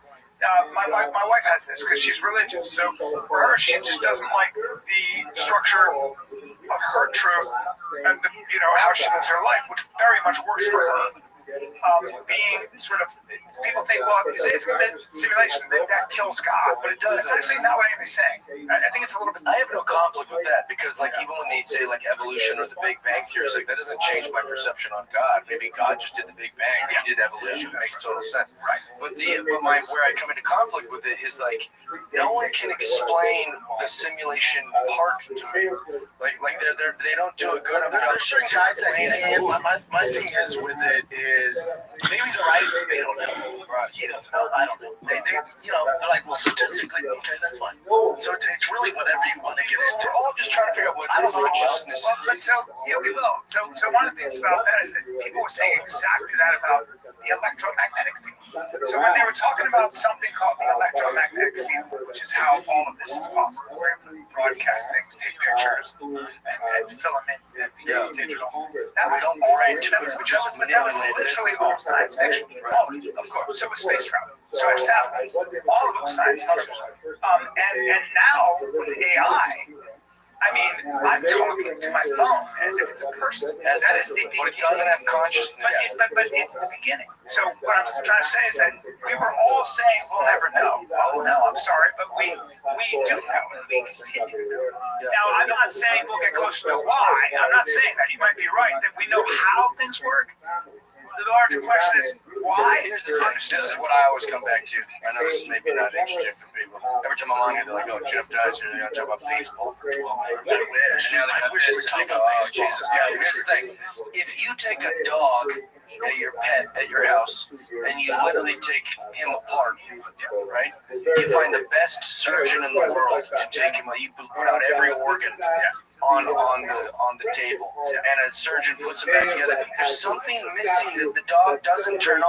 But you could do that with a motor. You could take this truck engine and put every part out, find the best mechanics in the world, you put it together. It'll turn on, it'll turn a crank. That's what AI is. That's what machines are. But there's a missing fundamental. Yeah, you could call it a soul, you call it a spirit, you call it an essence, you call it energy, you could call it a simulation. Whatever the fuck it is, that's what we're trying to figure out. What is that soul goal? Yeah, it's so important, and it's so fucking true, and I say this all the time. You can take a piano and you could scatter it across the floor. And you could say that's a piano. Technically it is. Same with the human being. But a piano's not a piano until you have somebody sitting at that box when it's fully intact and tuned, creating music. Right. And a human being is a human being. Yeah, you can take me apart and say this. You can show me my genome. You can show me all the mechanics, and you can be like that's. But I'm not human until the soul's right. Nobody's been able to pinpoint that. They're never going to. But I love religion for that because religion does talk about that. Religion makes the arguments for the idea. Like Buddhists will always say this. I love this idea. This idea. Like, oh, this is Jeff. They go, where are you? Like, where are you hearing me from? Where are you listening to me from? Where are you seeing me from?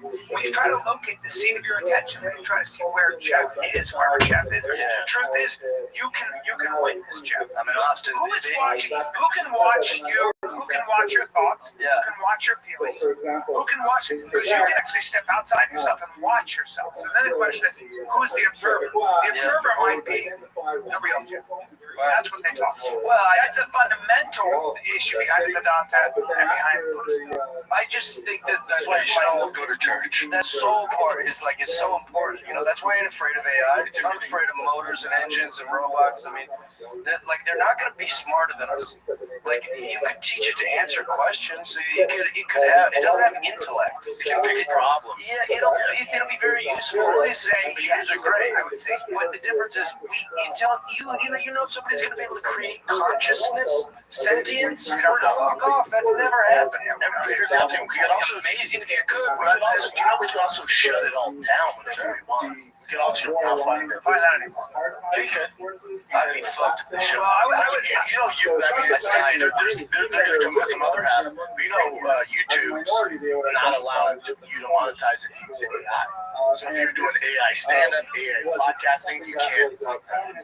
I would say it's worth looking into it deeper because it's kind of mind-blowing. I used to always resist it, and I sort of fell into it by accident. And I think it actually affirms my simulation part. What are you talking about? I have no desire. The idea that what human beings are doing is creating things like synthetic biology, right? We're creating synthetic cells and things like that. I totally agree that the human life or the human being and its consciousness is so fucking incredible. We are so far away from actually harnessing that. I just think that there are people that are so worried about general intelligence, general AI, right? Artificial intelligence, that the idea is that there is something about that kind of super intelligence that It's just like a search engine. Without the internet, AI ain't shit. It's just able to search the internet as fast as it can, and it can come up with everything. Well, there are large language models sticking it together. Well, there's large language models, but it's actually going. No, that's not true. Because you'd actually make a joke that Jeff Dye would say, and then it would take all the things of Jeff Dye on the internet and come up with a joke that I might say or whatever. But it couldn't go make a joke that my buddy Philip Bernetsky would say. Computer goes, no idea who Philip Bernetsky is, and it wouldn't know how to know database. Yeah, so I would just a big supercomputer. I'm afraid that I would say if you talk to people that actually are in AI, they will all disagree. About what? And I've interviewed big supercomputer. No, I've interviewed AI guys who work in it doesn't have a soul. It's not conscious. You know why my thing is why I don't give a fuck about AI? I have so many fires to put out. It doesn't really matter what I think about it. It doesn't really matter. Like with my kid, I gotta give him after. I gotta pick him up from camp. I gotta make sure that he's gonna AI. There's nothing I can do about it. But I would have the skill to get into it. But the large question for people out there who are really like Elon Musk and stuff, they're worried about is that this arms race between China and America and all that. The fact of the matter is, there have been examples of computers. Almost, I think it was the case where the computer threatened somebody. The person wanted to shut the gun, and the computer said, I'm going to tell your wife you cheated. Nice. And so these computers behave sometimes in a way that they come up with their own agenda. Like we can't control them. Yeah, but now I'm going to push back on that. But what's the computer's motive to not want to be on? what I'm saying is that if you talk to these experts, these experts talk applied. Is that a fear or a thing that happened? Well, what they're worried about is that this is the tip of the iceberg, and super intelligence might decide Without any humans. Because consciousness would make a computer think, well, I don't want to be off. I'd like to be on. I'd like to live. I'd like to be on. But like, it doesn't have that. So a computer is just this thing that you turn off or on. It doesn't know it wants to be. Also, who's writing the code? Teach it that it wants to be on. But why would you teach it that? And then that's also not consciousness. It's just a thing they've encrypted. But it might start teaching itself. It might start learning. That's a fear, not a truth. It's a very real fear for people that are really involved, including the father of AI. So that the creator and father of AI will tell you that he's worried to death. And when I listen to You're the one that made it, bitch. You're the one that fucked it all up. Well, then here's the other thing that Rogan was talking about. This guy, it's like we're getting so dependent on AI. So even our computer, our phones, it starts really small, right? So our phones are like, I don't know. I actually don't know my wife's number by heart, but I just need Danny, right? And all of a sudden we get so dependent on AI, all of us, that now we can't live without AI. And so it's almost like the computer, the algorithm, the thing called AI creates an ecosystem where we can't live without it. Sure, that's our own tool. Right. And then that's what's wild. That doesn't make me afraid either. Yeah. And then phones. We're already entangled in it, you know, like that's a lot. Little baseball game. Now we're at a concert. Everyone's like, that don't bother me. Like that's great. Yeah, I don't know, man. Because people go, well, what if they shut it all off, Jeff? How are you gonna eat? Are you gonna hunt? That was all out of the cards before I was born. You know, we were already dependent on grocery stores when I was a baby. Like, we were already dependent. I was important on the mainframe. You know, I wasn't afraid of when I grew up. Like, well, what if the grocery store shut down? What if my bank is closed and that number, that digital number that they say is the money I have, just goes? You can't wake up and just be afraid of all this shit all the time. For me, I'm not afraid of it because this is my faith in it. I just think that if we create these, let's just say some computer like General AI arrives and it's a god, it becomes all knowing. I think anything that becomes a god, like they're talking about, will be more benevolent than I don't know why it would tap into their fear of it being somehow. That's Hollywood. I also think, there's this whole. That's a nice take on that. Yeah, that's my optimism. Me too. It's also like with aliens, like, man, they're gonna see us and then they're gonna start blowing shit up. I'm like, well, that's Hollywood. If the alien comes there, it's actually like, man, we've been doing some wrong, guys. What if we helped you out here? You know what aliens think of us? The way you see like a squirrel. They're smart monkeys, right? You know, we look at a squirrel, we go, oh, look at that little thing. We don't go, let's rip its head off. Or like, let's go check out its living quarters. Now, you just go, that's a squirrel. Now, there might be a few bad aliens. You're smarter than the squirrel. You don't sit there trying to teach it Spanish. You don't go, oh man, this fucking squirrel doesn't even understand how my truck runs. Yeah. You don't give a fuck. It's this cute little thing. That's how aliens look at us. They go, yeah, it's fine. These little our whole burn aliens is all from Hollywood. All this fear mongering, but they might be really dumb. We're like, oh man, we actually, you should try this out. We're gonna do a lot longer. And like, we're good. We don't want to live here. We're just trying to improve your life, and we're going back on. Yeah, they don't give a shit about it. Yeah, I have a positive view of. I don't know. Somehow I'm an optimist. I guess I'm an optimist. Maybe to my that's good. I think that's a healthy take. Like, why would we create this supercomputer? You ever met a cool one? You ever met one you want to grab a beer with? Who? These guys that he's like, dude, these AI specialists. You ever met one of them? I don't know. Yeah. They're not exactly a bunch of fun. Callie did put me in a real argument of authority there. He goes, listen, Jeff, people that really study this stuff say, but he didn't have their argument. He just goes, the father of this disagrees with you. I go, well, what did he say? I don't know, man, but whatever. Just a guy way smarter than you. He says, well, I know, but who? And what did he say? Yeah, he made a speech recently, and he goes, look, we got to take this more seriously. There's got to be some kind of a global pause or a check and balance. And there's going to be people that are way smarter than us that are going to look into it just like our military, and I assume they're doing their job, and I don't have to worry about But they need guys like us. What are we gonna do? I need guys like us doing this. Yeah. I'm being honest. Our job is to do this. We can't just keep going. The smarter guys. No, you need somebody. What the fuck's going on over there? If we rattle and get a little Shit, we either murder these guys in the garage in Austin, or we need to maybe answer some questions. And that's kind of because you need people fucking asking these questions. You know what's such a, it's like Rogan had a I think it's fair to go. We're asking some good questions. Hey man, what's going on? Rogan said that. Rogan goes, look, somebody's got to start fucking these nerds who are keeping everything going. Because, like, you can't be having sex with the pro athletes. You should be getting the guys who are figuring this out. Because as soon as the Brit breaks down, like, we're going to be like, fucking idiots. Eat this up. By the way, I can't get any power. It's like, if you want to do it, if I put you in the bit, he goes, if I put you, it was one of the best bits ever. He goes, if I put you in the woods with an axe, tell me how long it's going to take you to send an email. It's like, it's true, dude. I'll be dead in a week. Yeah, we keep. I spent my whole life worshiping guys who could dunk a basketball. Right. It does nothing. It literally does nothing. We talk about Magic Mind Max, which, by the way, sorry, I think they're sold out again. This thing is crazy. It's crazy. We can't get a hold of it. Dude, it's driving me I'll tell you what, we do have the sleep shot. The sleep shot. Sleeping like a freaking baby. There's nothing out there. There's no sleep shot out there. It's about energy. It's like, what about sleep so you have energy? And it is about getting recovery from people that go hard. It's actually formulated to help your brain chill out and recover.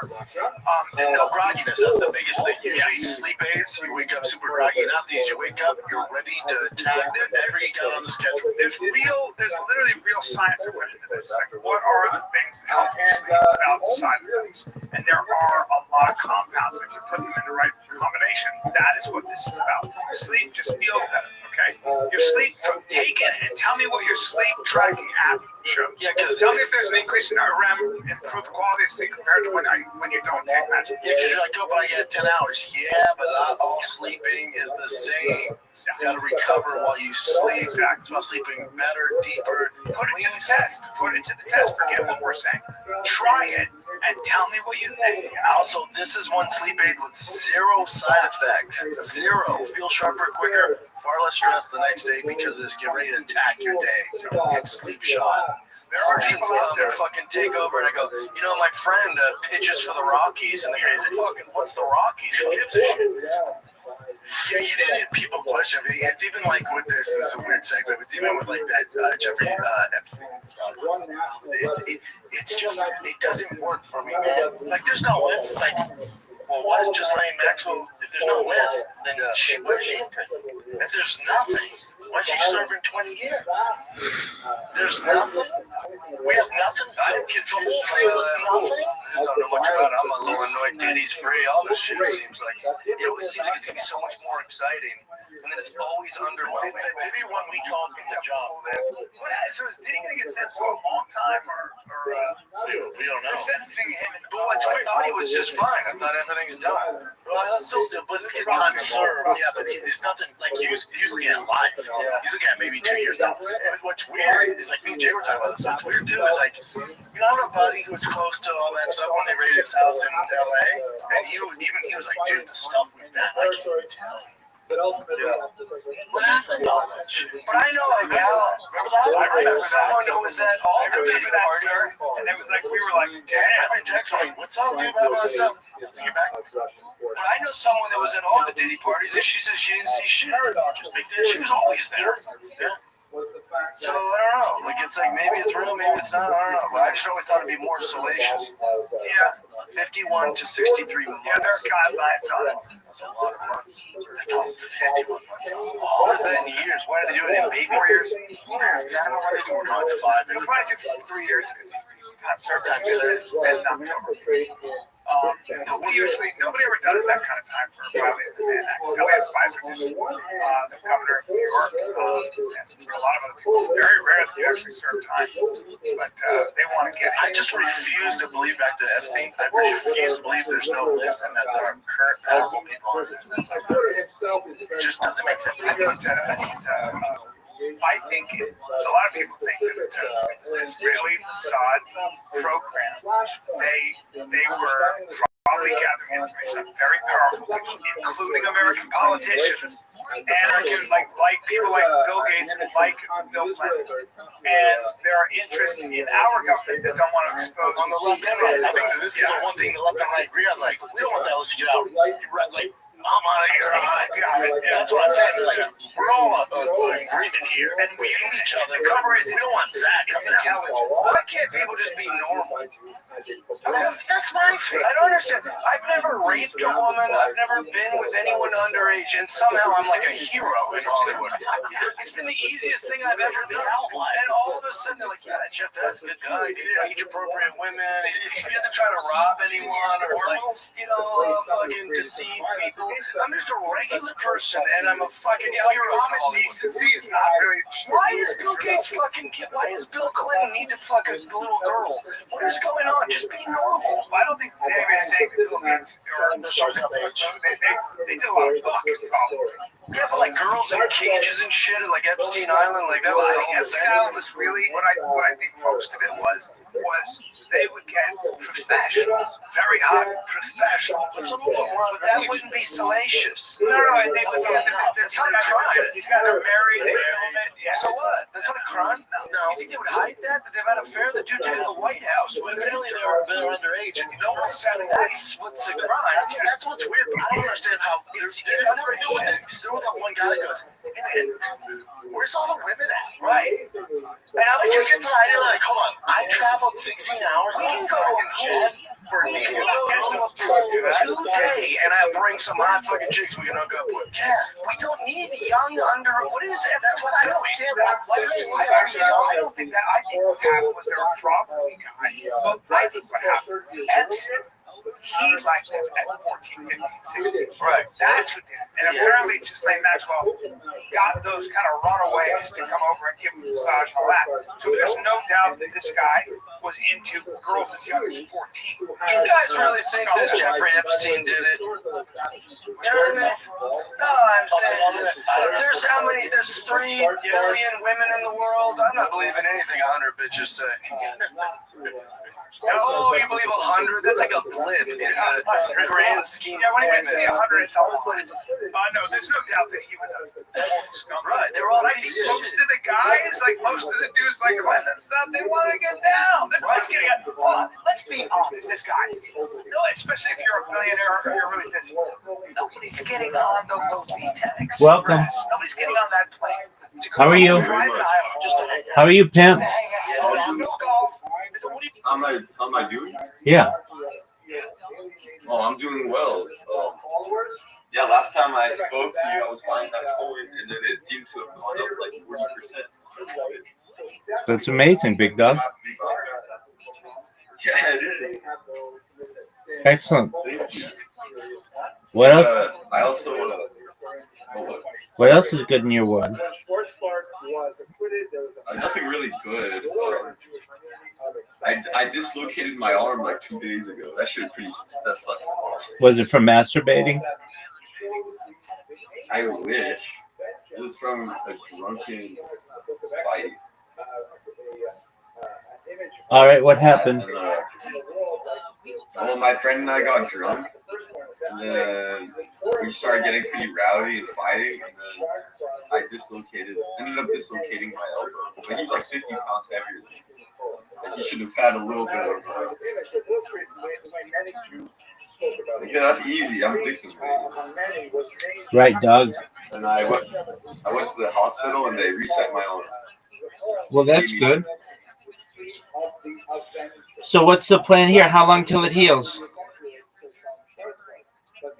3 to 6 weeks.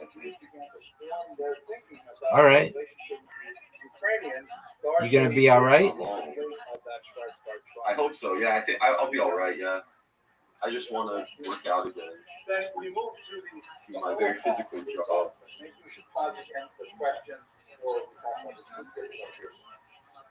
Very tight, man.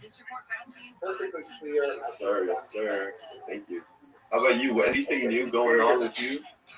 Just chilling, man.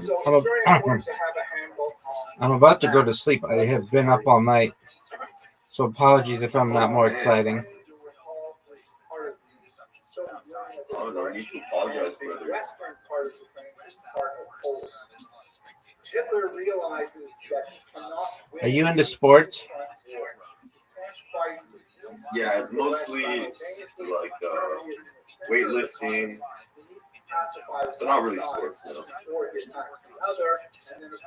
I like physical activity. All right, do you like distance running, UFC? What do you like? I like sprinting, weightlifting. I like watching UFC. I don't think especially after the last fight I got in, I don't think there's a future. That agreement is shown here in this map. Well, I'm gonna take this rip now. You go for it, big dog. Thank you, big dog. I'm just watching you and your homies play and just go crazy. That's what I like to hear. Good on you, man. And on the right side in the sort of pale green are the regions that are seized by the Soviet Union. And they belong to the Soviet Union between 1939 and 1941. I need like a graph guy to pull up on this. I'll find a graph person. Don't you know how to use like MetaMask?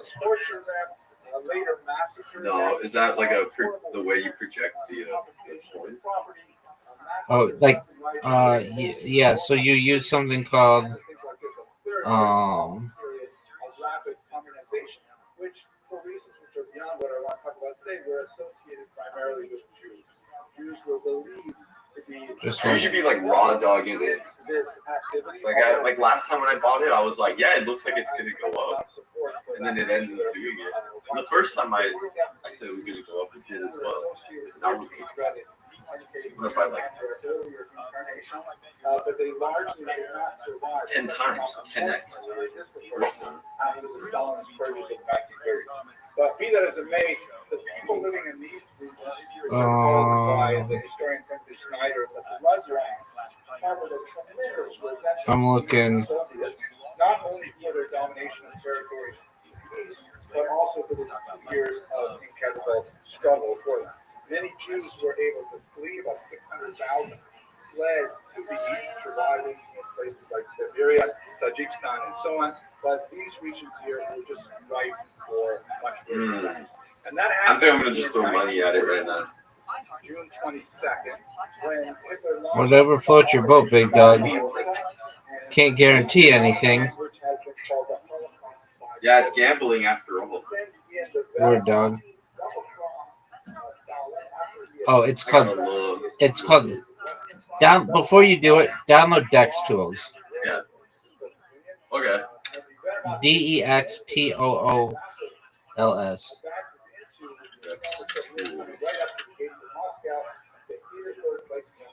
Horrific sieges.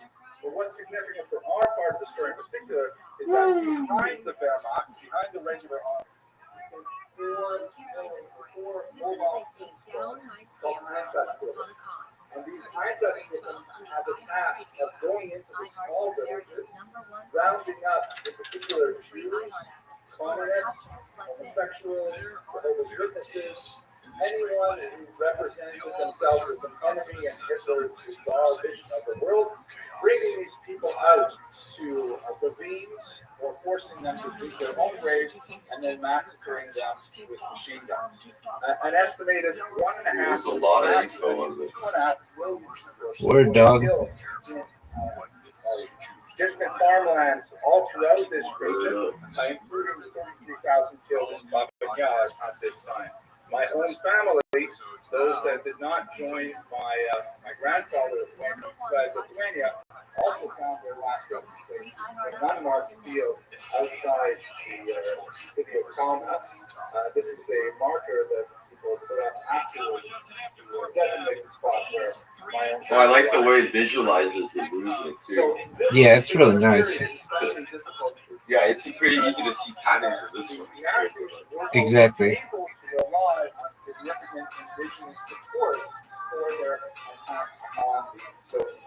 Oh, looking at it, it's even reassuring me that I should buy it. Lithuanian, Latvian, and Estonian, were willing to join the Nazis and push back the Soviets. One of the most difficult units associated with this period is not Hitler, but the militia division, which represented a lot of Ukrainians in the western part of the territory, believed that joining with the Nazis was the best way to rid The community trust is a little off-putting though, because on Coinbase everyone's bullish, but on this thing there's only 30% of people that trust it. Yeah. They were ultimately cleared. Are you in the Telegram? No, I don't use Telegram. We'll download it just for this. It's worth it. Okay. And then join the Telegram and you'll get all the memes and stuff. And whenever there are events, it has updates whenever there's a buy.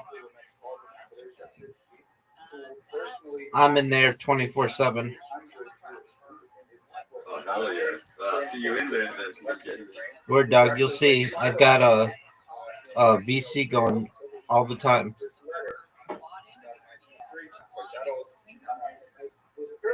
I didn't even know they had that technology. Word dog, I don't always have my camera on, but I always have it open. I think one of the most fascinating elements of this letter is that the author is a very common spelling mistake. The transposed the silent letter Aleph with the thought of I in a common word gift. This is a mistake that no one would have learned to do from a Jewish mistake, but John did one himself. So there are some bright lights in the story, but otherwise for Jews it is inevitably. So that takes us through the vast majority of my presentation. I'd like to speak very briefly now about the response to our current situation with the conflict in Ukraine, and then I'm trying to take growth on like speed up my humans too. Like fucking. Okay, let's go on.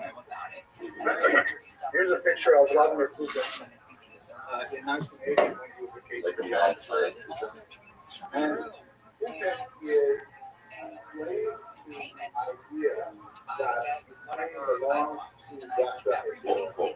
That this is an idea that was very well felt in the 19th century. The notion that Ukrainian people, Ukrainian, by the way, is a fairly new coinage, like maybe late 19th century. Ukrainians themselves were not entirely sure what to call themselves, particularly in Western regions.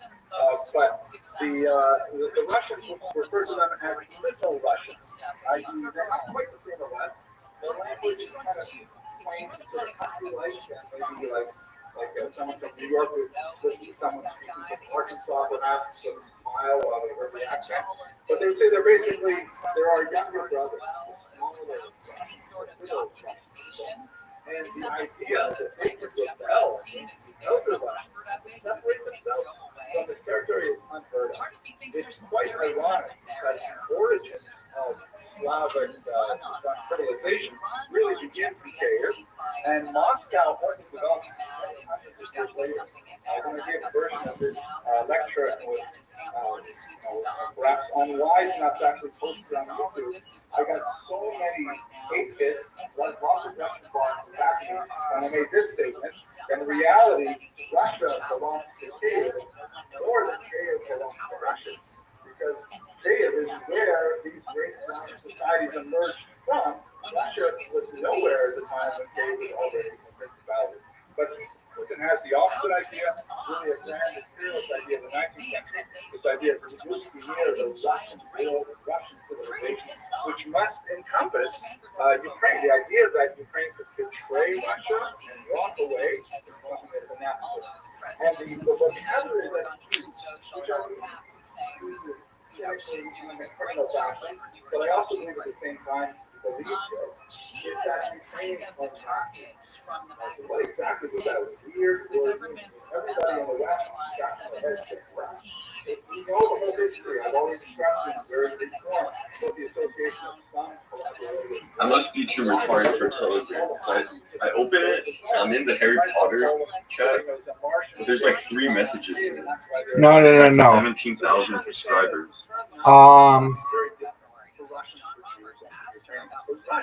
Let's see if that's I selected it as a channel. Let's see if that's the right one. HPOS 10i. Yeah, but there are a bunch of them. You want to make sure you're in the right one. It has 12,000 members.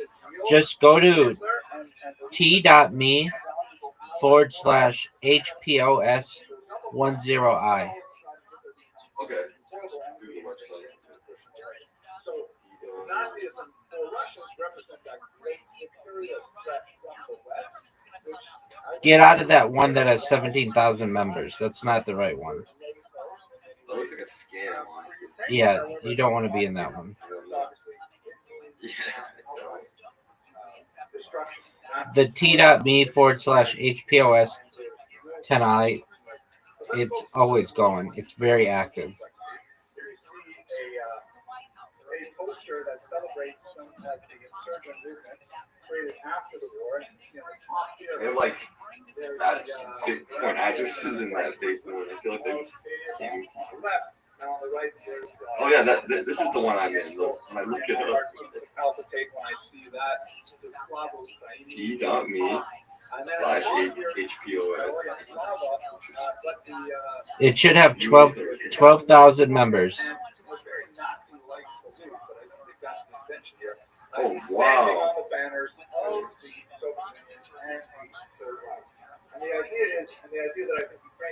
I'm gonna get it directly from their website this time.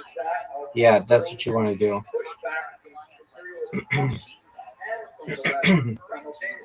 Striking out in a very Khmelnytsky kind of mood to create their independence.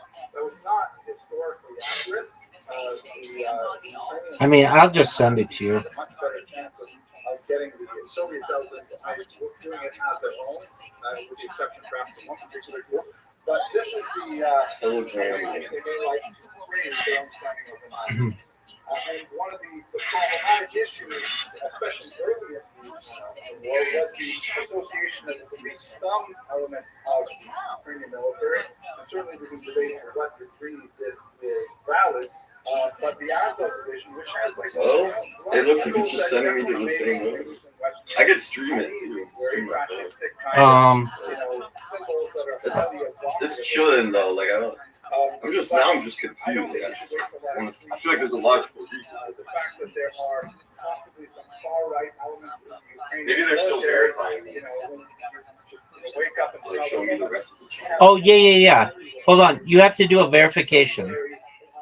Oh, I did do that. Okay. Safeguard.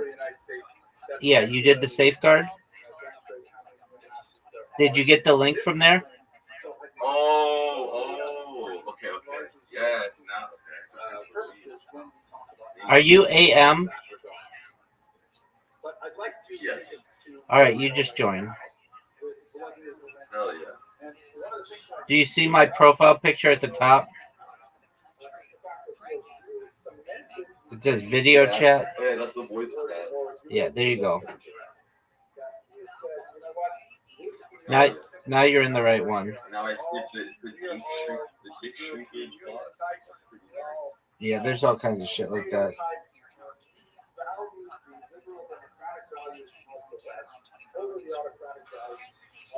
Do you see that there are 12,000 people in it? Yeah.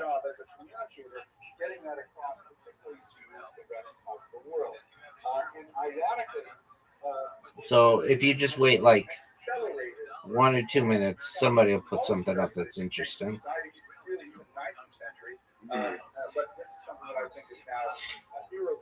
Just going through it.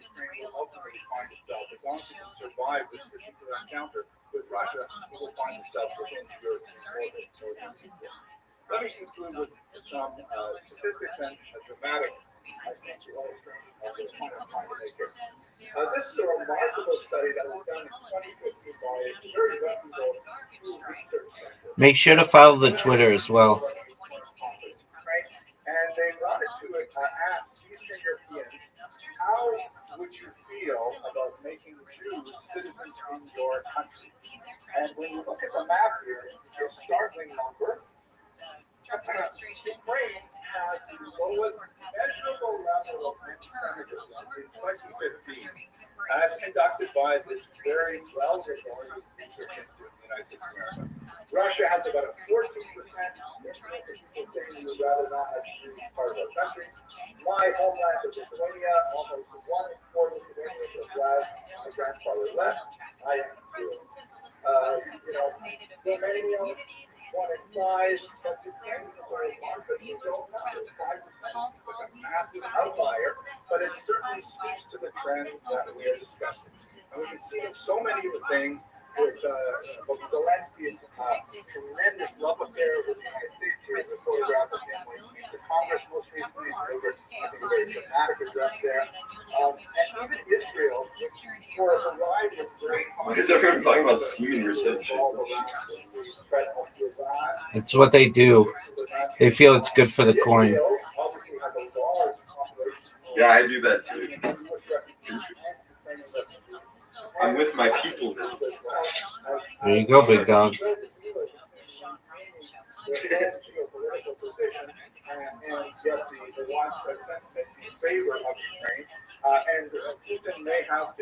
gonna try to smoke some weed with one arm. It's almost impossible.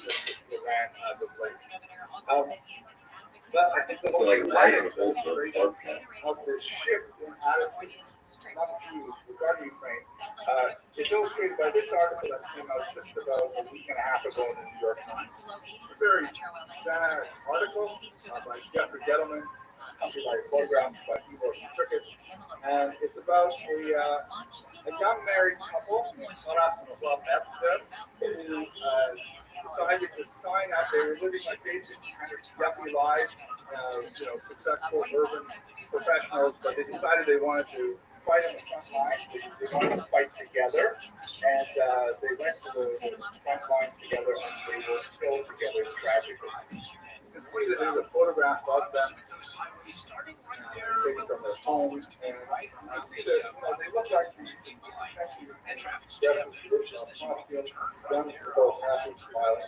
and when I read this article, tears came to my eyes when I read this message. Taras and Olha met when they were 8 years old, part of roughly Chinese Jewish community. Remnants of what was once a vibrant massacre in World War II. They went to the same Jewish school. And it amazed me because they don't know English, they learn Ukrainian, their identity. And by the way, the whole article is including all kinds of Ukrainian iconography throughout their house, literally. But they're just part of the thing. They're Jewish. And they stepped up and they felt the need to identify themselves with Ukraine. This, I think, is the most tragic, poignant illustration of the development of Ukrainian Jewish identity that we see is occurring in front of our eyes as this horrible brutal war unfolds. We hope that Ukraine finds peace, is able to reestablish itself. The Jews of Ukraine are able to reestablish their lives. I want to thank you very much for your attention.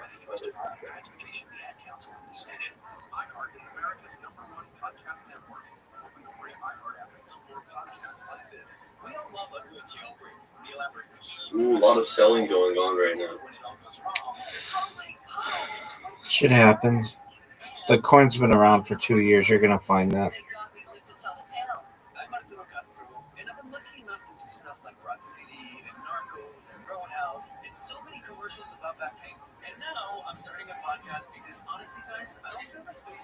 Yeah. I think the selling is they're like selling large amounts, 20,000. Yeah, people buy large amounts too, though. Hello, 20,000 colleagues. I'm very grateful to Dr. Galadza and the conference organizing committee for allowing me the opportunity to participate in this august and important gathering.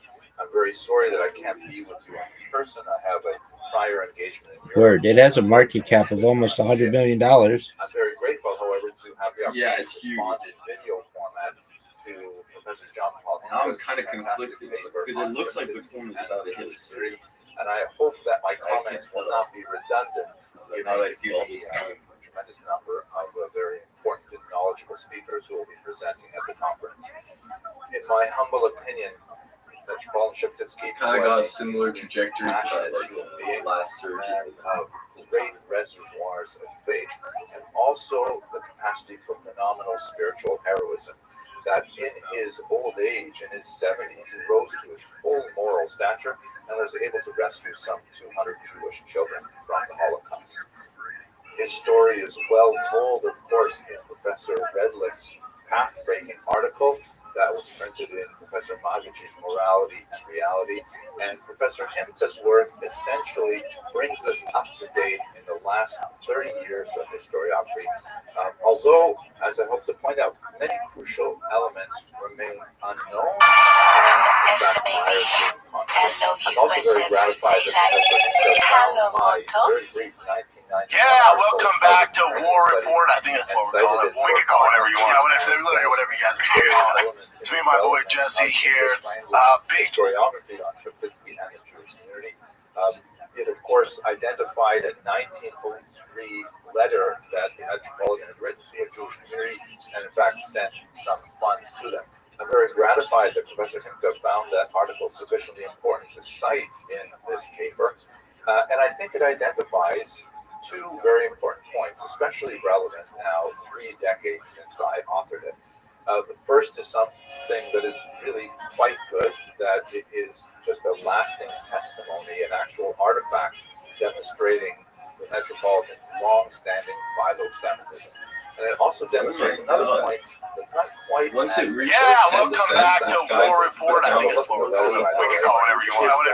Whatever you guys want. It's me and my boy Jesse here. Big UFC 318 is going down, so you know we have to do a show before the big pay-per-views. That's how we do this. Any of the big pay-per-views, me and Jesse are going to break it all down. Oh my god, today. And it just so happens that the same week the UFC 318 is going down. But let's get to the second one, which I think is perhaps not quite as encouraging. Real Housewives, As UFC going Professor down. Himta It starts writes, with with his masterful 2013 article pulling, quote, the development of the North American historiography at essentially he had some dick pics. At that point, Professor And Himta first of all, before you get out dick, dude has a dick on alerts him. the readers to He attached a very weight to important it. new works that I, How many people are trying that now? I've thought about that so many times where I'm like, I just never could think of a way where I could like test that out. It seems dangerous, man. He has a real dick on him. It's like, funny because we were talking about firing the kid and Chip bring up the blur pictures and Chip's like, I just can't find the guns. I want to see what he's working on, man. It's the worst. Let's see what he said to the strangers. Yes. And then finally, the fans saw that, like, because Chip's about the internet, and I got like 30 Connor dick pics. And I was like, man, this is impressive. Europe. There's ways to figure it out. There definitely is. You gotta get better at the internet. But yeah, our boys, and here's the thing, we're like, this is crazy, man. And I was like, here's my birthday with 50 Cent. They just cruise right through it, dude. And the craziest thing about the story, though, is who he sent those to. But do you know who he sent those to? She's a singer, right? Pretty girl, pretty gal. Completely, but she's a certified that shit crazy. That girl live streamed herself digging up a recently dead cat, and she boiled it on a live stream. Activity. That's what I'm saying. And like, she apparently, like, she didn't know, like, they didn't know each other. Like, how is that the person that you're like, that picture? It is a good picture. Like I said, this tweet all what's showing up there. I didn't know that. I figured she's just an artist. She's fine. You go look at her next account. It's like shorter. I think a bit of this is, I do think we're dealing with that attitude, but it's adequate behavior. There are citations to scholarly articles by Yad Vashem, which is especially relevant given the later controversy. I saw her sometime and said to me, he's like, he's rolling the white lady. But also listen to the 2005 article that was written in Orange. There's a very provocative title, There's also, if he has no relationship with her and they don't know each other, and obviously he's not familiar with her online, she can't be the only one who sees that all have that way dick pic is a lot of effort. You're not just sitting there doing that, slightly deeper look at that's exactly what I was thinking. Is like, if it goes to random black singer he doesn't know, imagine the distribution of that.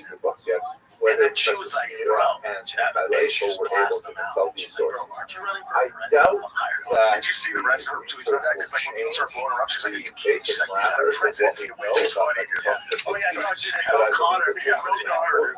So she's kind of funny. And then, so you see this, and then pictures pop up him at the beach. Is it in Florida, Miami, or so just some random girl? And you heard that now after that, the Miami case where he got accused by that heifer in Miami 2023. We saw the video in the bathroom. The judge decided yesterday, the day after those pictures on the beach came out, that they're moving forward with that case.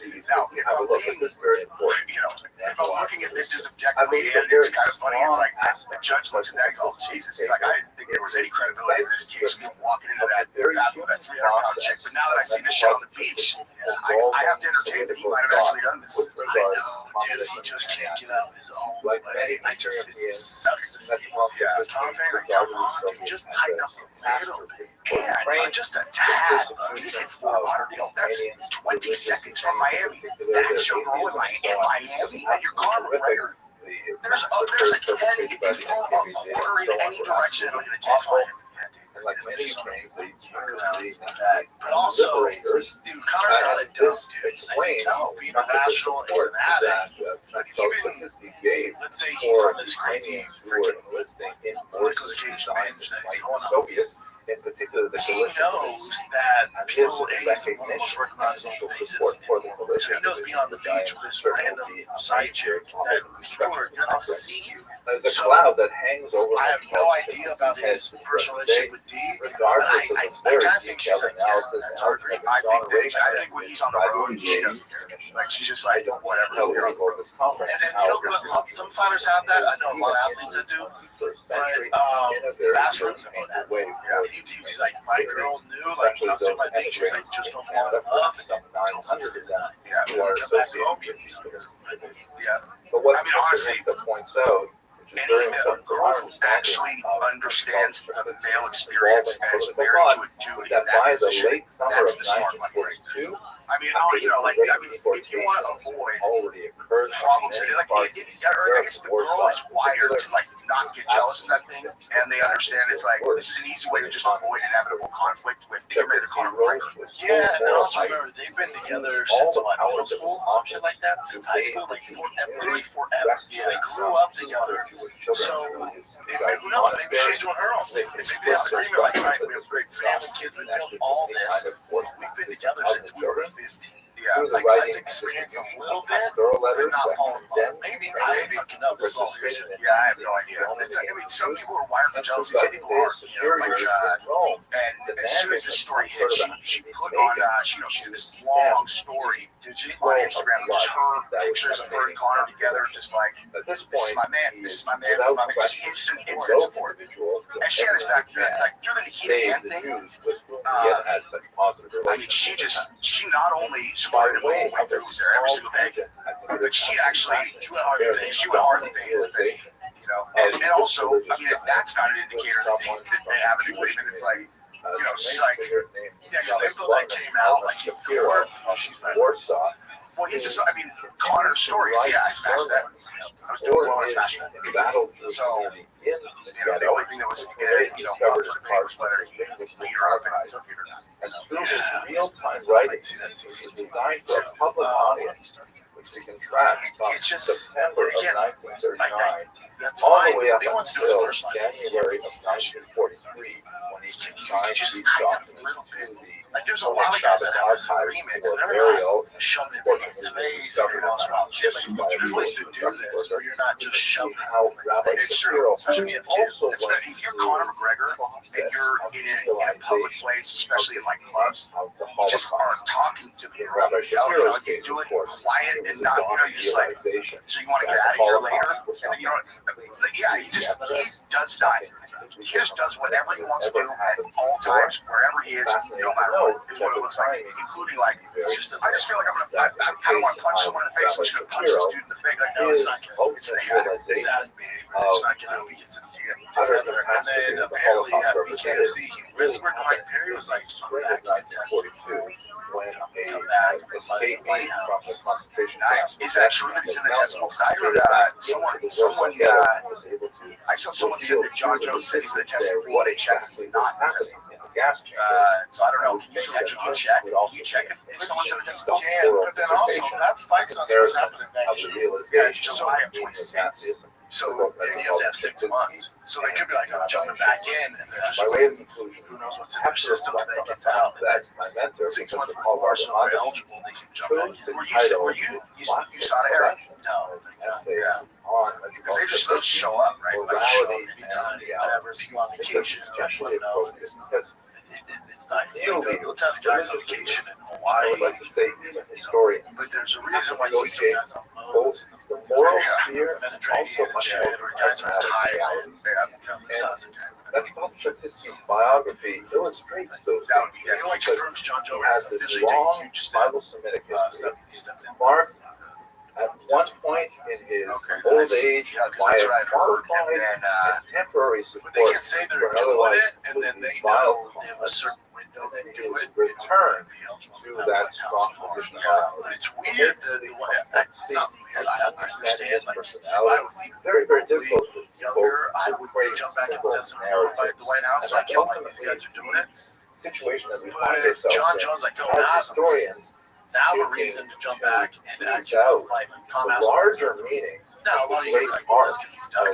So this is your picture off. This is what I think is happening in the White House on the bar. The most painful aspect record with our this boy, momentary lapse in his biggest battles going on, which is something okay, that bigger than the sphere. one might argue in some So, like, sense. what fights do they make? Rabbi Shapiro I guarantee you is that Yad Vashem has still to So, recognize if Connor's fighting, he's not going to fight just someone as the righteous one. That's going to be BMF. It is So, something that has gained support from So if sympathetic Connor and John Jewish say that audiences. the For chance of example, both of here's them an doing it, article the by odds the are high. prominent We're going to get one. Lipschitz So with on BMF, Metropolitan this Chickensky that is appeared where it quite gets super recently. dicey. Because at the end of the day, If Connor does come back and fight the new Connor for BMF, good children, champ, three of which are it's like, all right, that's fine. photographed Let's say here Connor doesn't in get shit together, keeps monasteries. doing all And those those children title later went on issues. to join the And Jewish John's like, oh, I want to come back now. So with your permission, I'd like to take a moment to Just reflect every on come what back, this I'm means for motivated. us. You're going to get Alex Pierre, Century reflecting on the life of Metropolitan I think Chickensky. they're going to avoidably I'm sure you're all familiar with the If things I don't know, man. If they do that, I think the fans would be like, if they do though, I don't know. I honestly like the existential for BMF title, Alex Pierre, because Alex versus Tom is a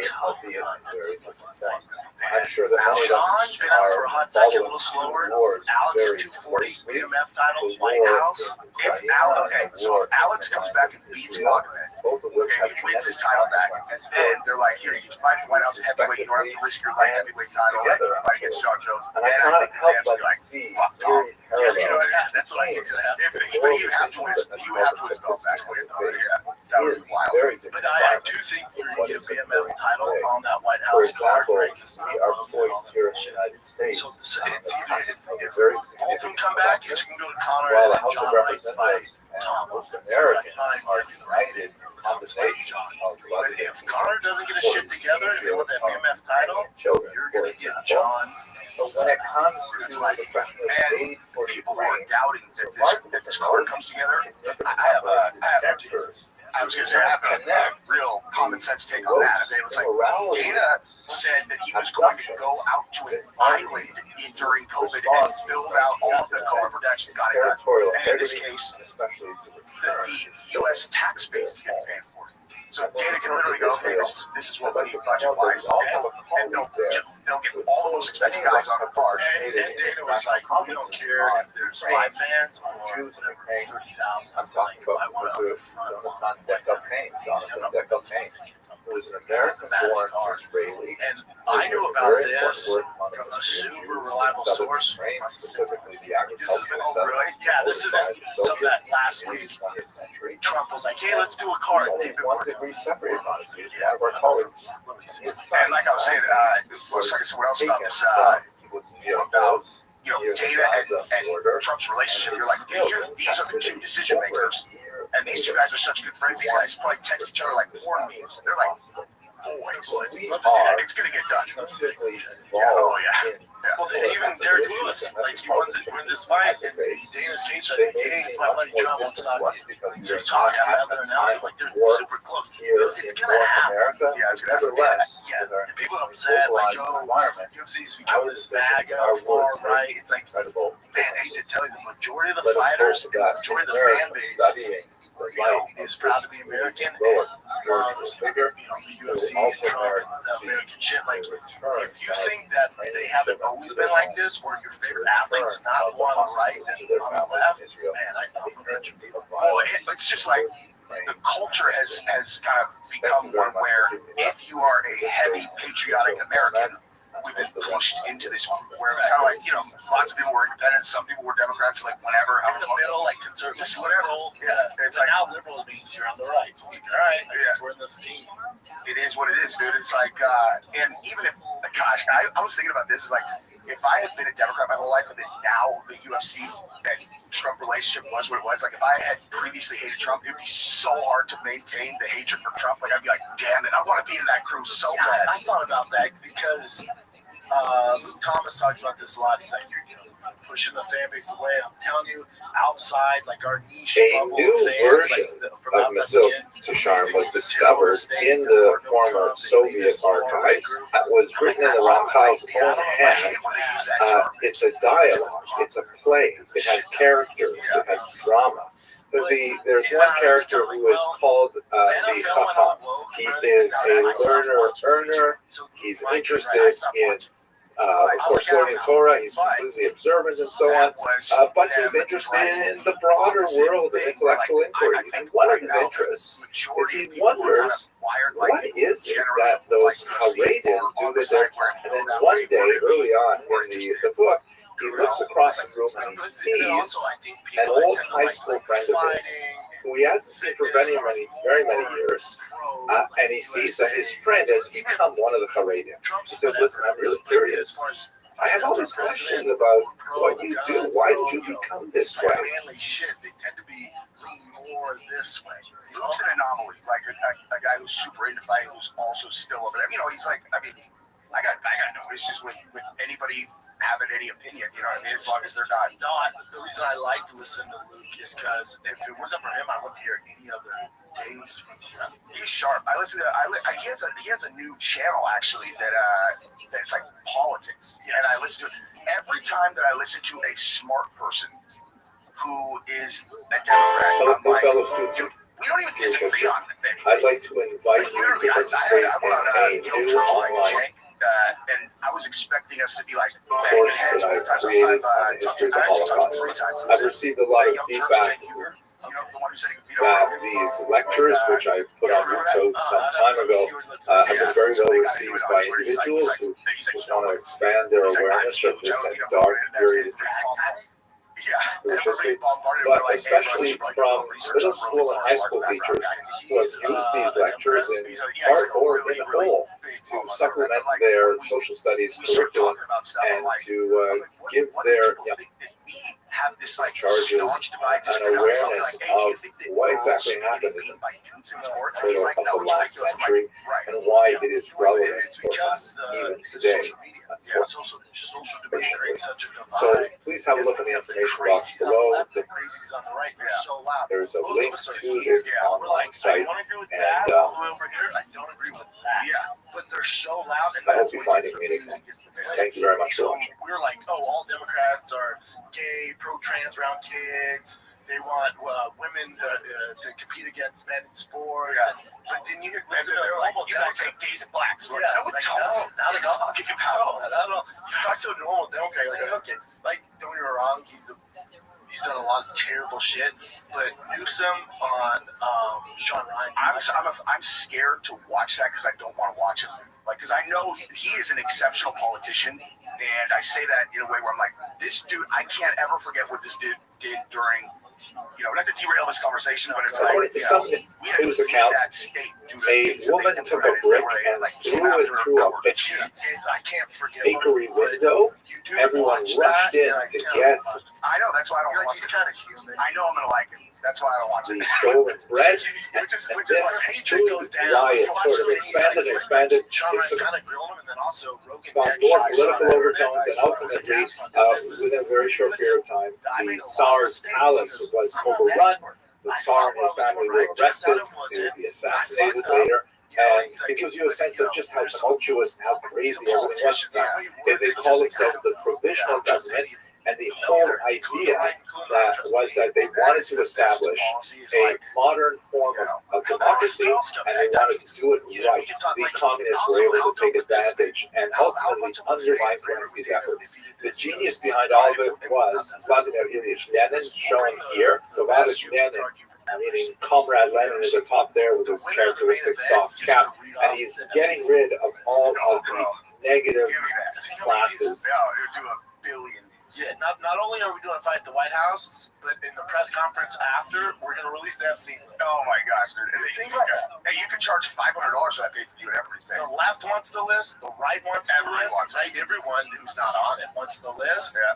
And the left, dude, I'm going to watch UFC at the White House because after, fights or whatever, after, they're going to announce the fucking list. For example, during the Daily Prayer, there's a woman felt that her claim had not been adequately addressed by the Tuvalir or by the Beit Din. She could show up and show up and walk into the next section, stand on the bima, and refuse to allow the services to continue until she received assurances that she would be heard. This, of course, was subject to a certain degree of abuse.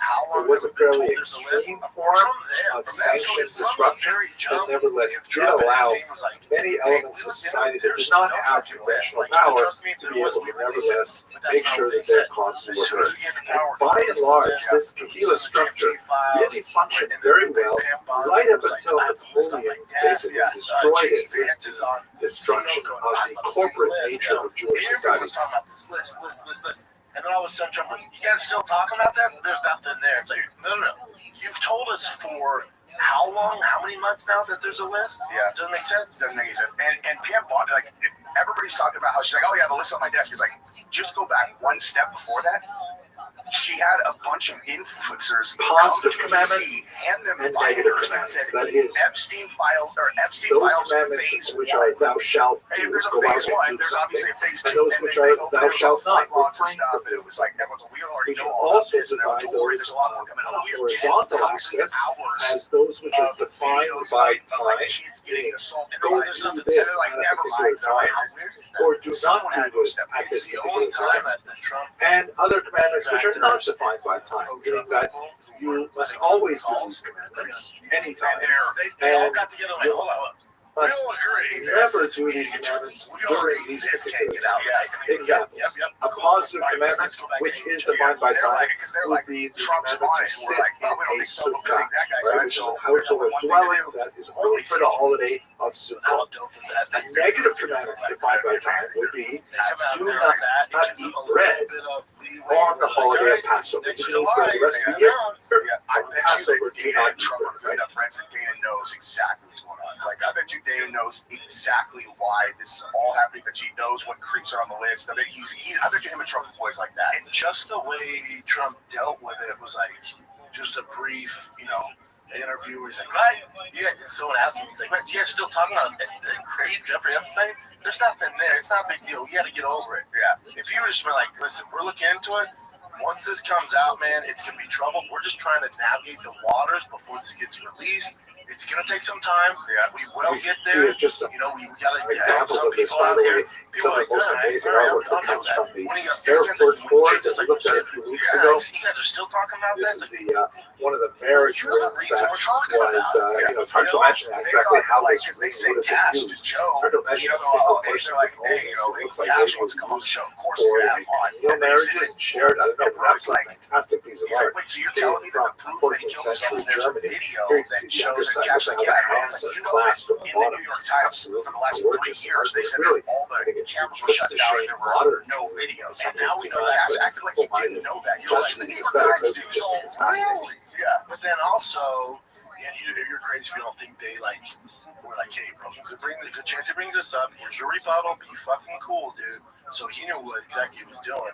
And then also, we know for a fact now that footage they have is not. I know. They had experts looked into it, like that thing's been done. And as of yesterday, it came out. Here's 3 minutes chopped out. one that is 3 from minutes. Strasbourg. That Which, is if you ask me, what's in that 3 minutes? It's Epstein. one of the most famous. Sometimes these are called the Strasbourg sisters. Yeah. Either or. Yeah. I mean, you know that the thing where I've always thought because the church is shown here kind of like looking that were supposedly daggers at her sister. in the hospital as they were wheeling I think it's a rather unappealing kind of like, it's not don't like her. She's very judgy, so to speak. no question. And Synagoga has a much more graceful kind of form, but it is. She is an attitude and posture of decline. She's literally falling away from the rock, which indicates the collapse, decline of Judaism. All these things, I think, give a very consistent message. They should pick a few people that are on the list that don't have that much power and just fucking throw them to the wolves. Like the Quran, dude. You gotta give us some. Gotta give us that. Yeah. But speaking of drama, now this one I think one of the most fascinating things I've ever learned about the history of anti-Semitism, which is something that has pretty much occupied my mind. For those that don't know, the B team too. Craig I Jones, first personally encountered it as a 14-year-old kid. And that is this quote from Jean-Paul Sartre, who immediately after the war published this very important small book called The Réflexion sur la question juive, Reflections of the Jewish question. He wrote, Si le juif n'existait pas, l'antisémite l'inventerait. If the Jew did not exist, the anti-Semite would invent it. And I think at its foundation is one of the most important things to know about these guys are like, okay, we're not gonna anti-Semitism is that it's not about the Jew, as far as my it's understanding, about the anti-Semites. The Jewish problem is not a problem of the Jews, it is a problem of the anti-Semites who are trying to use the Jews to explain the challenges they have in their personal lives, in their society, and they had and their so on. pictures from Instagram and then porn clips of girls who look like them. And so, and the girl he was dating found it, and she was just, how old is he? 23. In Western Europe, and all these negative things going on. In Eastern Europe, there was a recognition of the value the Jews had in I can understand the initiating story. the economy. Do you think, or is that you think that I have? Report the Dow is trading up 118 points, the Nasdaq's up 167, and the S&P 500 is trading up 26. And so they were actively attracted into the Polish-Lithuanian Commonwealth and offered the possibility of settlement there to engage in various economic functions to which the largely agrarian population was not well adapted. Hold on. What Rabbi look like? Oh, Clitosaurus Rex, you look. Go, girl. Oh, I love you, girl.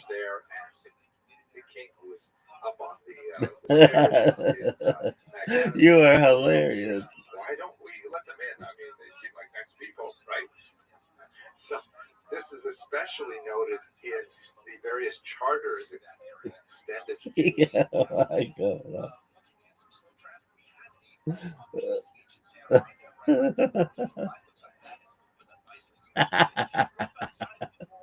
Oh, that made my fucking day. Hold on. What Rabbi look like? That shit is so funny.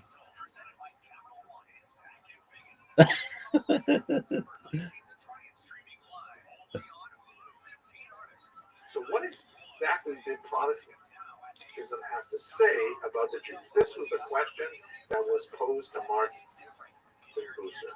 He comes up with this document, which is called Castle Advice, because it was composed in the town of Castle near 1538. This sounds a little bit like the Doctrine of Witness, a little bit like the Pact of Umar in Muslim lands that Jews may continue to worship, but they can't expand. Third, this is one of my favorites. No Jews may argue with a Christian about religion unless the Christian is duly licensed to argue with them. I think there's a concern that if Christians discuss these things with Jews, they might end up being convinced by Judaism rather than the other way around. So only professional Christian preachers may argue with Jews. Oh, I'm gonna fucking Clitosaurus Rex. I'm gonna blow loads inside you. Fucking fall asleep. All right, welcome to Let's Go. My name is Matt, and we are here to talk today about the Dulce Bass. Yay, everyone loves it. Who doesn't love it? Oh my God. Okay, so we picked out the deeper Dulce Bass.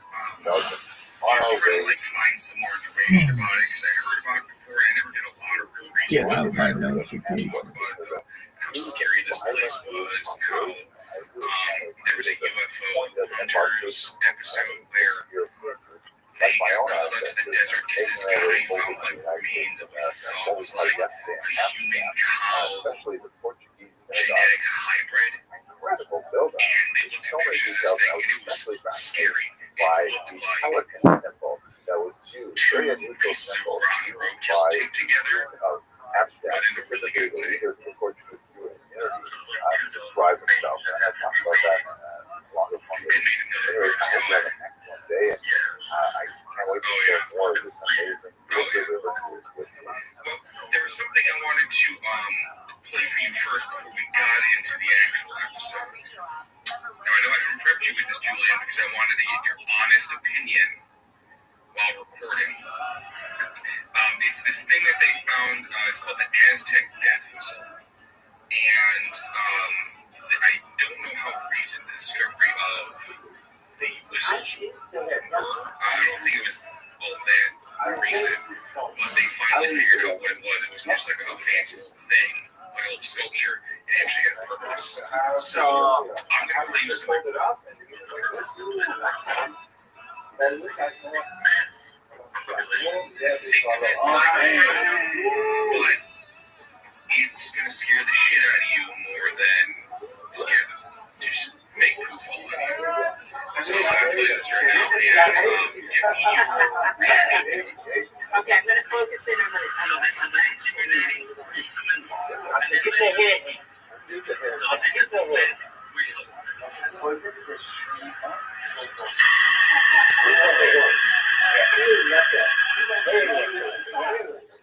Aquí se ven tú,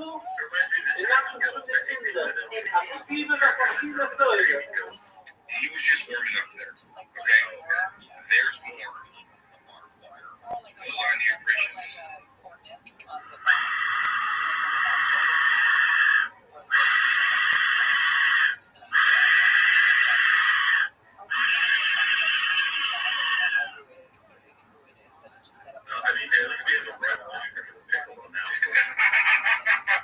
Duarte de Paz was a Portuguese diplomat who was of crypto-Jewish origins, which means his parents were likely converted in the forced conversion of 1496-97 in Portugal, and he was born around 1500.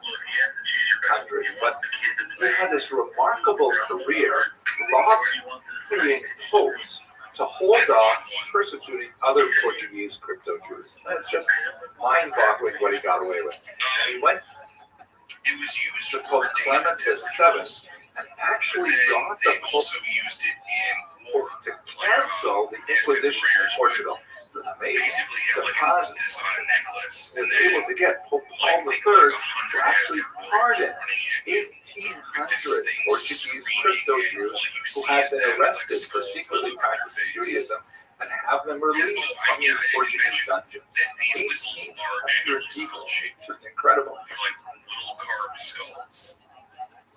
Seems like kind of a little bit of process. Like you would think that they would just be able to go straight to the streaming without that need of a whistle. I guess they could. I just think it's driving and it's just echoing. Oh yeah. I think if you were facing the Aztec origin, you'd just be like, alright, you win this stuff. I hate this thing so much.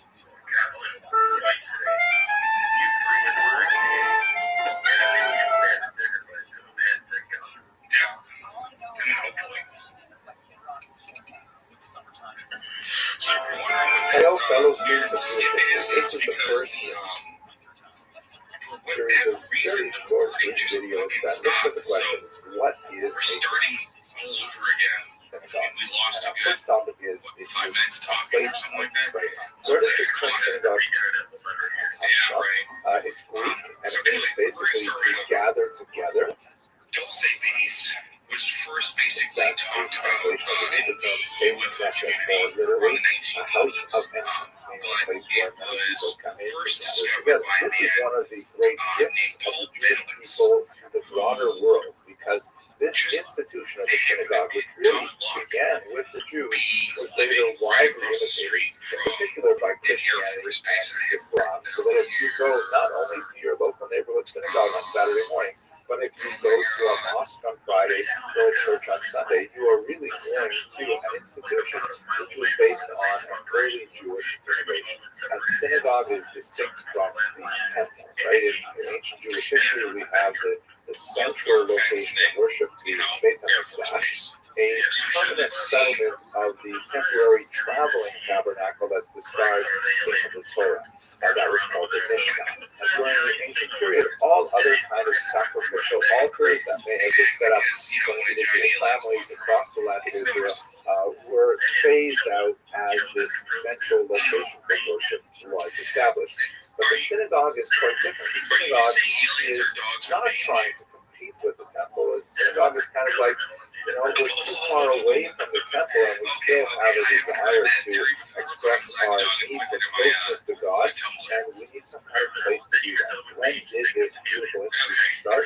Well, according to the Midrash, Yafi Shimoni, number 408, this institution is described all the way back to Moses. We see this argument also mentioned in the first century historian Josephus, and even in Christian sources there is an attribution of this institution to Moses. There's a lot of interesting literary suggestions that the institution of the synagogue was widespread by the 6th century before the Common Era, when the land of Israel was conquered by the Babylonians, and many of the Jewish population was exiled all the way back to Babylonia, and they set up some kind of houses of worship over there, longing for their far-off home in the land of Israel. We see this referred to in the book of Ezekiel, chapter 11, verse 16, in which God says through the prophet, I will be for them as a little sanctuary in the countries where they are come.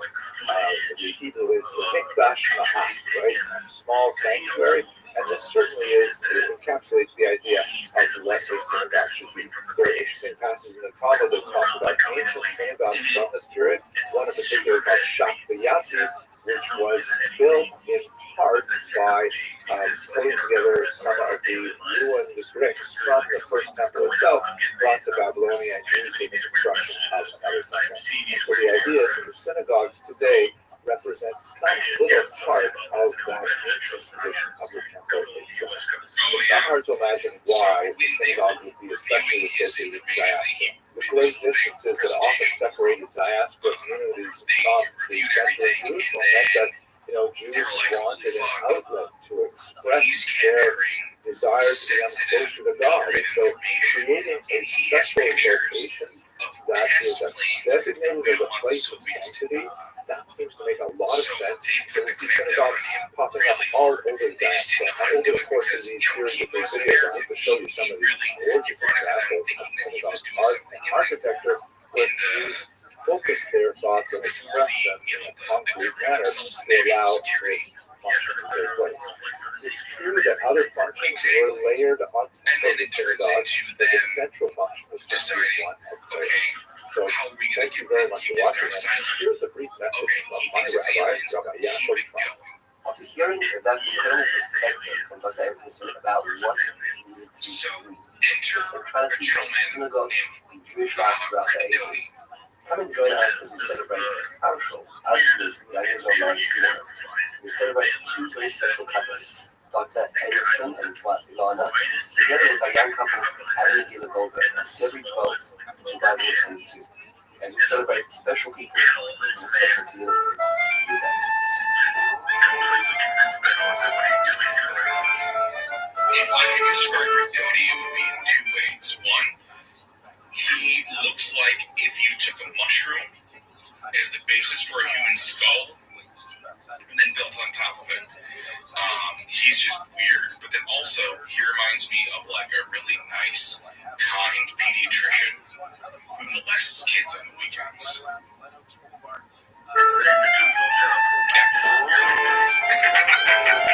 I guess so. He just really, really loved kids.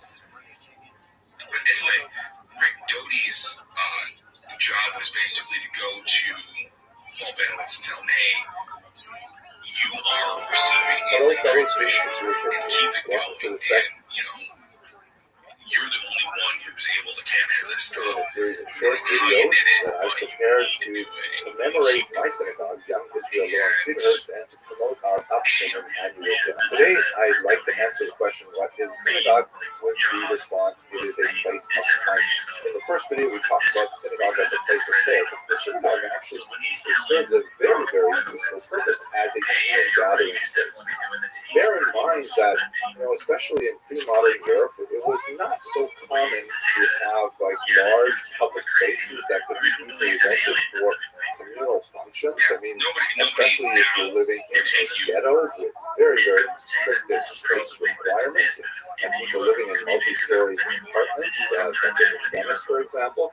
So having a free space that can be designated for communal meetings and for communal discussions and for communal activism is very, very useful.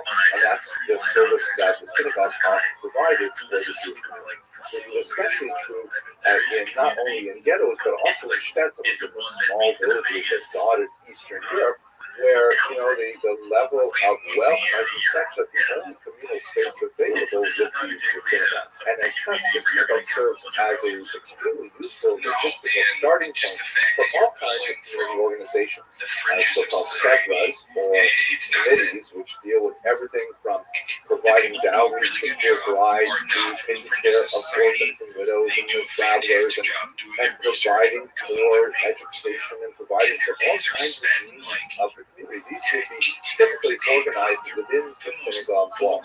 The Talmud attracted the bill. It does place restrictions on what can be done in the synagogue.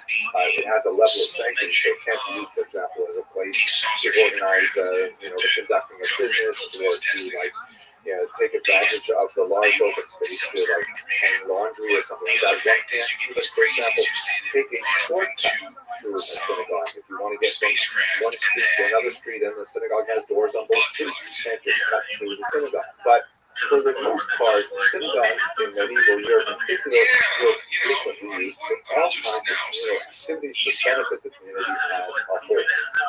It's certainly appropriate to use the synagogue for charitable purposes, to organize charities, and things like that. I'd like to have a look at one particular synagogue that I find incredibly beautiful, that really encapsulates this tremendous value of the synagogue as the beating heart of let's look at the synagogue of Rothschild, which is cold. As you can see from this map here, it's just a little bit east of Krakow. And when you look at photographs from when it existed, it was unfortunately destroyed by the Nazis in 1941.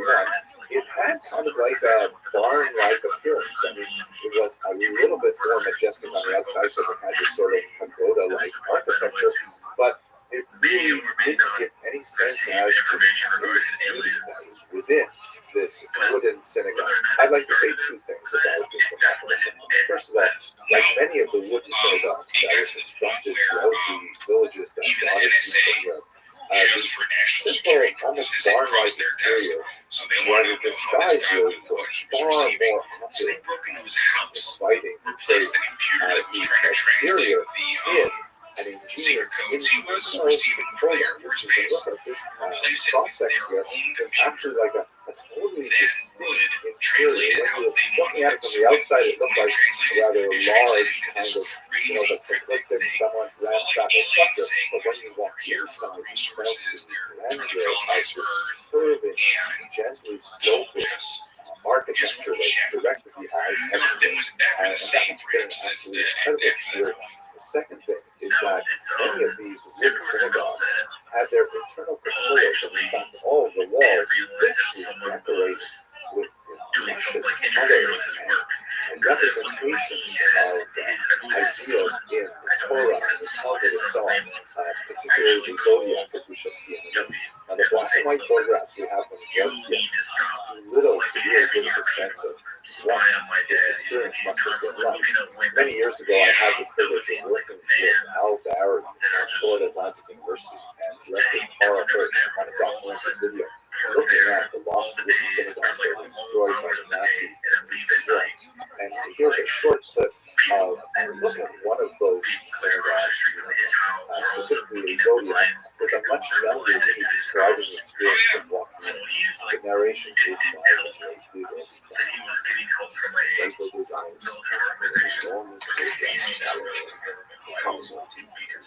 Rothschild. Yes, pretty hard.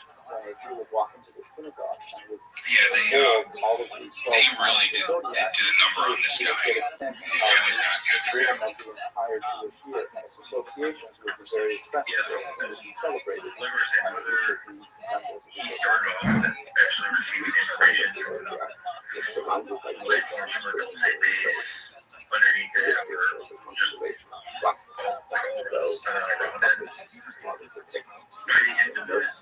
Although the synagogue was destroyed, it was recreated in a museum in Warsaw. Very beautiful recreations. You can see there these photographs that really capture this kind of Persian carpet quality So they got these evil aliens. of They're not originating at this Air Force Base. They've got to be coming from somewhere else. As I see them coming from and you can somewhere else imagine all that the the time. Jews who gathered in This the can't be their synagogue main to base. deal with much more secular concerns, So like, for he example, discovers how are they going to fund the school system this year? And how are they going which is to located under the provide Rothschild for Anna's Mesa in New gallery and Mexico. things like that? And located near the Toronto Hills. They sat under these remarkable decorations.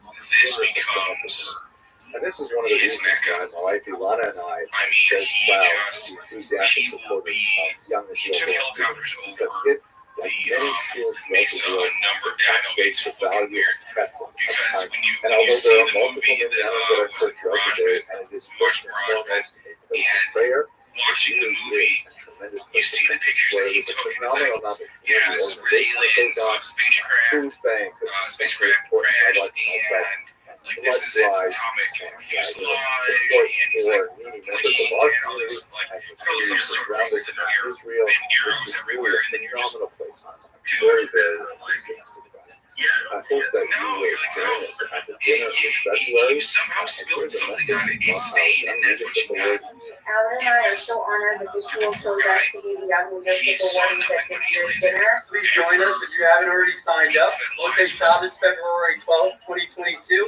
It's going to be a great evening, celebrate our community and our shul. The more people that care, the better it is. If you haven't made your reservations, there's plenty of time, and if you have, good job.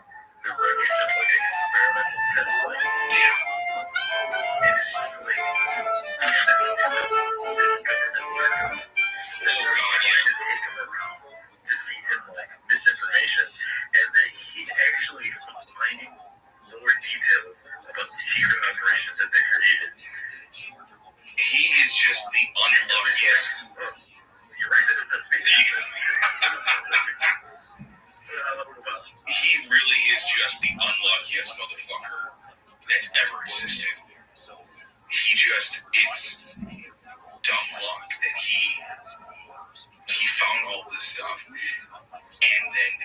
it's just like fucking throw the book at him. He's done. There's nothing you can do for him any longer after that point. Hello and welcome to the third series of videos on preparing for licensing objects as well as going to connect with our annual upcoming dinner.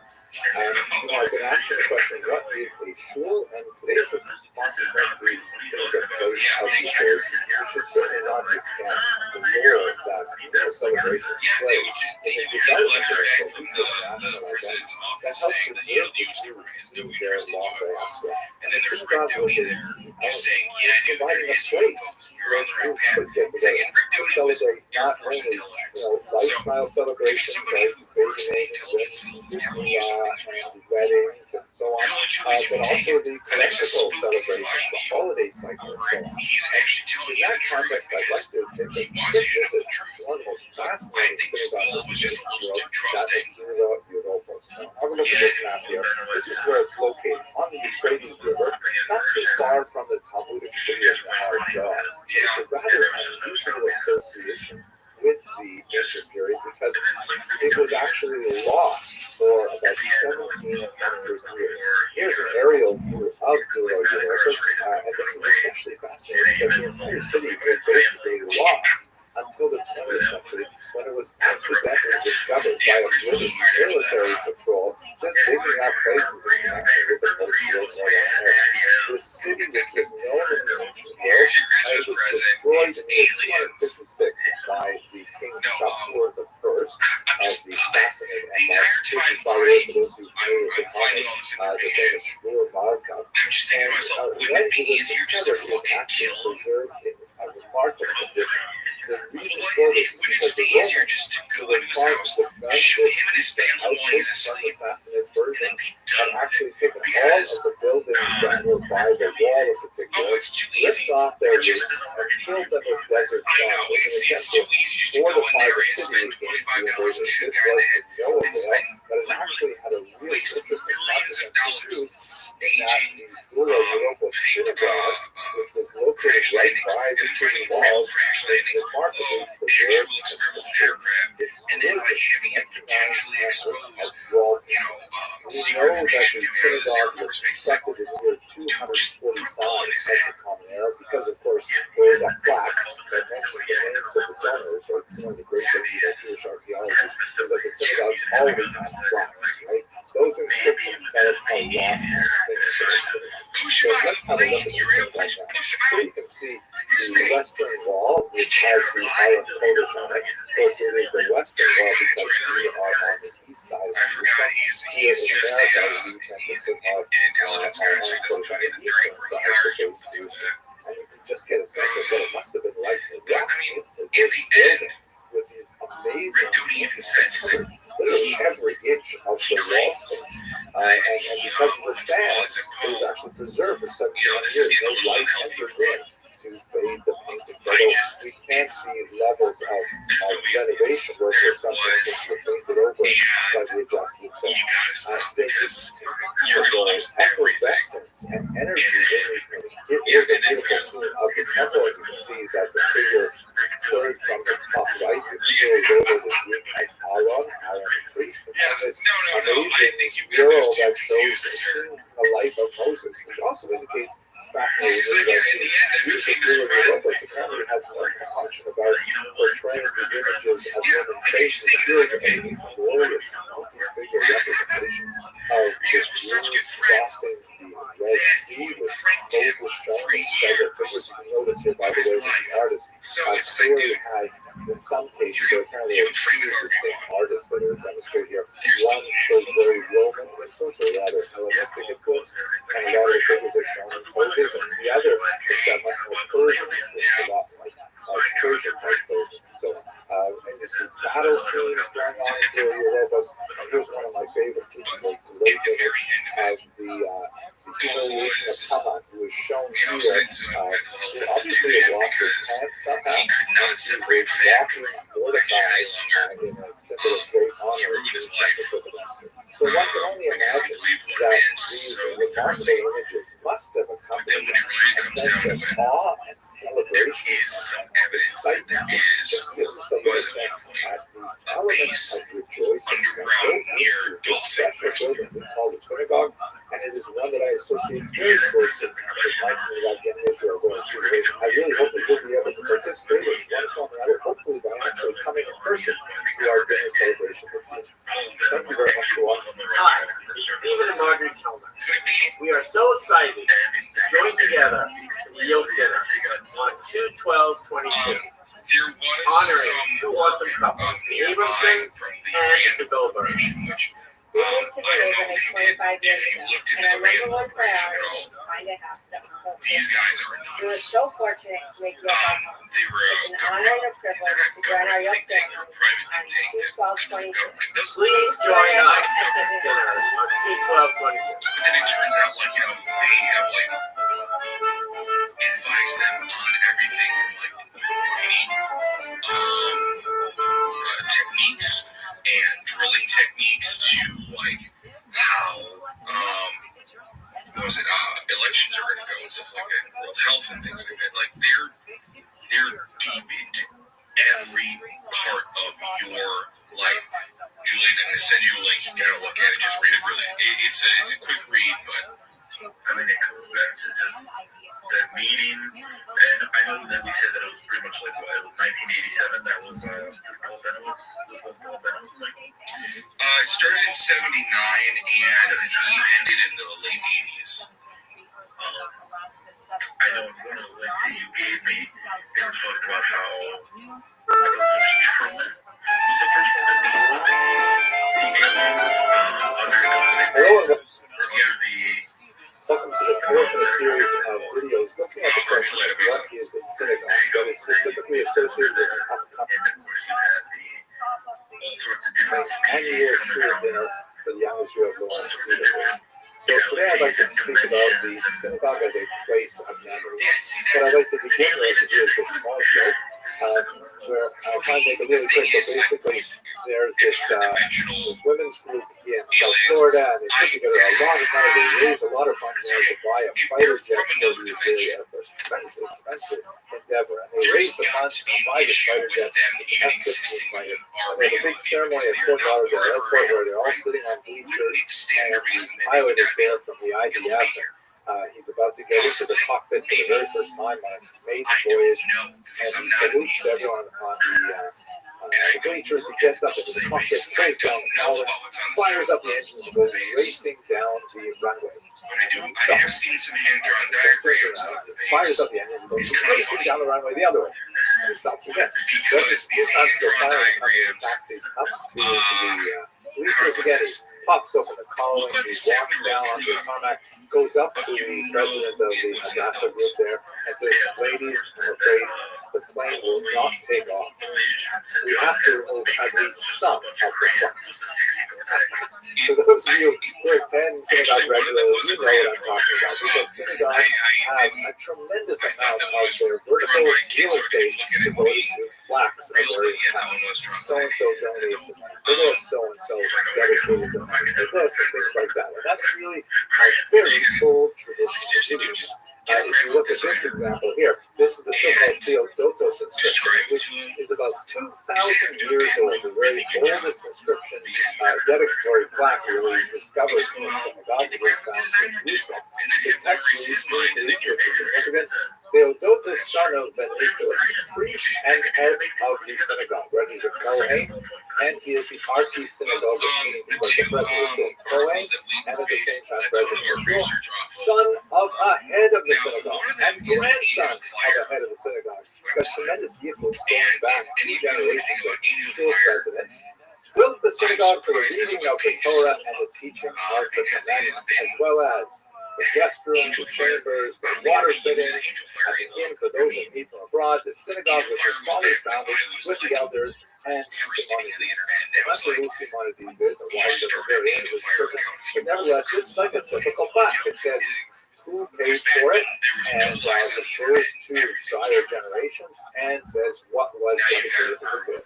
Here's another one from Susia in southern Judea 4 centuries later. Sometimes they're expressed in mosaics and so on, but basically this is a really old thing. Pretty much as long as we have had synagogues, we have had plaques that go together. It's also interesting to note that in many of these dedicatory inscriptions, women participate as well. There's one specifically interesting one that was discovered in Smyrna that refers to women named Rufina, who not only dedicated all kinds of funds for the synagogue, but she herself was also identified as the archsynagoguist, the president of the year. So this is something that goes back a long way, and it has obviously some practical elements, because when people donate money to the synagogue and they get this plaque, it's a way of keeping the synagogue moving. So the synagogue is a human organization. You have to keep the lights on, you have to pay the taxes, you have to pay the staff. So donating to the synagogue makes sure that the place exists in a really concrete fashion. But it's not, one of the things that's amazing about these plaques is that it's something that allows for a very democratic participation, meaning not only those who dedicate like the foundation or the major halls, but people can dedicate amounts to really small, even ephemeral things like prayer cards for Kiddush Urbana, or even more ephemeral things like when my wife suggested that we should make a donation for the daily coffee expenses by the coffee shop. But I think one of the most moving elements of the evolution of the plaque in Jewish tradition is the yard side door. And this is very affordable. Every family can do this. You buy a small little plaque that lists the name of the beloved one who is deceased. It goes up on this board, and then on the anniversary of their death, it's a really nice innovation. I don't think they did this before electrification, but they would just screw in a little light bulb a little bit deeper so that it makes the electric connection, and it lights up. So specifically, as it were, it calls attention to the name of the person who died on that particular day. This is their yard site, their death anniversary. Unfortunately, the Holocaust and stuff is a different kind of memorial that represents the collective 6 million very moving thing. And what I think is so meaningful about it, and I have one there as well for my own beloved father who passed away 2 years ago. It helps bring a memory of my father into a public place, because it's a wonderful thing to donate to create, let's say, a sculpture or an art installation that is located somewhere, let's say outdoors, or maybe in a museum during an exhibition and things like that. But it's so beautiful to have a concrete reminder of the existence of a loved one in a place where people gather, in a place where they come together. I often, at the end of the day, just walk over to the plaque, small plaque that my family and I dedicated to the beloved father, just to think about him, remember him, and to know that in some symbolic way, he's there with me, gathering too. So it means a lot to me. I hope you found this useful, and I would really love to see you at the dinner. I hope you'll be able to participate. Thanks very much. He goes by the name of Brent, and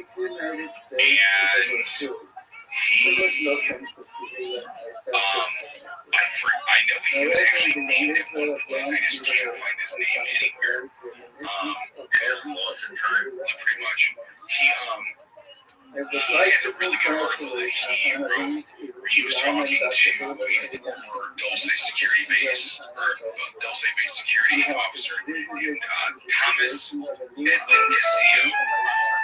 And this guy had been running for years after quitting Dulce base. I believe he quit after his, I guess, failed attempt at securing the freedom of human slaves from underneath the Dulce base. Which is something that goes on quite a few times throughout history. There are attempts, successful and unsuccessful. Hello and welcome to the fifth.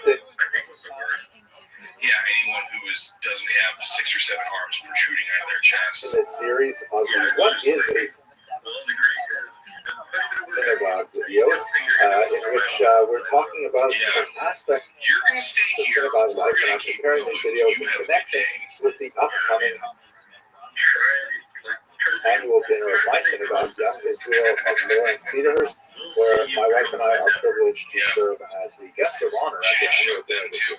So when I think about synagogues, I think so much about how they are places of rebirth. Like, it's always a bad idea to bet against the resilience of the Jewish people. We see that especially clearly in this very unusual synagogue in Belmonte, Portugal. Now, I got to tell you, this is an amazing synagogue for all kinds of reasons. First of all, we should realize that the Jewish community in Belmonte, Portugal, so you can see where it's located, it's kind of inland Portugal. It's not near any major areas. It's really quite a remote place, actually. The Jewish community there was basically destroyed in 1497 with the mass conversion that was engineered by the Portuguese authorities. This is following up on the Spanish Inquisition and the Spanish expulsion, which actually swelled the population of Portugal significantly. And then followed by the Portuguese Inquisition, which is in many ways even worse than the Spanish Inquisition. So what happened was, really small remote communities like Belmonte, the Jewish community actually went underground. And they outwardly portrayed themselves as Catholics, but in reality they were crypto Jews, and they continued to practice what they understood as Judaism in secret for 5 centuries. Now, the reason why I qualify that Judaism is because, it's really impossible to keep all of these traditions, especially the rabbinic traditions and the customs that are widespread throughout Europe, when you're in a tremendous lockdown with no access to books, no access to rabbis, and you're handing things down from generation to generation.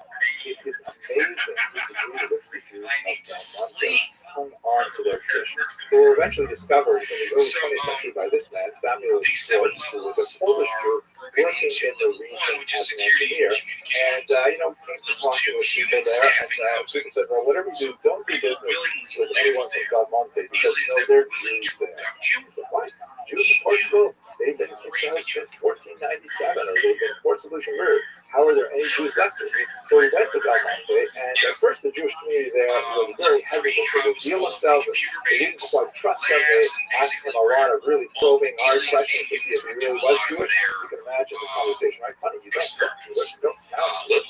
But they brought him to the village elder, who was a woman, and by reciting a few key prayers that they had memorized, like Shema Yisrael, Shalom Hashem Echad, then Samuel Schwartz was able to establish his bona fides, and the village elders said to everyone gathered around, yes, he is in fact Jewish. There are Jews outside of Portugal, and so that began their exposure to the wider world. My wife and I had the great privilege of visiting the Jewish community of Belmonte twice with Coastal Riverboat cruises, and here I am with my colleague, the tribe historian David Krauss.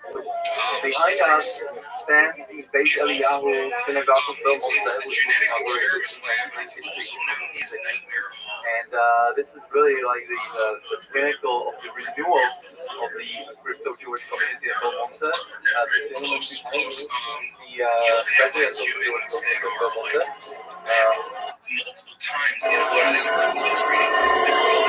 Pretty much, as you can see, this is a very remote area. And, this is the center of the modern Jewish identity. Is it working for the 500 years of struggle of the crypto Jews here who kept it alive? And I think this personally, for me, is the most fascinating experience. Obviously, this synagogue is a late 20th century addition to the community, but it has a lot of features that are very specifically and subtly designed to reduce the unusual history of the community. First of all, it has a mikvah, of course. It has a beautiful Aron with the 10 Commandments standing out of the side. This is the aspect of the synagogue architecture that I find most fascinating. have a look at this there, the eternal life, which in most synagogues is, it's designed as a tradition to be evocative of the appurtenances of the temple, the sanctuary in Jerusalem. In most synagogues today, you'll see that there's some kind of electric light there. Sometimes it's like a little more beautiful, designed to look like a flame, or maybe evoke the burning bush of the book of Exodus. But what is this thing here? What are we looking at? That is totally different. You can see they have another one over here on the far wall. What exactly is that thing? So it turns out that this is a traditional lamp from before the area was electrified. And it's what normal Portuguese people would use to light their home. They would put a candle on the inside of it, or oil and a wick on the inside of it there, and then you'd be able to carry it around, things like that. Now, the reason why it's so important is because even after electrification, the Jewish community of Belmonte had a long tradition of lighting their candles in such a way that it would not be apparent to anyone who saw inside their home that they were lighting them for a ritual purpose. So this lamp, which would look, let's say, 100 years ago like a totally ordinary lamp, meant so much to the Portuguese Jews of Belmonte, the crypto Jews, because it really symbolized their identity. And even now that we have electrification, now Baruch Hashem, we have regular Shabbat candles and things like that, we still use this as a symbol of their resilience, their ability to be ready for renewal once again. That's why I think the synagogue is a wonderful place. I hope you enjoyed this video. I would love it if you would participate in the dinner. It would be great if you could actually come and join us and meet in person. Otherwise, please feel free to send a greeting. Thank you very much for watching. Can you imagine having a sukkah here with that view? Oh my gosh. I'm coming to Belmonte for sukkahs next year. God willing. It's where I want to take it. Especially if, you're in Brooklyn or something. This is a wonderful place to have a sukkah. Okay, let's go to Bye. Digging down in there to the point where they found a bunch of natural caverns that were already housing aliens that were living underground, separate from the aliens that were here working with us. So apparently Earth is just chock full of aliens that we have never been able to find. If it is this easy for just people to like poke a hole in the ground, because there are stories that I was reading in these articles where, particularly underneath, like, the Church of Latter-day Saints, like their main tabernacle, I think that's what it's called, in Salt Lake City, people were just like trying to like do renovations under their like homes, and just fell through the ground, and then they find like 6 or 7 like tall grays like shooting laser beams at them. It's fucking frightening.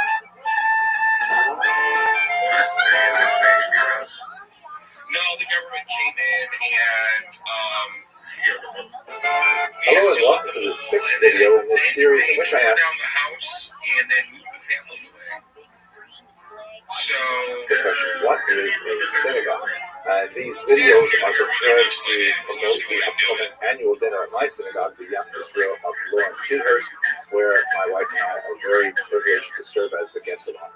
So today I'd like to talk about the synagogue as a place of security. And it's been kind of in 2 senses. The first sense of that phrase is a place where one can go in order to feel secure, where one can go in order to pour out one's heart before God, to engage in fellowship with friends and community, and all kinds of very positive things. At the same time, the second meaning of that phrase is the place where you have to have security in order to feel safe. This is something that goes way back in Jewish history, that synagogues, particularly in the diaspora, were places of refuge for Jews from physical attack. Let's recall that Jews were always minorities in the places in which they lived. Jewish communities were attacked from invaders from without. In fact, as we shall see, most of these so-called fortress synagogues were built in connection with architecture designed to protect populations against the Mongols and the Tatars. And by the way, this architecture was used by non-Jewish organizations as well. But also Jews had a special reason to create these fortress synagogues because there was always a concern of peasant uprisings, of anarchy, which could always affect Jews very negatively, sometimes fueled by anti-Semitic ideologues and so on. During the Crusades in the 11th century, there are actually many episodes in which Jews sought refuge more or less successfully in Christian houses of worship. The upper clergy, bishops, and so on tended to look askance at the rapacious activity of renegade crusaders who chose to attack the local populations of Jews rather than make their way to Jerusalem, where ostensibly the crusade was to be prosecuted. But in the Middle Ages, Jews began building these synagogues for themselves. Here, let's have a look at a few examples. Most of them are in Eastern Europe because of the waves of invaders from the east. Here's a 15th century example from Krakow. This photograph dates from 1929, but if you go on Wikipedia, you'll see it's still there. You get a sense of the massive walls that enclose this basic player. Here's Husiata, Ukraine in the 16th century. Again, not only the big heavy walls, but also like the multiple layers of walls to kind of protect an inner sanctum, quite literally in the sanctuary. Here in Yoruba, fascinating exterior structure that also, has that strange kind of crenellation. In some of these synagogues, you actually have like archery windows and things like that to protect the area. Here is a fascinating reconstruction of the synagogue themselves, a very important site for Hasidic Jewry, and you can see that on the left, here's the pre-war version of it, and on the right, you can see how it is set up in Jerusalem. Now, internally, the most important designator of a fortress synagogue style, as it came to be called, is the 9-bay design.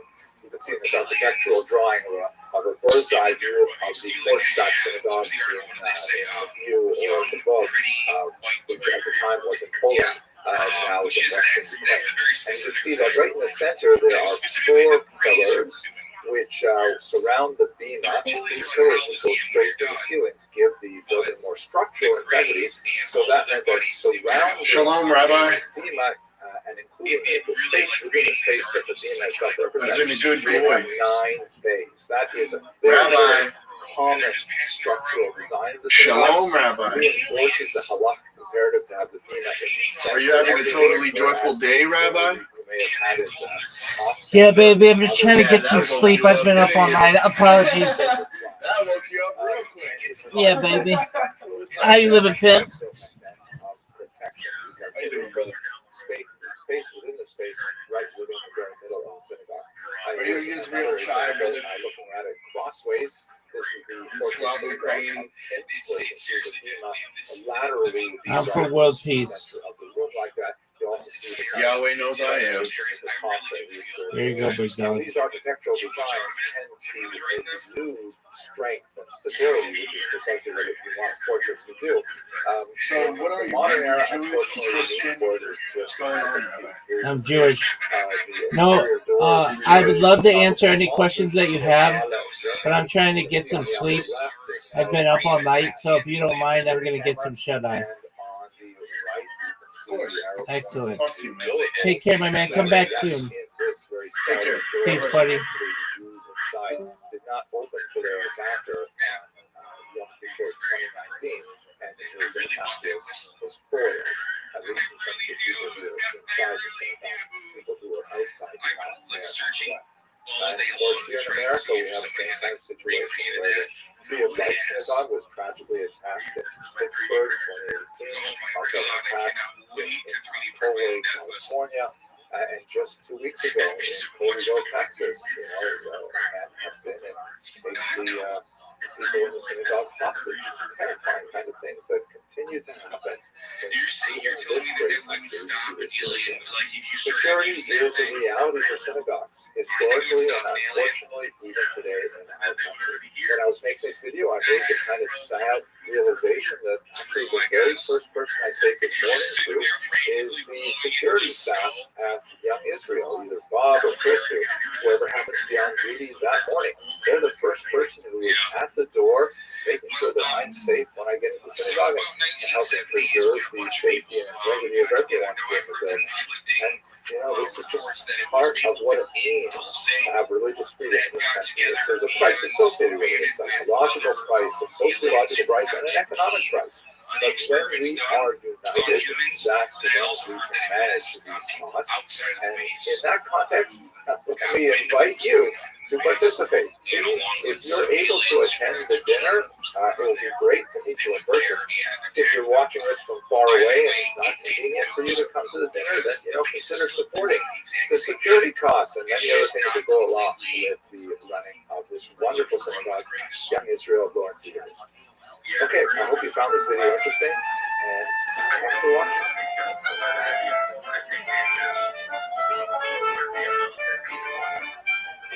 I do think they scaled back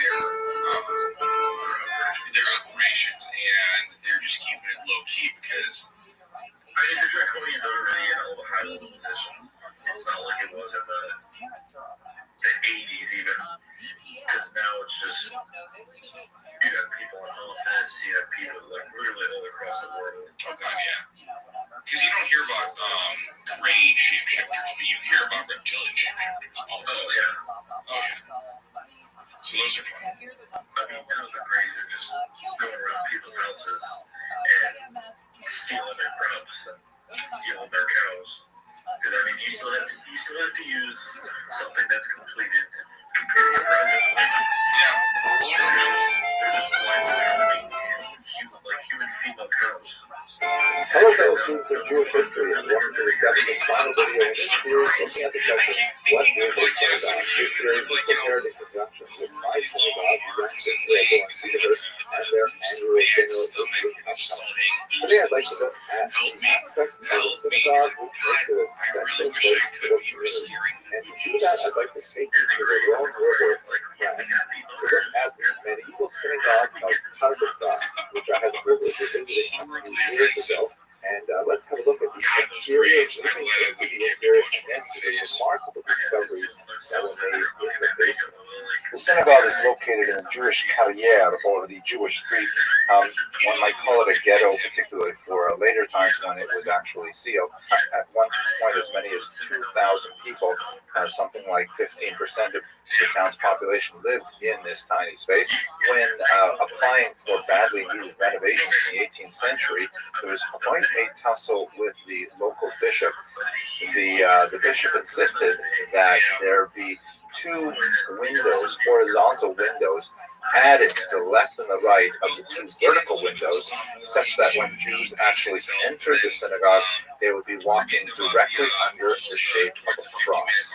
This is resonant with much of the activity that was going on with forced sermons and conversionary activity at the time. So an interesting feature when you finish climbing the steps to go into the synagogue proper, there is one tile which is out of place on the floor, which according to the local tradition is a sign that the world is not yet perfect. Humans have a role in protecting the world, and this is just one indication of the job that they do. So, beautiful, road interior, strikingly contrasted with the low profile facade on the outside.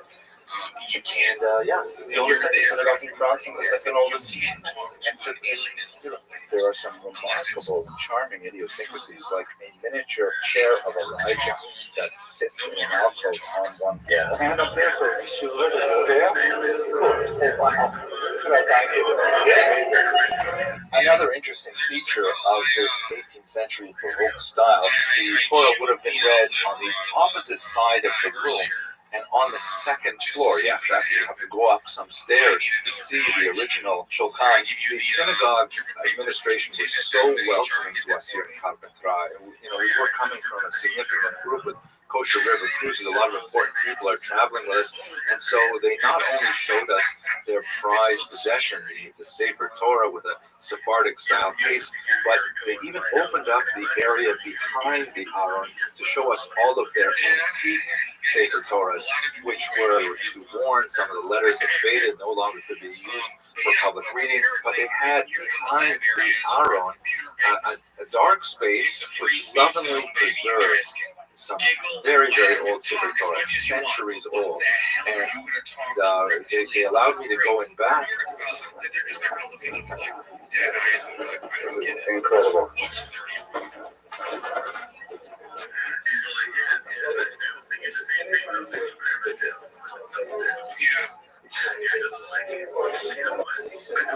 Salomon, say something to the camera. The privilege to be holding a 1771. This mikveh is from the 18th century. Okay, and the mikveh used in the 18th century and onward was more similar to modern day mikvahs, which would be heated and filtered, and using water in a separate container, which we'll see shortly, that was actually conformed to the requirements of Jewish law, whereas the place where people would immerse was primarily a more comfortable place with heated and clean water. Aliens are no nonsense. They're not pure. Okay, so this was the 18th century, the water from the mikveh. So you put some wood under, and you make it heat, and then the water goes. In the basement of the 14th century Cathedral Synagogue is the community mikvah, a ritual bath. You can see that the water is still quite clear. It's from an artesian well. The light dusting on the top of the water is from the flecks that come off the limestone walls. Originally, of course, you would have descended here in candlelight, which must have really heightened the mood of solemnity associated with the ritual immersion, since no natural light descends into the space. They can't eat regular food. All of their, again, subhuman experiments and slave experiments. The Jews of Cathedral, of course, do not use the 14th century mikvah or even the 18th century mikvah. They'll use a modern mikvah. But the synagogue also features communal ovens used for baking the Passover matzah. A few years ago, during some standard renovations, a sub-basement was discovered in the Cathedral Synagogue that had some remarkable communal farms. Please tell the shows. Qu'est-ce que tu veux dire la charge unique? Je l'ai dit en français. Oui. I guess it's the best part how they had legends of some of their ancestors eating a whole flock of geese in one sitting. Et c'est unique dans le monde, et qui quand même date de 1367. Et vraiment, si vous pouvez venir le voir, c'est superbement accueilli. Il mérite vraiment cette visite. Shalom à tous. Qu'est-ce qu'il y a ici? Voilà ce que je voulais dire. Il y a Kenisa ici. Ok. C'est une Kenisa du document.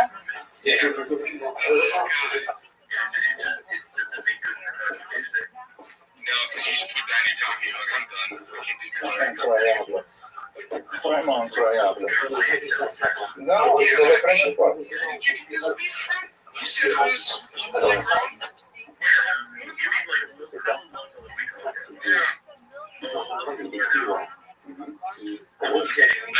Les habitations.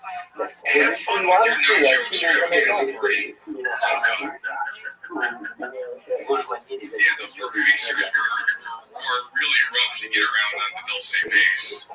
Sure, you're eating all the people you've never met before, because it's a nightmare. On a retrouvé beaucoup de livres. Les vieux, comment on appelle ça? Oh my God, can you believe what their Christmas scrap bag is like? C'est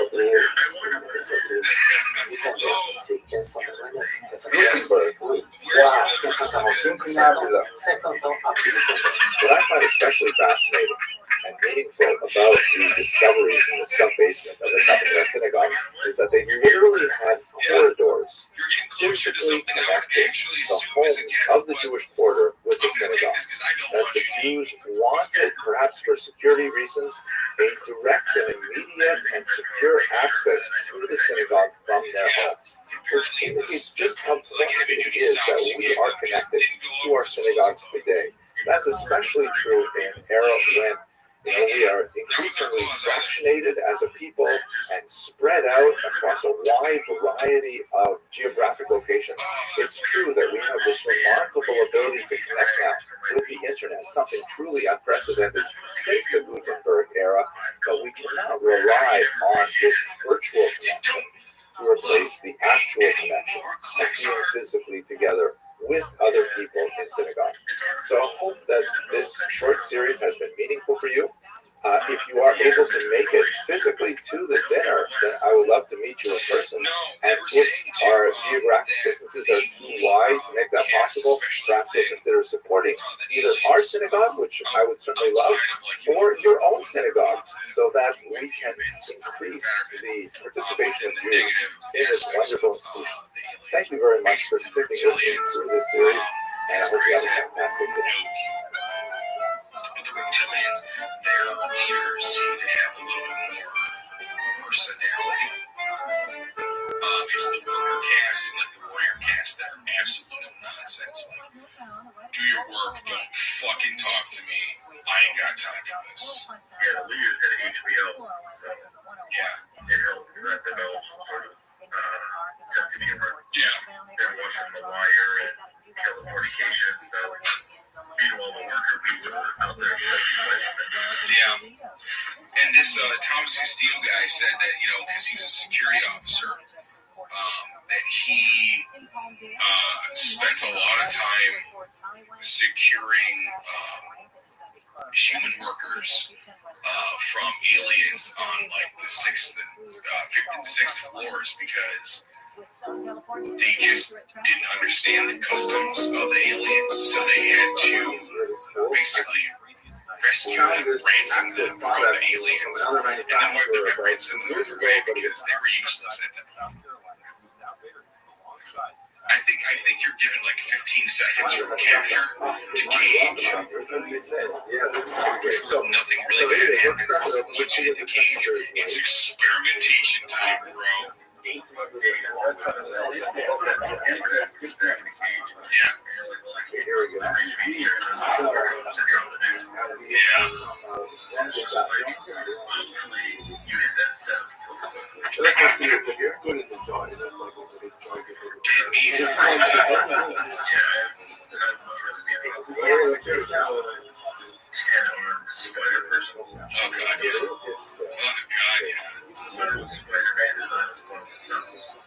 No, literal Spider-Man is not as fun as it sounds.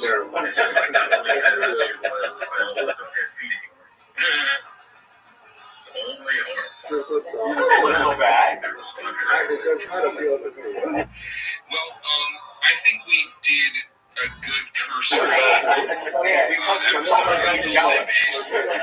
I'm sorry if it seemed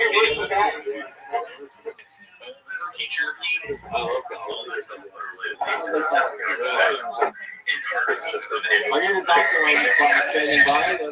I'd go like 2 sentences in. I got bored of Google, and then like, and then okay, and then I sent you something on the Google Planet Project. I didn't want to prove that. Well, today that's got to be its own separate episode. But if you guys haven't heard of the Google Planet Project, Can't wait. It's too early. read as much as you can, and then I guess come back to us and tell us how you feel about it, because it is actually really cool. It's mostly written for like secret journals of these two what were they called? I guess scientists who were in the know, and they wrote down everything they could, and then once one of the guys was discovered, he was killed, and the other guy ran. Yeah, that was pretty nuts.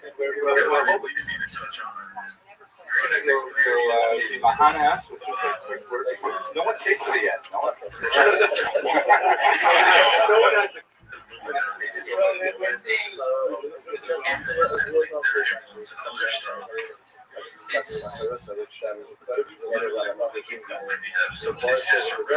Everybody keep shy.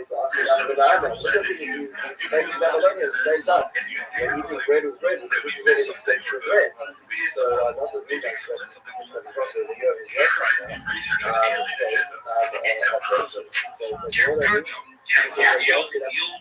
says, why is it that you're trying to earn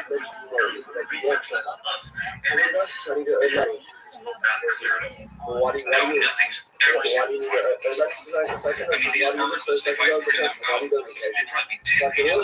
need it? Is about the dulce base. You don't need to tell me about the fact that you've been running from the government. You live in some American country, sweet country. Tell me more about the aliens. Spend time on the rats ring. Carry on going. Every time we see kids out there, are reminded of that. We're reminded of that. So guys, thanks for listening. Hopefully we didn't give you too much information to think about. There's also blessing out there. It's like on Twitter. Yeah, it's making our pod, capital M, capital I, capital W, capital E. Yeah, that's all one word. Make it weird. Pod. Got it. And if you need to get in touch with us directly, you can email us. Let's make it weird at gmail.com.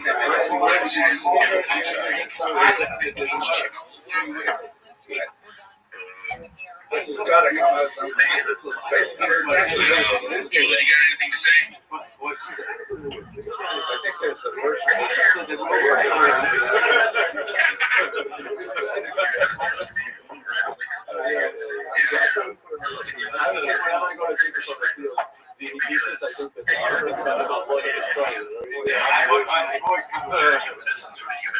Yeah, if you assume that they are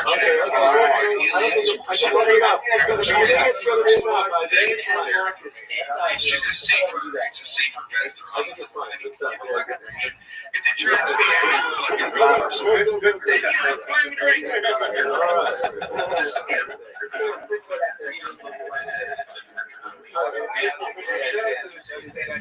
it's very good.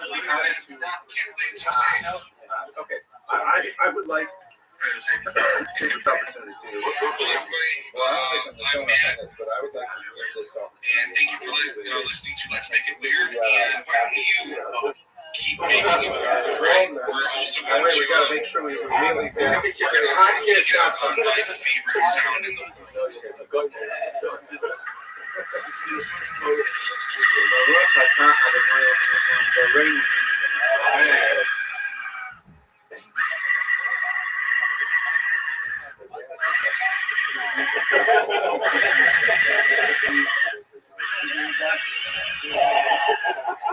It takes like I love it.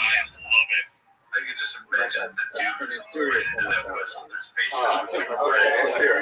Say this guy is blushing the phone. I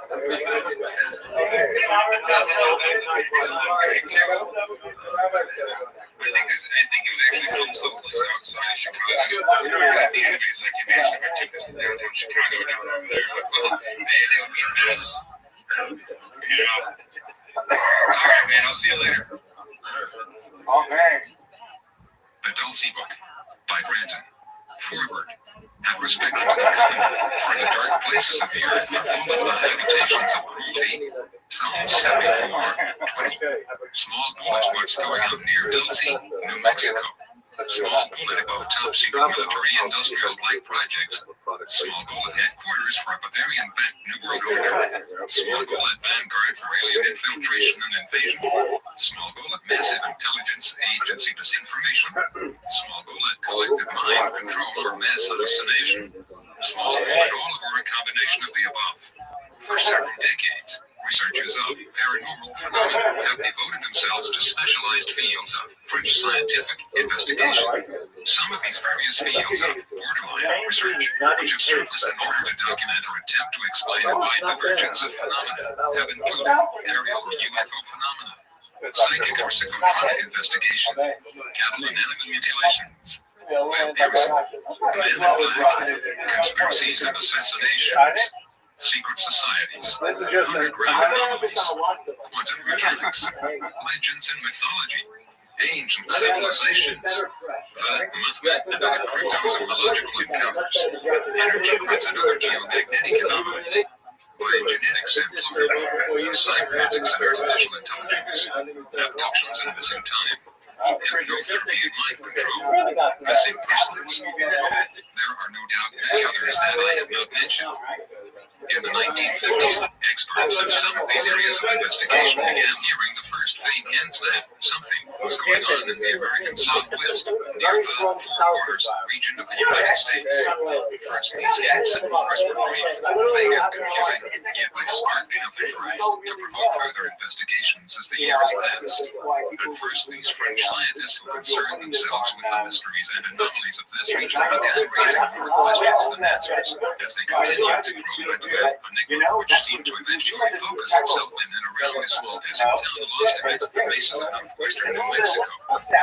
In the late 1970s and early 1980s, the mystery and subsequently the interest deepened as reports began to slowly emanate from the area suggesting that something significant and horrifying had taken place there, near the small town of Dulce, pronounced Dulce, New Mexico. The many different phenomena those previously mentioned seemed for some strange reason to converge and coagulate into one vast enigmatic scenario of high strangeness in and around this seemingly insignificant and small New Mexico town. Researchers commenced to analyze and categorize the respective phenomena, looking for patterns and concentrations, and came to the realization that several of these phenomena apparently converged in the American Southwest. The charts showed the largest concentrations of UFO sightings northwestern New Mexico, the epicenter of cattle mutilation phenomena, northwestern New Mexico.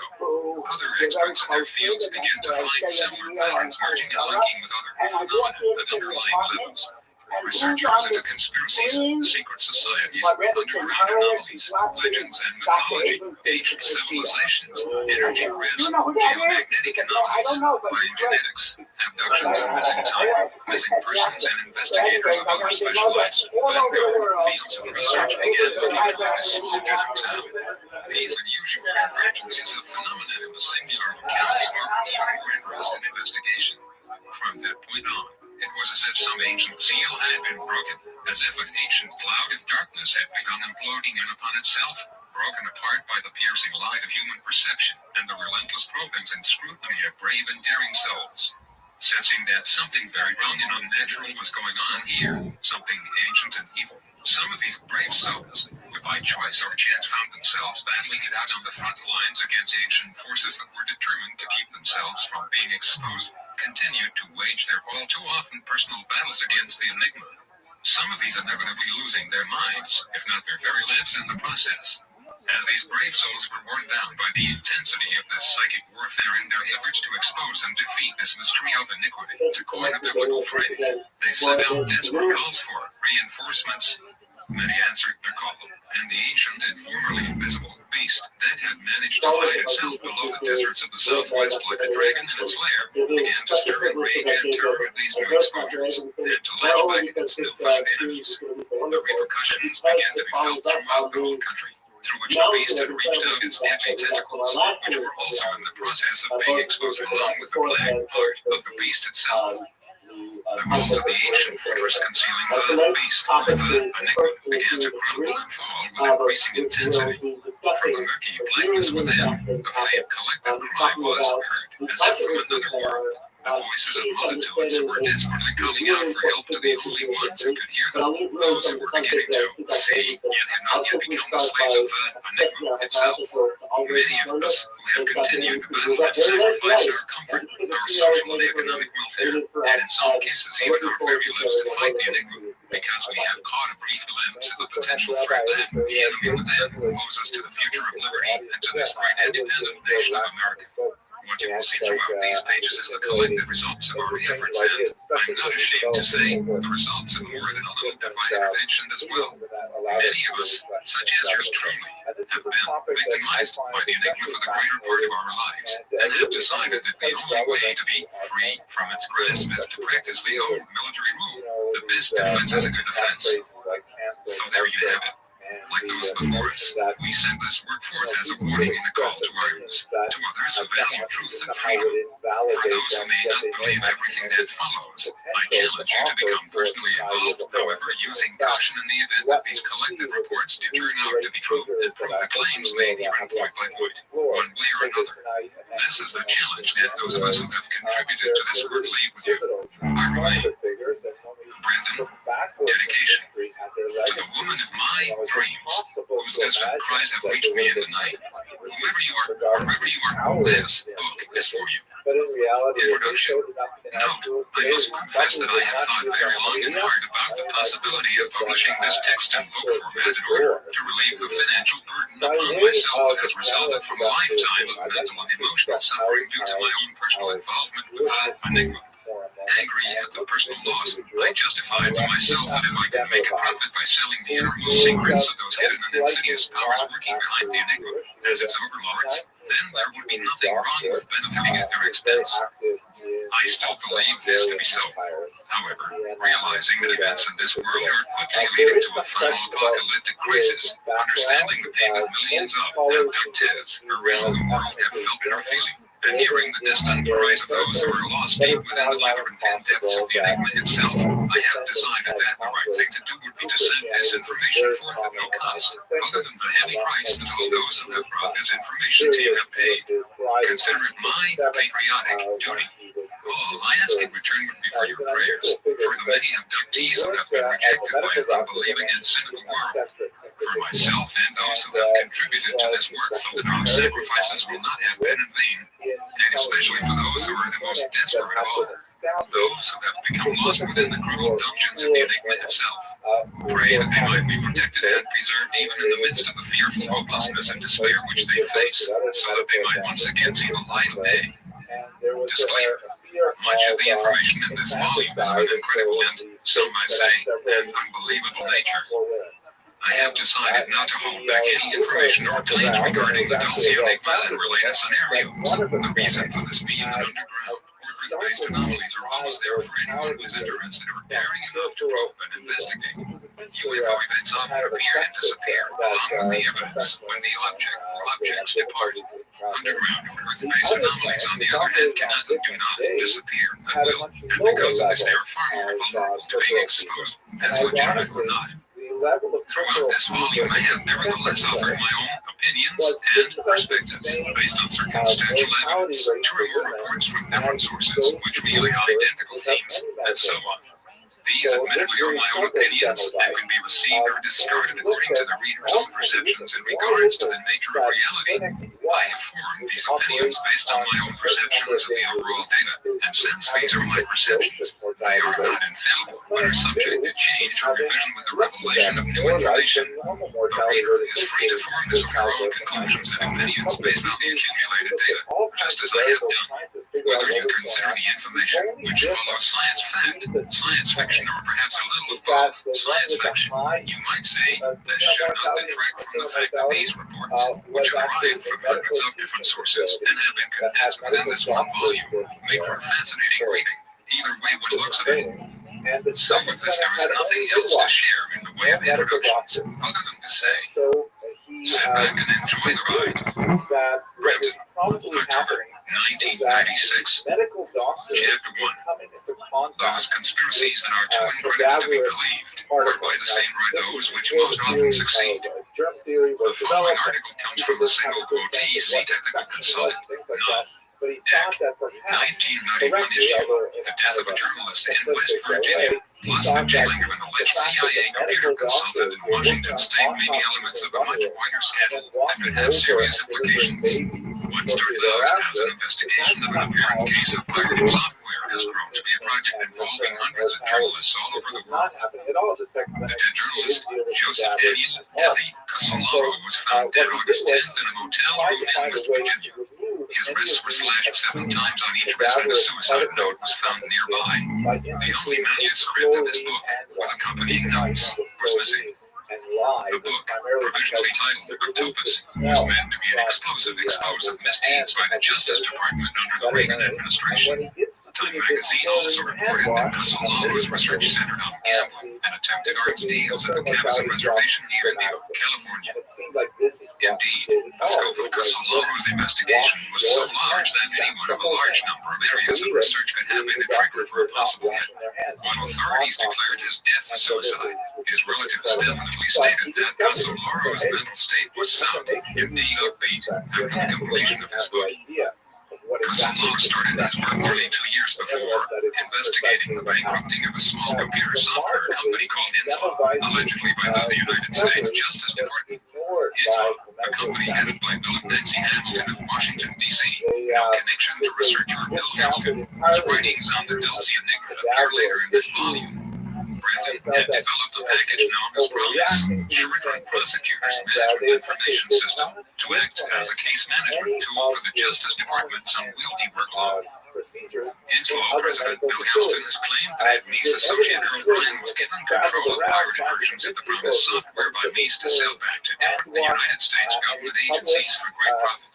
2 courts have so far agreed with Hamilton, awarding an $8 million judgment, but the higher Justice Department, Brandon Court of Appeal, has quashed the award of the verdict, declaring that it was not the jurisdiction of the lower courts. As of October 9th, the case has moved into the realm of the Supreme Court. Earl Ryan owns United Press International, API, and Financial News Network, FNN, according to a Washington man who claims to have modified the code-based software for the CIA and other intelligence agencies. The software was a reward for Earl Ryan's role in arranging the so-called October Surprise Gambit, the alleged conspiracy to withhold the American hostages in Iran until after the 1980 election, which saw Carter removed from power. The October Surprise scandal has taken some time to emerge. In the Paris meeting, President Bush is alleged to have met with Aviana Barghashemi Rafsanjani, the Speaker of the Iranian Parliament, Mohammad Ali, the future president of Iran, and Manouchev Ghaffar, an Iranian arms dealer with connections to Mossad, according to Navy Captain Gunther Rusbacher, who claims to have flown Bush. William Casey, the CIA chief, and Donald Gregg, a CIA operative to that location. Rusbacher, who made these allegations in May, is now in jail on Terminal Island, convicted on the charge of impersonating the United States Attorney. Note, Rusbacher defected from the CIA with 12 Navy SEALs under his command, and was on at least 2 occasions the target of attempted CIA hits. The assassins attempted to drive Gunther and his wife off the roads and down the side cliffs to their deaths. However, according to Rusbacher and his SEAL team, agents who were watching over him unbeknownst to the intended assassins moved up quickly from behind and sent the CIA and them to their deaths instead. Brandon, the Washington man, is Michael Riccanazziugo, who is now waiting for a trial in a Washington jail on conspiracy to sell drugs charges which Riccanazziugo claims are manufactured. Indeed, the charge made against Riccanazziugo were made 1 week after Riccanazziugo authored and signed an affidavit describing his role in modifying the pirated software. Note, it is interesting what connections we can find here. Michael Riccanazziugo was a well-known CIA employee who told researcher Michael Lindemann that he had attempted to get a whole helicopter full of documents and evidence detailing illegal biogenetic activities and non-congressionally sanctioned projects involving illegal aliens out of the Nevada test site. The chopper was blown out of the sky, killing all 5 personnel on board. Michael's father happened to be Marshal Riccanazziugo, a fascist and a supporter of Adolf Hitler, who was a very close friend of Fred L. Chrisman. Chrisman was involved in the Maury Island UFO sighting incident in 1937 near Tacoma, Washington, which researcher Anthony Kimura believes involved the test flight of hybrid CIA Project Paperclip, not serial discs. There are several sources which claim that by the early 1940s the Nazis had succeeded in test flying windless lenticular craft powered by rotary devices, rocket power, and dual configuration jet turbine engines, rather than cylindrical, with the cabin stabilized by gyro, the compressors rotating in one direction and the expansion chambers and vectored exhausts rotating in the opposite direction. In fact, the movie The Battle of the Bulge correctly implies that this, one of the largest military battles during World War II between American and German forces, was an attempt by the Germans to buy time and prolong the war just a little while longer. For within a few more months, the Germans would have been mass-producing jet fighters, bombers, and other superweapons that would have been invincible to the turboprop fleets of the Allies. With the Allied invasion of Germany just before mass production began, many of the prototypes and plans of the Nazi military machine were captured. However, most of the most sophisticated prototypes, plans, and even scientists mysteriously turned up missing following the war. We will reserve further discussion on this subject until later in this volume. After the war had ended, several of the Nazi scientists who were captured and who had helped to develop the revolutionary aircraft were recruited by the CIA as a result of a secret deal that had been made between Helen Dulles, a member of the Bavarian Illuminati, and Nazi SS General Reinhard Gillen, a member of the Bavarian Thule Society. The deep connections between the Bavarian Illuminati, which sponsored the CIA, and the Bavarian Thule Society, which sponsored the Nazis, allowed for the upper covertops levels of the CIA to be manned by nothing less than the core of the Nazi SS itself, with the help of fascist sympathizers and fifth column double agents working within American intelligence, although some leading Nazis were sacrificed to the Nuremberg trials to appease the Allies and establish the illusion that Europe had been denazified. Fred Elquist incidentally was a witness to the Maury Island event and helped two RBG-2 agents acquire slag samples which fell from one of the 6 donut-shaped ships observed. On their way to deliver the samples to Wright Patterson in Ohio, their plane crashed and both G2 agents were killed. Some people at the time insisted that the plane had been sabotaged. 2 of the reporters who investigated the incident lost their lives, and Kenneth Arnold, who investigated the incident after being commissioned by Amazing Stories editor Ray Plummer, claimed that his conversations with a high Air Force official concerning the subject were electronically monitored. Also, strange government agents in dark suits were seen in the area. Shortly after his investigation, Kenneth Arnold, during an air search for a crashed plane over Mount Rainier, saw 9 crescent-shaped discs, which he called flying saucers. The news media publicized the incident, and the term stuck and became a media catchword ever since. Also around this same time, 1947, Arnold escaped a near-fatal crash when his airplane mysteriously lost power. The connections do not end here.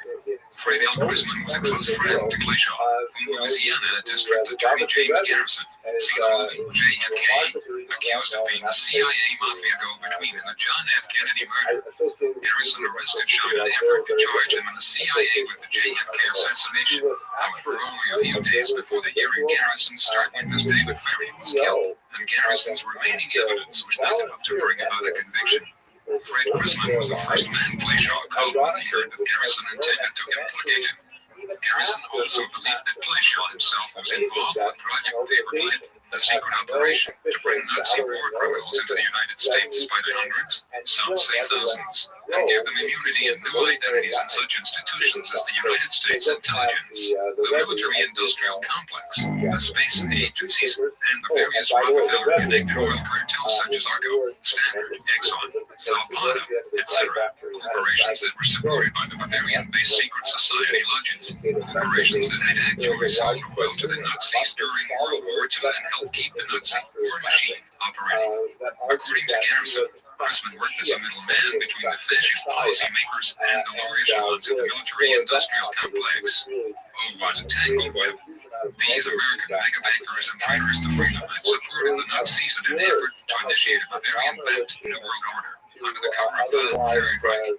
Read the book Undergo IT Conspiracy by the late Gary Allen for more of the Rockefeller connection, and also the various works by Dr. Anthony Sutton. Brendan, the affidavit also claimed that he, Michael Rapanausio, had been contacted by phone and threatened by Peter Vitanieks, a Justice Department employee and customs official who Rapanausio alleged had intelligence ties as to the possible consequences of his going public with certain information.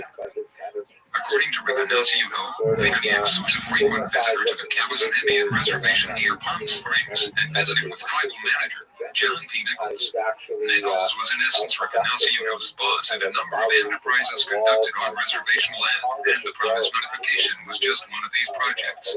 According to Rapanausio, in an interview with TEC conducted from jail, the promised software was modified to install a backdoor access for use by American intelligence services.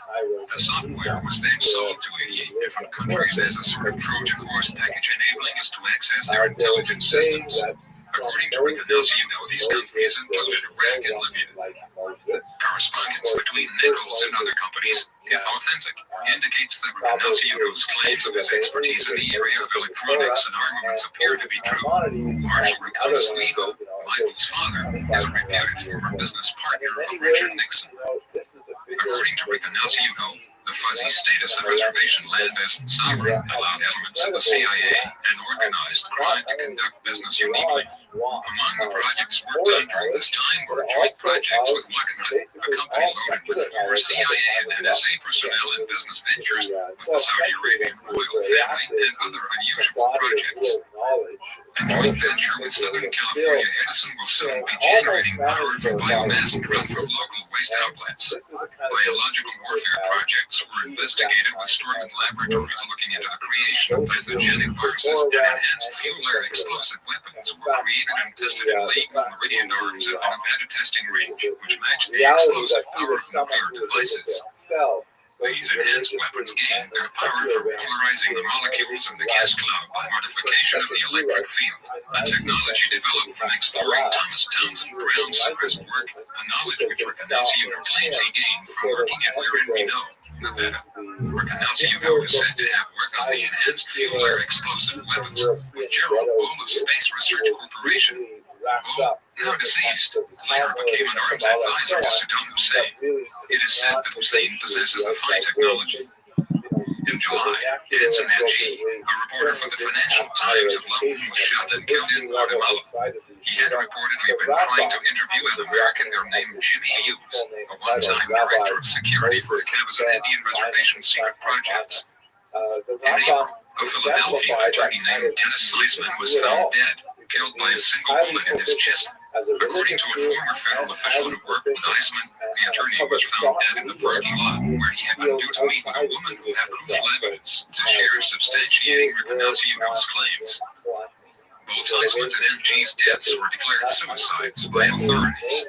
Fred Alvarez, a Cabazon tribal leader who was in vocal opposition to the developments on the reservation, was found shot to death with two friends in 1981. Their murder remains unsolved. The leader of the House, Thomas Foley, announced last month that a formal inquiry will be initiated into the Inslow case. Foley appointed Senator Terry Sanford as co-chairman of the Joint Congressional Panel.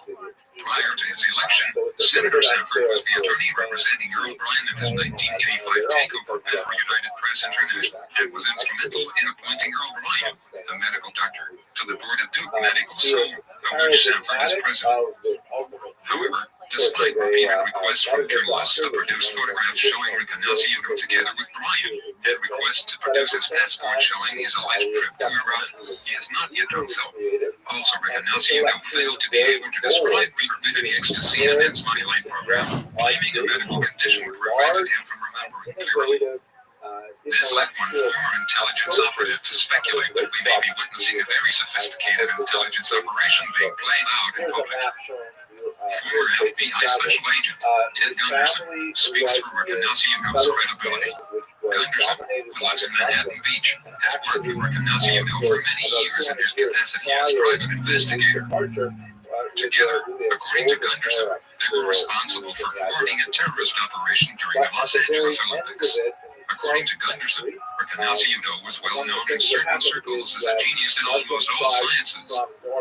The so-called drug operation broken up in Washington State was an electro-hydrodynamic mining operation, claimed Gunderson, using Townsend Brown technology. A videotape viewed by this journalist revealed metallic powders and apparent processes unrelated to drug manufacture. Indeed, a government analysis of soil samples revealed the absence of drug contamination, but a high concentration of barium. Barium is often found in high-voltage related work. Unsubstantiated information from an intelligence source claims that the current situation is the visible effect of a war currently going on in the intelligence community between the group centered in the CIA called Aquarius, around the powerful center known as MJ-12, and a group known as COM-12 centered around naval intelligence. COM-12 is reputedly trying to sustain or regard action to sustain and preserve constitutional government and is deliberately leaking information damaging to the former group. In the same publication, same issue, there appeared a follow-up article just following the one given above. written by Thomas said, the article, titled Walkenhut's Connection with the Black Project World, stated, the Walkenhut Company has a very close connection to the world of Black Project projects. The sites being connected with the Cabas adventure mentioned in this issue is also responsible, according to jail computer consultant Michael Rapanasiugo, for the secret projects being undertaken in Dulce, New Mexico, where the Jicarilla Indian Reservation is being similarly used. After sending two of my colleagues there recently and receiving confirmation that there was a top-secret military-type installation, I decided to call the newspaper office and make an educated bluff. I identified myself as a freelance reporter from Los Angeles and told the newspaper that I was doing a story on the Cabazon Reservation biological warfare projects that had been undertaken there on behalf of the CIA. I told her that I had heard that there were similar things being done in Dulce and would like to know what was going on. The official I spoke to became frightened and said, I can't talk to you about that. It would be very unprofessional of me to talk to you about that. You'll have to speak to the president of the tribe. She then hung up. I have yet to call back and ask the president of the tribe, but will report on that in the next issue. Walkenhut is also responsible for security of a lot of underground facilities in California and Nevada, including the notorious S4 Area 51 in Nevada, where Townsend Brown flying disc technology, written about in a TC recent issue, has been flying and developing for decades. A recent helicopter crash at the area, where two pilots and three security guards from Walkenhut flying in a Messerschmitt 105 helicopter were killed, was not at all accidental, claimed Rapanasiugo, who said that the individuals aboard the helicopter were traveling with sensitive documents. Groups are now investigating Rapanasiugo's claims. Chapter 2 High Strangeness on the Argolida Plateau. In the spring of 1990, researcher Jason Bishop sent copies of the following report to a select few investigators, and later gave permission for the report to be distributed among a wider readership. Small bullet is the object described within the report, the product of secret technology being developed by the military-industrial complex as part of some covert or deep-cover space project. Small bullet, does it involve something a bit more alien than mere top-secret Black Project research and top-of-the-line Vanguard aircraft designs, the stealth series, the Aurora, etc., which are being developed at the Nevada test site? Small bullet, could it be a combination of both? The transcript, title, Recollections and Impressions of Visit to Dulce, New Mexico, October 23rd, 24, 1988, single quote, is reproduced in its entirety below. Upon arrival, I was introduced to Dr. John F. Gill, a French national. Dr. Gill has a PhD in math/physics from the University of Paris. He had worked very closely with the French government on the UFO phenomenon in that country. Side note, Dr. Gill had also released a report on another Dulce-like base near Pine Gap, Alice Springs, Australia. This base is a massive multi-level facility run by the Robert Rome, which, like the Bondi Burger organization, is reputedly a cover for the Bavarian Illuminati. The article spoke about the gravity disk research and plans to make Pine Gap a major control center for New World Order. Pine Gap is equipped with whole levels of computer terminals typed into the major computer mainframes of the world, which contain the intimate details of most of the inhabitants of industrialized nations. The article also spoke of the infiltration of several major religious denominations, the media, international governments, the economy, education, and other levels of society by the Bavarian Illuminati in order to prepare the way for a New World Order dictatorship. The report also stated that the workers at Pine Gap are highly indoctrinated and programmed so that they do not threaten or sabotage the security of the Illuminati projects being carried out there. Granted, he told me, Bishop continues, that he has not worked in his chosen field for 15 years, having devoted all of his time to research on UFOs. Dr. Gill is an amiable, forthright man. He has no reservations about expressing his own views on the subject. He does hold several beliefs that border on the paranormal. Dr. Gill had his wife, Elaine, with him. My personal view of him is one of caution. Until I get to know him better, I feel that I should be very careful. Edmond Gomez is a rancher. His ranch is 13 miles west of Dulce. Note, accounts given by others state that the ranch is 13 miles east of Dulce. However, whatever the case may be, it's safe to say that the ranch is 13 miles from Dulce. Brandon, from 1975 until 1983, the Gomez Ranch was the scene, epicenter of most of the cattle mutilations that took place in the northern New Mexico/southern Colorado area. He told me that his family homesteaded the Dulce area 111 years ago, and that as a result of these mutilations, they lost $100,000 in cattle over an 8-year period. One of these cases occurred only 200 yards behind his home. He showed me the area. Cat Mountain was very open and discussed with me the various mutilation cases that had occurred on his ranch and on those of others. Upon our return from the mountain trip, he invited me to his home, where he shared with me various photographs, clippings, letters, etc. relating to the cases. He loaned me several overhead photographs of the Mount Arculeta area. I hope to be able to have them examined through image intensification techniques. Edmund also told me about the many times that combat-ready troops had been spotted in the area. Some of these troops were found in areas that are only gotten to through four-wheel drive trucks or on foot. This is very rugged country. The troops were also spotted in areas that only the Apache has permission to go. When the reported experimental aircraft went down in 1983, there were hundreds of troops armed to the teeth reported in the area. When approached, the troops would run and disappear. Participants in the Mount Arculeta expedition were Gabe Valdez, Edmund Gomez, Dr. John Gill, name deleted, Manuel Gomez, Edmund's brother, Jeff and Bud Valdez, Gabe's sons. Because of Gabe's position as head of the state police in Dulce and Edmund being a part of the community, we were given permission to go onto the mountain. It is located on the Apache reservation. We left about 14:30 hours, Sunday the 23rd of October 1988. We used Gabe's four-wheel drive pickup truck to get up the mountain. The road was incredibly difficult. At one time, we had to dig out the side of the mountain in order to allow the truck to pass. At about 17:30 hours, we arrived at the proposed campsite. It was on a relatively flat area, about 300 yards from the peak of Mount Arculeta. Gabe and Edmund both told me that in 1978 there was an agreement between the Ute Indians, Colorado, and the federal government. This agreement consisted of the Ute Nation receiving all the territory now occupied along the New Mexico/Colorado border, with the explicit agreement that they would strictly enforce a no trespassing regulation along the border of their territory. Therefore, it is not possible to even cross the Ute reservation without special permission from the tribal headquarters. If caught without this permission, you are liable for a fine and/or jail and expulsion. There is now a road leading to the Arculeta area through the reservation. It is patrolled by the Indian Forest Service. Note, the Colorado border is only a relatively few miles away from it to the north of the Arculeta Plateau. Brandon, at 19:51 hours, all seven of us spotted a very bright light coming from the northwest at a very high rate of speed. The object appeared to be boomerang-shaped with a very bright light just below its center. Some have alleged that these boomerang-shaped vehicles may have some connection with a super-secret black-budget space operation called Alternative 3. Brandon, the light was a bright white, blue and green. As it approached, it slowed down, obviously under intelligent control, seemed to reverse direction, finally stopping. When it stopped, a shower of what appeared to be sparks were emitted from each end of the boomerang, and then it began moving forward again and disappeared from sight at a very high rate of speed. All this took place in approximately 10 to 15 seconds. We attempted to take a picture of the object, but were unsuccessful. About 2200 hours, we climbed to the summit of Mount Arculeta and watched for about an hour and a half. We could see across the canyon in the moonlight. This canyon wall is where Paul Manuels, prominent and well-known physicist and UFO investigator, claimed that alien bases located in it during the night. Their ships are seen entering and leaving cave openings in the cliff wall.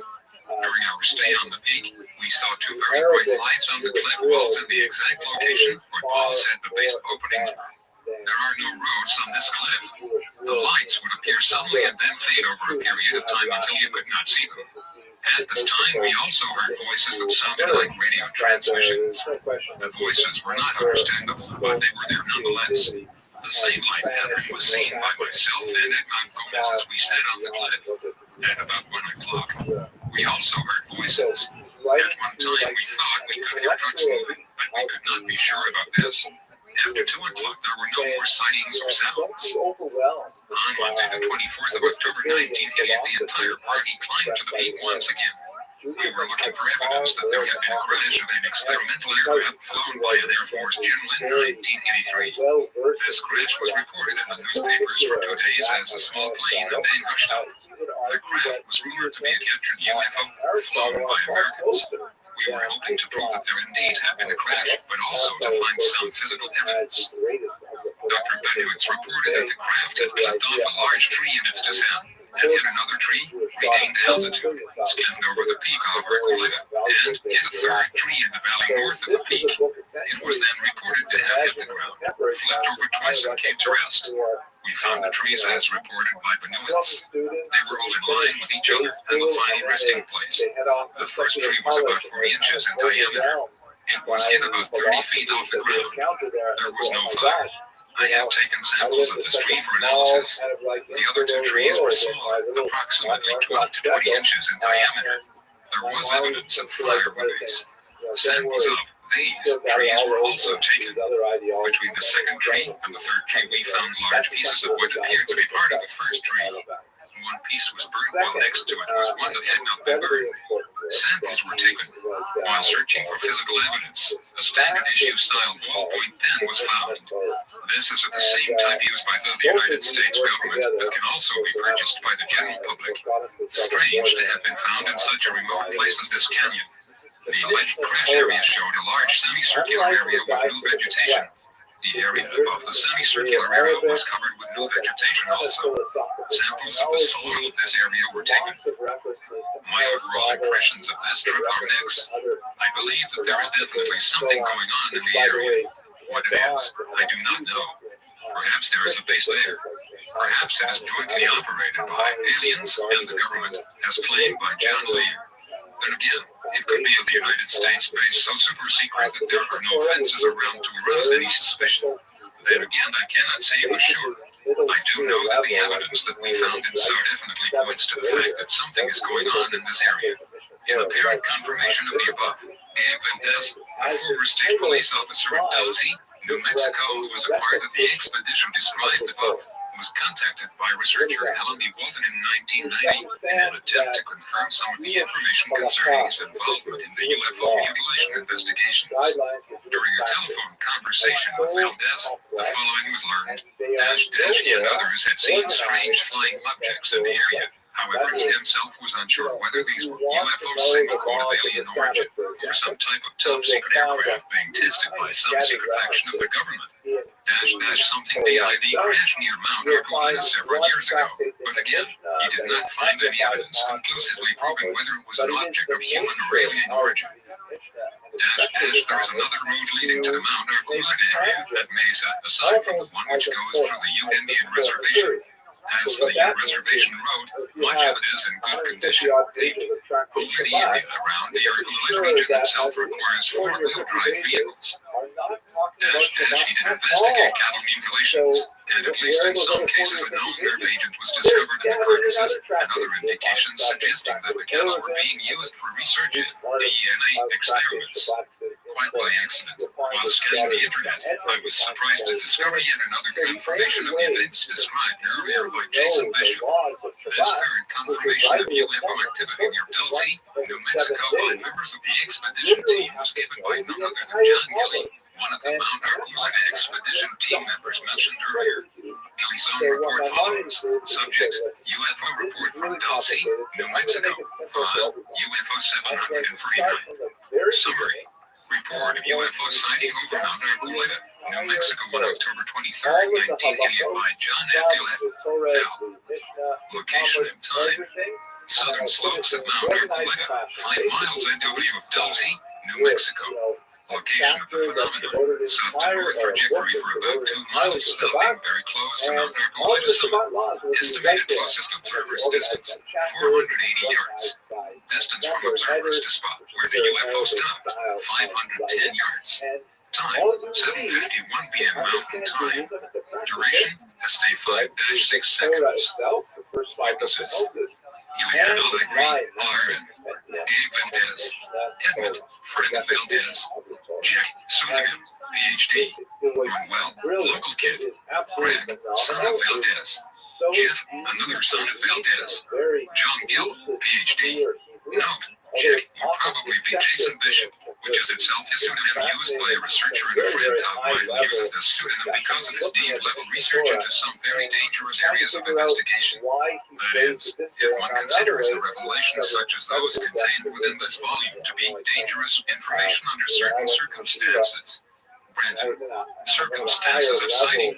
I, John Gill, was interested in the Dulce area because of rumors related to a jointly CIA area occupied underground facility under Mount Archuleta and to numerous UFO sightings, as reported by local residents. The night of observation in the mountains had been planned under the leadership of Valdez. Since about 7:30 p.m., we had been playing Ouija at the instigation of Valdez. Just as we were processing the last person, one of Valdez's sons shouted, "Look, here it comes." Note, I, Gil, do not make the statement that there was a causal correlation between what we had just been doing and what we saw next. I merely report two consecutive events which may or may not have been correlated. Look at the phenomenon. The object came from the south at great speed on a flat, straight, rectilinear, horizontal trajectory resulting in a perfectly straight luminous yellowish line. It was definitely not a plane or a shooting star. There was no sound coming from the object. The object stopped dead in its tracks near the top of the mountain. At the same time, it became extremely luminous, lighting at least half the sky. There was a display of various colors, yellow, pink, green, and a shower of sparks. And the object folded on itself and disappeared. Annexes, maps, New Mexico maps, the United States Geological Survey maps, Lord Canyon. Photos, group photo of witnesses, campsite, Mount Archuleta. The trajectory was about 2,000 feet above the lowest point on the estimated path of the object, which is the Navajo River, elevation 6,600 feet. And Chapter 3, Dulce, New Mexico, and a cosmic conspiracy. John Lear, a captain of a major United States airline, has flown over 160 different types of aircraft in over 50 different countries. He holds 17 world speed records in the Lear jet and is the only pilot ever to hold every airman certificate issued by the Federal Aviation Administration. Mr. Lear has flown missions worldwide for the CIA and other government agencies. He has flown clandestine missions in war zones and hot spots around the world, often engineering their breath escapes under dangerous conditions. A former Nevada State senatorial candidate, he is the son of William P. Lear, designer of the Lear jet executive airplane, the 8-track stereo, and founder of the Lear's Eagle Corporation. John Lear became interested in the subject of UFOs 13 months prior to the name given below, after talking with a friend in the United States Air Force by the name of Greg Wilson, who had witnessed a UFO landing at Bidwaters near London, England, during which 3 small, gray aliens walked up to the wing commander. Since then, Lear has tapped his contacts and intelligence, investigating the allegations that the executive and military-industrial branches of the United States government knows about and colludes with alien forces. Lear no longer suggests the following scenario is a possibility. He emphatically states that the aliens are here and that many of them go to hell. It started after World War II. He begins. We, the Allied forces, recovered some alien technology from Germany. Not all of it. Some of it disappeared. It appears that sometime in the late single quote 30s, Germany recovered a saucer. What happened to it, we don't know. But what we did get was some kind of ray gun. The following is a public statement released by John Lear on December 29, 1987, and revised on March 25, 1988. It was originally sent to some of Lear's personal friends and research associates who in turn put pressure on the ace pilot to release this information publicly. The first version of the statement was apparently meant for the inside crowd of researchers with whom Lear associated, whereas the following revision contains the same information as the first edition, yet is directed towards the public in general. Note to the press, the government of the United States continues to rely on your personal and professional ability to suppress the information contained herein. Your cooperation over the past 40 years has exceeded our wildest expectations, and we salute you. The sun does not revolve around the earth. The United States government has been in business with little gray extraterrestrials for about 20 years. The first truth stated here got Giordano Bruno, right, earned at the stake in AD 1600 for daring to propose that it was real. The second truth has gotten far more people killed trying to state IT publicly than will ever be known. Note, emphasis here and throughout this section is ours. Brandon, but the truth must be told.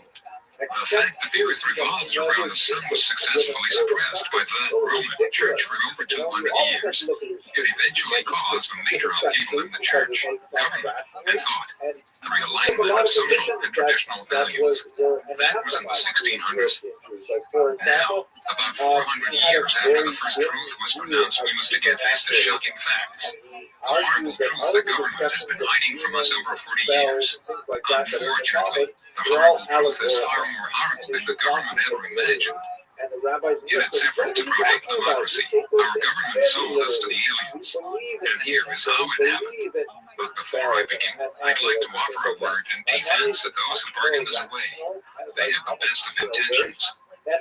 Germany may have recovered a flying saucer as early as 1939. General James H. Doolittle went to Norway in 1952 to inspect a flying saucer that had crashed there in Spitsbergen. The horrible truth was known by only a very few persons. They were indeed ugly little creatures, shaped like praying mantises. Of the original group that were the first to learn the horrible truth, several committed suicide, the most prominent of which was Defense Secretary and Secretary of the Navy James V. Forrest, who had jumped to his death from a 16th-story hospital window. Note, William Cooper, a former member of a Navy intelligence briefing team, insists that Forreston was in fact murdered by CIA agents who made his death look like a suicide. Based on sensitive documents Cooper claims to have read, 2 CIA agents entered the hospital room, tied a sheet around Forreston's neck and to a light fixture, and threw him out the window to hang. The sheet, yes, broke and he fell to his death, screaming on his way down. According to some witnesses, we were being invaded. Brandon, Secretary Forreston's medical records are sealed to this day. President Truman put a lid on the secret and turned the screws so tight that the general public still thinks that flying saucers are a joke. Have I ever got a surprise for them? In 1937, President Truman established a group of 12 of the top military scientific personnel of their time. They were known as MJ-12. Although the group exists today, none of the original members are still alive. The last one to die was Gordon Gray, former Secretary of the Army, in 1984. As each member passed away, the group itself appointed a new member to fill the position. There is some speculation that the group known as MJ-12 expanded to at least 7 more members.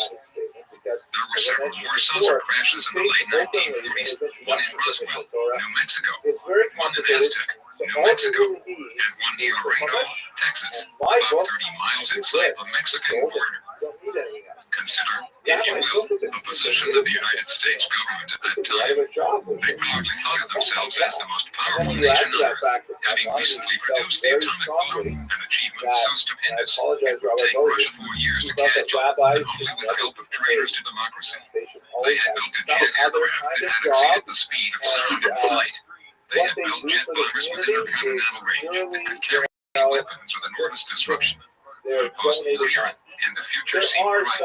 Now imagine what it was like for those same leaders, all of whom had witnessed the Barely Orson Welles radio broadcast, The War of the Worlds, in 1938. Thousands of Americans panicked at a realistically presented invasion of Earth by aliens from another planet. Imagine their horror as they actually viewed the dead bodies of these frightening little creatures with enormous eyes, reptilian skin, and claw-like fingers. Imagine their shock as they attempted to determine how these strange saucers were powered and could discover no part even remotely similar to components they were familiar with. No cylinders or pistons, no vacuum tubes or turbines or hydraulic actuators. It is only when you fully understand the overwhelming helplessness the government was faced with in the late 40s that you can comprehend their perceived need for a total, thorough, and sweeping cover-up to include the use of deadly force. The cover-up was so successful that as late as 1985, a senior scientist with the Jet Propulsion Laboratory in Pasadena, California, Dr. Al Gibson, would look at a videotape of an enormous flying saucer and state the record. I'm not going to assign anything to that UFO phenomenon without a lot more data. Dr. Gibson was looking at the naked emperor and saying, single quotage, he certainly looks naked, but that doesn't prove he's naked. In July 1952, a panicked government watched helplessly as a squadron of flying saucers flew over Washington, D.C., and buzzed the White House, the Capitol building, and the Pentagon. It took all the imagination and intimidation the government could muster to force that incident out of the memory of the public. Thousands of sightings occurred during the Korean War, and several more saucers were retrieved by the Air Force. Some were stored at Wright-Patterson Air Force Base. Some were stored at Air Force bases near locations of the crash site. One saucer was so enormous, and the logistic problems in transportation so enormous that it was buried at the crash site and remains there today. The stories are legendary on transporting crashed saucers over long distances, moving only at night, purchasing complete farms, slashing through forests, blocking major highways, sometimes driving 2 or 3 low-rise in tandem with an extraterrestrial load 100 feet in diameter. Note, it is alleged that Alpha Blue teams out of Wright-Patterson were the ones who were most often mobilized to carry out crash retrieval operations. Brandon, on April 30th, 1964, the first communication occurred between these aliens and the U.S. government. Note, others claim that there was an even earlier contact communication in 1954 during the Eisenhower administration. Brandon, during the period of 1969 to 1971, MJ-12 representing the United States government made a deal with these creatures, called extraterrestrial biological entities, named by Deadly Wrong, original MJ-12 member and 6th president of Johns Hopkins University. The deal was then in exchange for technology that they would provide to us. We agreed to ignore the abductions that were going on and suppress information on the cattle mutilations. The EBs assured MJ-12 that the abductions, usually lasting about 2 hours, were merely the ongoing monitoring of developing civilizations. In fact, the purposes for the abductions turned out to be 1. The insertion of a 3mm spherical device through the nasal cavity of the abductee into the brain, optic and door nerve center. The device is used for the biological monitoring, tracking, and control of the abductee. 2. Implementation of the hypnotic suggestion to carry out a specific activity during a specific time period, the activation of which will occur within the next 2 to 5 years. 3. Termination of some people so that they could function as living sources for biological material and substances. 4. Termination of individuals WHO represent a threat to the continuation of their activity. 5. Effect genetic engineering experiments. 6. Impregnation of human females and early termination of pregnancies to secure the crossbreeding effect. Note, or perhaps a better term for it would be a genetically altered infant, since there has been no evidence forthcoming that an actual hybrid between humans and the F or gray species has been successful. In other words, the offspring would tend to fall to one side or the other, a reptiloid or gray entity possessing no soul energy matrix, or a humanoid being possessing such a matrix or soul, although somewhat altered genetically in its outward physical appearance or characteristics. Brandon, the United States government was not initially aware of the far-reaching consequences of their deal. They were led to believe that the abductions were essentially benign, and since they figured that the abductions would probably go on anyway whether they agreed or not, they merely insisted on a current list of abductees be submitted on a periodic basis to MJ-12 and the National Security Council. Does this sound incredible? An actual list of abductees sent to the National Security Council. Read on, because I have news for you.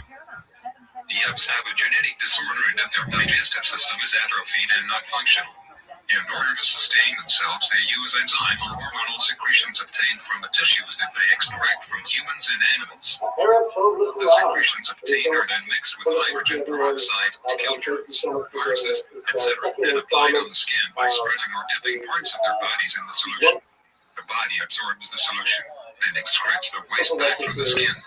Note, urine is also excreted through the skin in this manner, which may explain the ammonia-like stench that many abductees or witnesses have reported during encounters with the gray-type aliens. Brandon, the cattle mutilations that were prevalent throughout the period from 1973 to 1983 and publicly noted through newspaper and magazine stories and included a documentary produced by Linda Alfred and her CBS affiliate KMGH-TV were for the collection of these tissues by the aliens. The mutilations included genitals taken, rectums scored out to the colon, eyes, tongue, and throat all surgically removed with extreme precision. In some cases, the incisions were made by cutting between the cells, a process we are not yet capable of performing in the field. In many of the mutilations, there was no blood found at all in the carcass, yet there was no vascular collapse in the internal organs. This has also been noted in the human mutilations, one of the first of which was Sergeant Jonathan Peloff entered the White Sands Missile Test Range in 1956, who was found 3 days after an Air Force major had witnessed his abduction by a disc-shaped object at 0300 while on search for missile debris downrange. His genitals had been removed, rectum cord out in a surgically precise plug up to the colon. Eyes removed and all blood removed with, again, no vascular collapse. From some of the evidence, it is apparent that this surgery is accomplished. In most cases, while the victim, animal or human, is still alive. Now, according to former Green Beret Commander Bill English, this incident was also mentioned in the other top-secret Grudge/Blue Book report now 13, which was never released with the rest of the innocuous and voluminous Project Blue Book reports. The proteins who were sent on Grudge retrieval operations were reportedly working on behalf of the covert branch of the Blue Book operation, and mythological legends that the secret warehouse with multiple underground levels exists right there in Methuen, Ohio, one which is literally packed with alien craft, hardware, and even alien bodies on ice. Brian Patterson was, and is, the headquarters of Project Blue Book. Brandon, the various parts of the body are taken to various underground laboratories, one of which is known to be near the small New Mexico town of Dulce. This jointly occupied CIA area, the facility has been described as enormous, with huge tile walls that go on forever. Witnesses have reported huge vats filled with amber liquid with parts of human bodies being stored inside. After the initial agreement, a room like less than Yugoslavia, the efficiency of the /SBR discovered barium.htm single quote 773,500 greater than. One of the nation's most secret test centers was closed for a period of about a year. Sometime between about 1972 and 1974, a huge underground facility was constructed for it with the help of the IMS. The bargain for technology was set in place, but could only be operated by the IMS themselves. Needless to say, the advanced technology could not be used against the IMS themselves, even if needed. During the period between 1979 and 1983, it became increasingly obvious to MJ12 that things were not going as planned. It became known that many more people, in the thousands, were being abducted than were listed on the official abduction lists. In addition, it became known that some, not all, but some of the nation's missing children had been used for secretions and other parts required by the aliens. In 1979, there was an altercation of sorts at the Dulce laboratory. The Special Armed Forces unit was called in to try and free a number of our people trapped in the facility. WHO had become aware of what was really going on. According to one source, 66 of the soldiers who killed and our people were not free. By 1984, MJ12 must have been in stark terror at the mistake they had made in dealing with the IMS. They had suddenly promoted close encounters at the third kind of single quote T. T to get the public used to Odogi aliens that were compassionate, but have wanted very much our space brothers. MJ12 so IMS to the public, and were now facing the fact that quite the opposite was true. In addition, the plan was formulated in 1968 to make the public aware of the existence of aliens on Earth over the next 20 years, to be culminated with several documentaries to be released during 1985 and 1987 period of time. These documentaries would explain the history and intentions of the IMS, the discovery of the great deception by the entire plans, hopes and dreams of MJ12 into utter confusion and panic. Meeting at the country club, a remote lodge with private golf course, comfortable sleeping and working quarters, and its own private airstrip built by and exclusively for the members of MJ12. It was a fictional flight of what to do now. Parts of MJ12 wanted to confess the whole scheme, and Shambles IT had become to the public, beg their forgiveness and ask for their support. The other part, the majority of MJ12 argued that there was no way they could do that the situation was untenable, and there was no use in exciting the public with the horrible truth, and that the best plan was to continue the development of a weapon that could be used against the IMS under the guise of STEAM, the Strategic Defense Initiative, which had nothing whatsoever to do with the defense for inbound Russian nuclear missiles. As these words are being written, Dr. Edward Teller, father of the 8 is personally in the test tunnels of the Nevada test site, driving his workers and associates in the words of one, like a man possessed, and well he should, for Dr. Teller is a member of MJ12 along with Dr. Kissinger, Ed Bobby, and possibly Admiral Poindexter, to name a few of the current members of MJ-12. Basically a The didactic Grid deception was discovered in accordance to a meticulous plan for better release of information to the public. Several documentaries and videotapes were made. a long Many Atlantic essay or something like that. California, But in the based version UFO that researcher was who wrote written The in Roswell Rothschild's Incident, own a hand, book published in it's 1980 a that detailed the dialogue, crash, it's a play, recovery, it and has subsequent characters, cover-up of it a has UFO drama. with 4 alien The buddies. setting There's a is videotape of 2 newsmen interviewing a military officer associated with MJ-12. We'll start with one of them. This military officer There's answers one character questions who relating is to the history of called MJ-12 and the cover-up, the wise the recovery of a number of flying is, saucers, and the existence of a live alien, put it one in of the 3 context living of aliens 21st captured and century. It's designated kind of like a really good wise M2 and graduate. M3, being held in the facility designated as Y2 in Los Alamos, New Mexico. The only other facility of this type, which is electromagnetically secure, is the Edwards Air Force Base in Mojave, California. The officer names, as previously mentioned, plus a few others: Harold Brown, Richard Helms, General Vernon Walters, J.B. Helms, Dr. Helen and Dr. Theodore Van Karman, to name a few of the current and past members of MJ-12. The officer also relates the fact that the Ants claim to have created Christ. The Ants have a type of recording device that has recorded all of Earth's history and displayed in the form of a hologram. This hologram can be filmed, but because of the way holograms work, does not come out very clear on movie film or videotape. The crucifixion of Christ on the Mount of Olives, this actually took place on the hill Calvary, not the Mount of Olives. Brandon has allegedly been put on film to show the public. The Ants claim to have created Christ, which, in view of the grand deception, would be an effort to disrupt traditional values for undetermined reasons. Another videotape allegedly in existence is an interview with an app. Since it's communicated telepathically via sonic crystal light transceiver-like implants that link the grays together into a mass collective hive mind, Brandon, an Air Force colonel, serves as interpreter. Just before the recent stock market correction in October of 1987, several newsmen, including Bill Moore, had been invited to Washington, D.C. to personally film the in a similar time interview and distribute the film to the public. Apparently, because of the correction in the market, it was felt the timing was not propitious. In any case, it certainly seems like an odd method to inform the public of extraterrestrials, but it would be in keeping with the actions of a particular organization, WHOAT, this point in time doesn't know which way to turn. Moore was also in possession of more Aquarius documents, a few pages originally found several years ago that detailed the super secret NSA project, which had been denied by the Monto just recently. In a letter to Senator John Glenn, NSA's Director of Policy, Julian B. Witzel, wrote, apparently there is an Air Force project with the name Aquarius, which dealt with UFOs. Coincidentally, there's also an NSA project by that name. NSA's project Aquarius deals specifically with communications with the aliens. Within the Aquarius program was Project Snowbird, a project to test fly a recovered alien aircraft at a room like less than the event script. Get S_off limits _3A.htm #1 434,524 greater than Nevada. This project continues today at that location. In the words of an individual who works at room like, our people are much better at taking things apart than they are putting them back together. Moore, who claims he has a contact with MJ-12, feels that they have been stringing him along, slipping him documents and providing him with leads, promising to go public with some of the information on extraterrestrials by the end of 1987. Certain of Moore's statements lead one to believe that Moore himself is a government agent working for MJ-12, not to be strung along, but to string along aerial ufologists that the truth is just around the corner.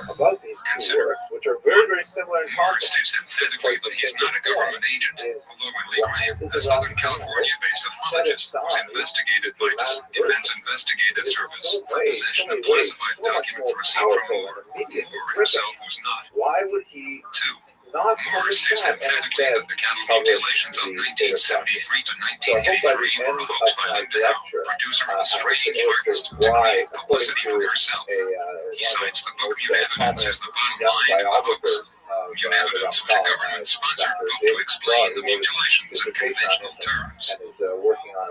Moore states that the F Academy Physics book, Introductory Space Science, Volume 2, Chapter 13, entitled Unidentified Flying Objects, which describes 4 of the most commonly seen aliens, one of which is the